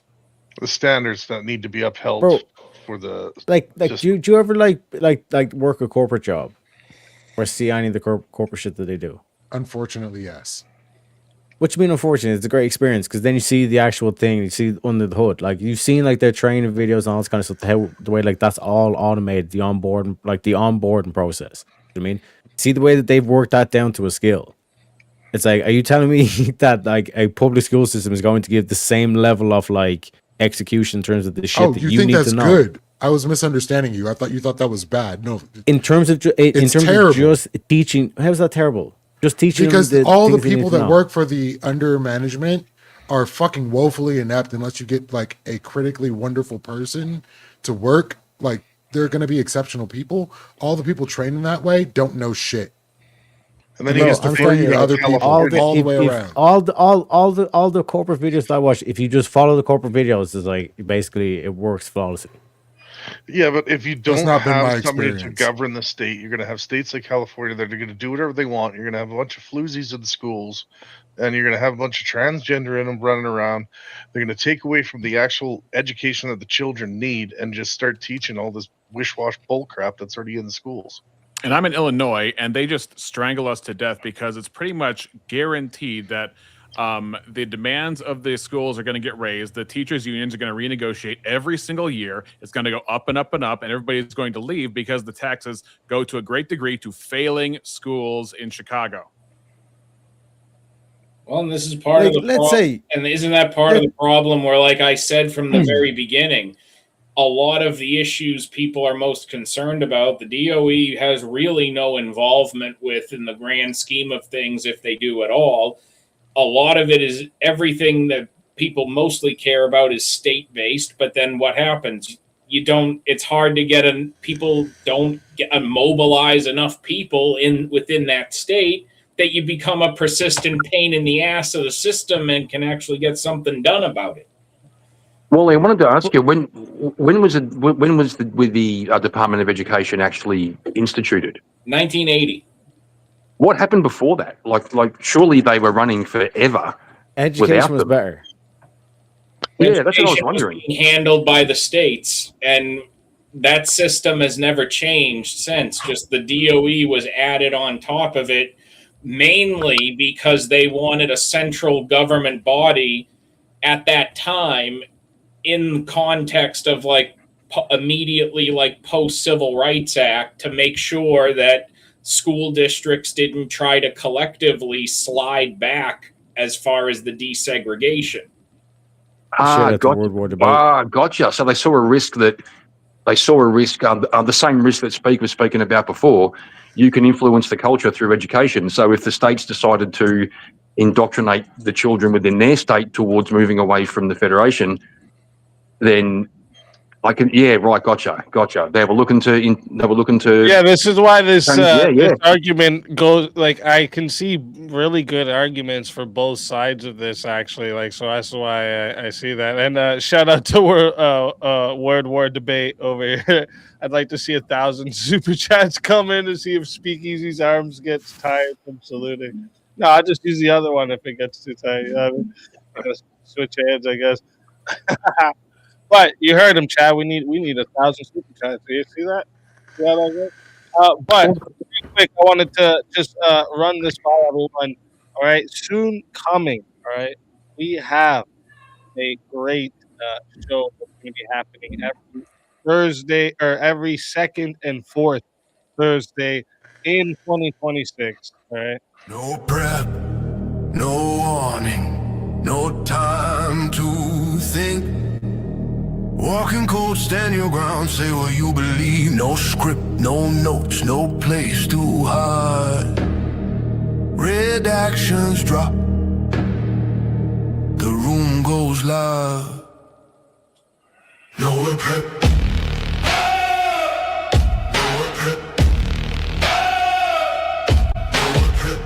Two minds enter, one stance breaks. No prep, no prep, no prep.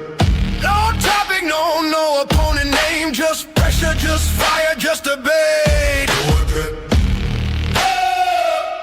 no prep. No warm up, no safety net. You showed up, now defend it. This is no prep debate.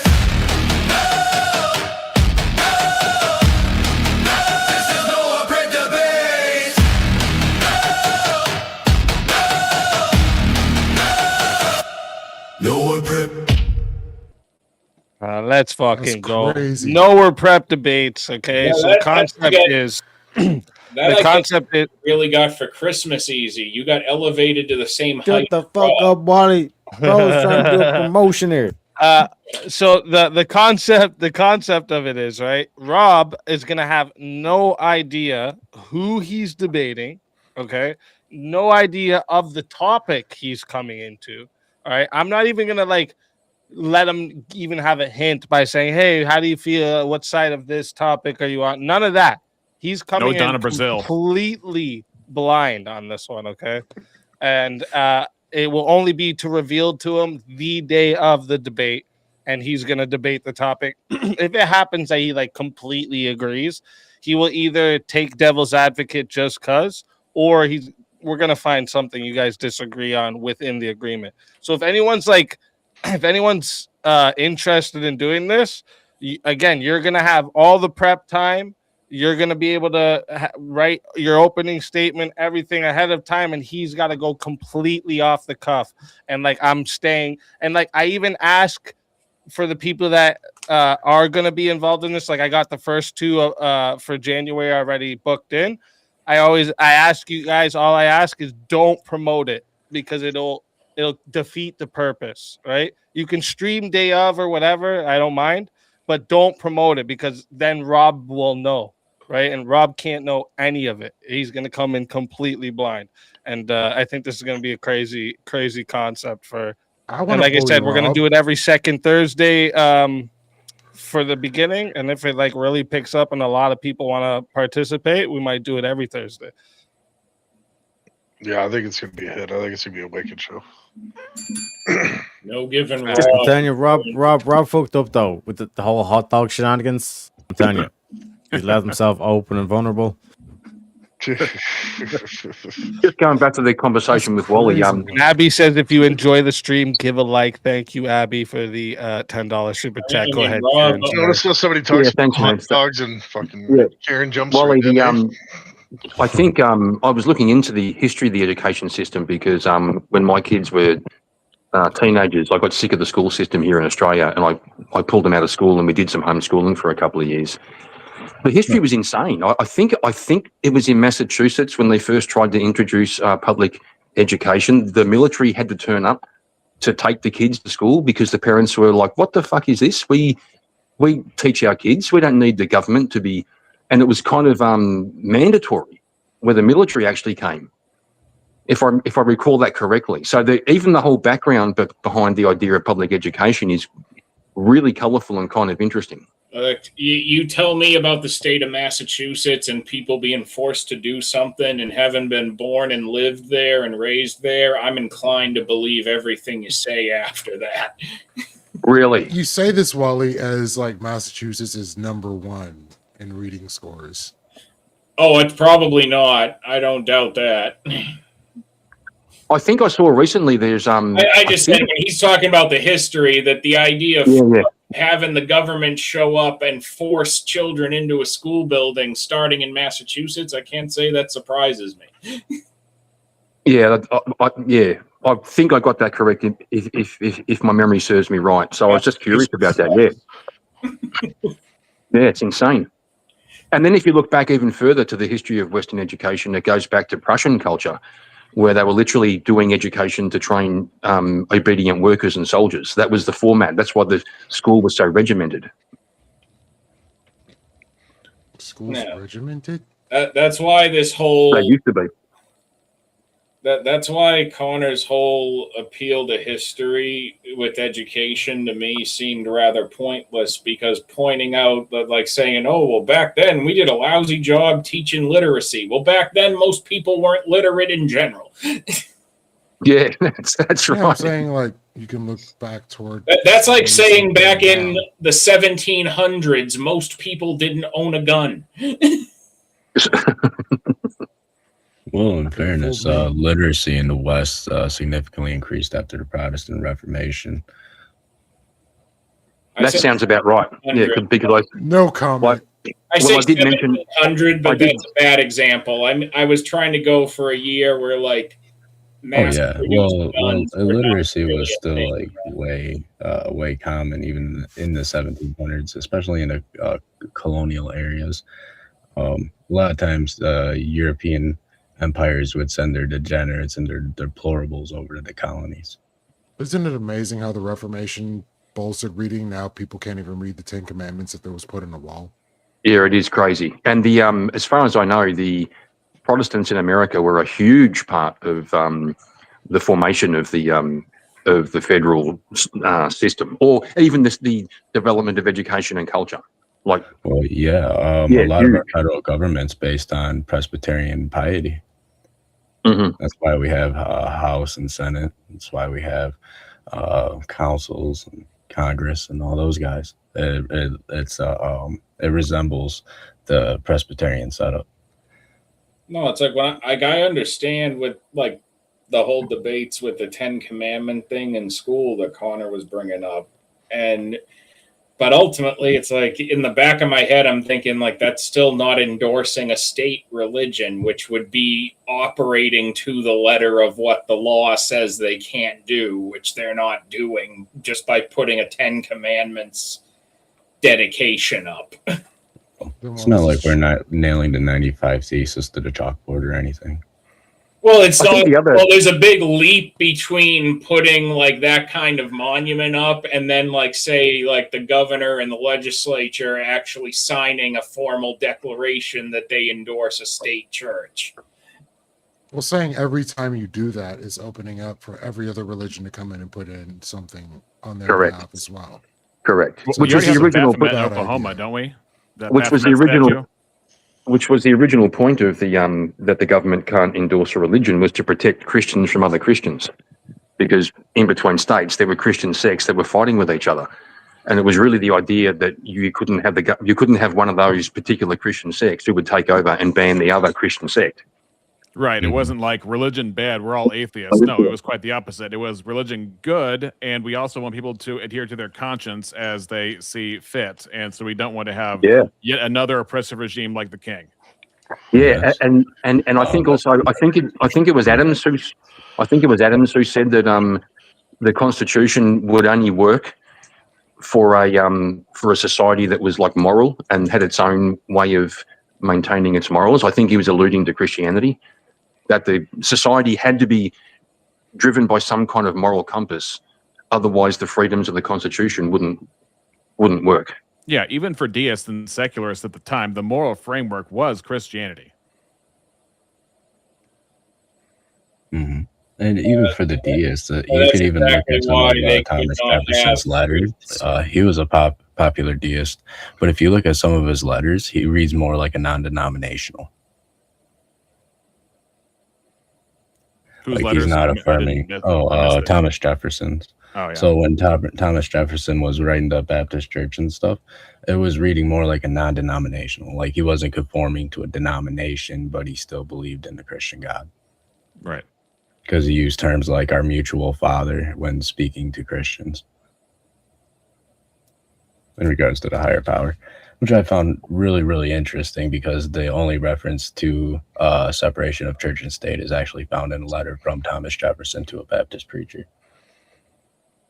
Right. I think also, but when it comes to education in general, it's pretty much impossible to have a cohesive syllabus of whatever topics you're going to go over and not in some way imply a moral system, either by the teacher specifically or by the system consensus in general, where I mean, that's why you have so many liberal teachers here in sync with the rainbows in the background. They know that they're not considered quote unquote a religion to say, well, your body and who you are totally different, and your body is just whatever, up to you, however you feel.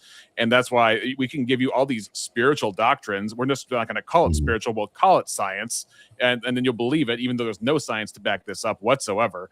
And then we're going to say, because it doesn't fall into traditional understandings of belief systems that we call religion, we're going to think of it as something different and to give it protections that it otherwise wouldn't have, even though it's making essentially the same claims. Yeah, I think it filters right down to even things like in the Constitution or even in written law, like in common law, there'll often be words like reasonable. A reasonable person would do this or wouldn't do that. It's very hard to figure out what reasonable is unless you have a moral framework. Right. Right. And the moral framework now, these days, seems to be what I would, well, I borrow the term morality by consent, which is as long as everybody involved is an adult and is consenting, then anything goes. As opposed to the previous framework, as Adams was pointing to, would have been Christianity. That was a framework for where we could figure out what does reasonable mean? What's a reasonable man? That's amazing that you said that during the time in which slavery existed and they were eating people. But Yeah. fuck's sake. What does that mean, bro? What does that mean? In all fairness, it's Like they were literally eating Christianity slaves. ever- They were one second, eating long- slaves. long my G. So what? before So what? Christianity So ever what? existed, It gentlemen. wasn't. So what? Hang on, Yeah, brother. sure, Hang on, so brother. what? I've got to reply to this. The Constitution was an aspirational document. Okay, the people couldn't change it overnight. So some of those guys had slaves, sure, but they were bringing in spoke legislation. to reasonable people, and we're talking about the document now. Is it about the reasonable people? Or is it about the document at this point? Well, What I the would fuck say are they you were talking about? very reasonable considering that slavery ended literally 87 years after signing of the Declaration of Independence at a time that a infant United States comprised of literally 13 ragtag colonies were fighting off major empires like the British Empire, the Spanish Empire, the French, and also the natives. And let's not forget, in the I'm not forgetting. For example, you cut out. Yeah, I think you cut out just now. Yeah, so basically he was saying, oh, these guys were talking about concepts like reasonable and shit like this, but they had slaves and stuff. Bro. No, they not were a fucking- eating people. That's what I was really getting to. Yeah, great. That's awesome. That's an amazing argument. Eating people. I'm Do you glad have you any appreciate it. Slavery without historical firing a single evidence of shot. cannibalism in the 13 colonies? I haven't What seen the any fuck are historical you talking reference. about? What's this Oh, guy he said talking that about? they were eating Seriously. people.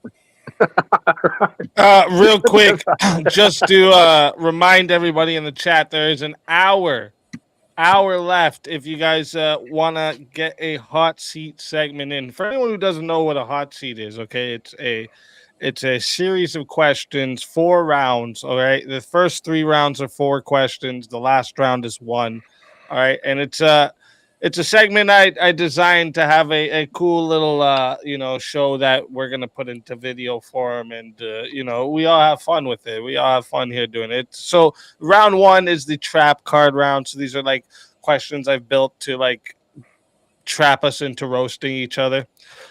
Then round 2 is deep thought. So then we go a little beneath the surface. In round 2, we get a little philosophical or just weird questions or just, outside the box type shit. And then round 3 is a lightning round. So I've designed questions to be just one word or one sentence answers. Answer them quickly, go through that. And then round 4 is save the world. All right. So this is where each of us will get a final message to give to the world, imagining that the world can all hear us at the same time. So if you guys want a hot seat segment tonight, got to get to those 30 super chats. We're at 4 out of 30, and you guys got an hour. All right, $2 minimum. All right, y'all throw in $2 to get a hot seat segment. Okay. And with that, it is bedtime for me before Kieran gets going again, and I gotta wait to speak. All right, tell everybody where to find you, Wally. You can find me at wicked_Wally on YouTube. I'm thinking about getting back on X again. It's been a very long time, but I keep putting that off. But maybe Love the Godzilla poster, by the way. I'm sorry, what was that? Love the Godzilla poster, by the way. Thank you. It's one of my favorite newer ones. But yep, and gonna have another debate with CounterPoints coming up right here in January at some point on NATO. So I will be back.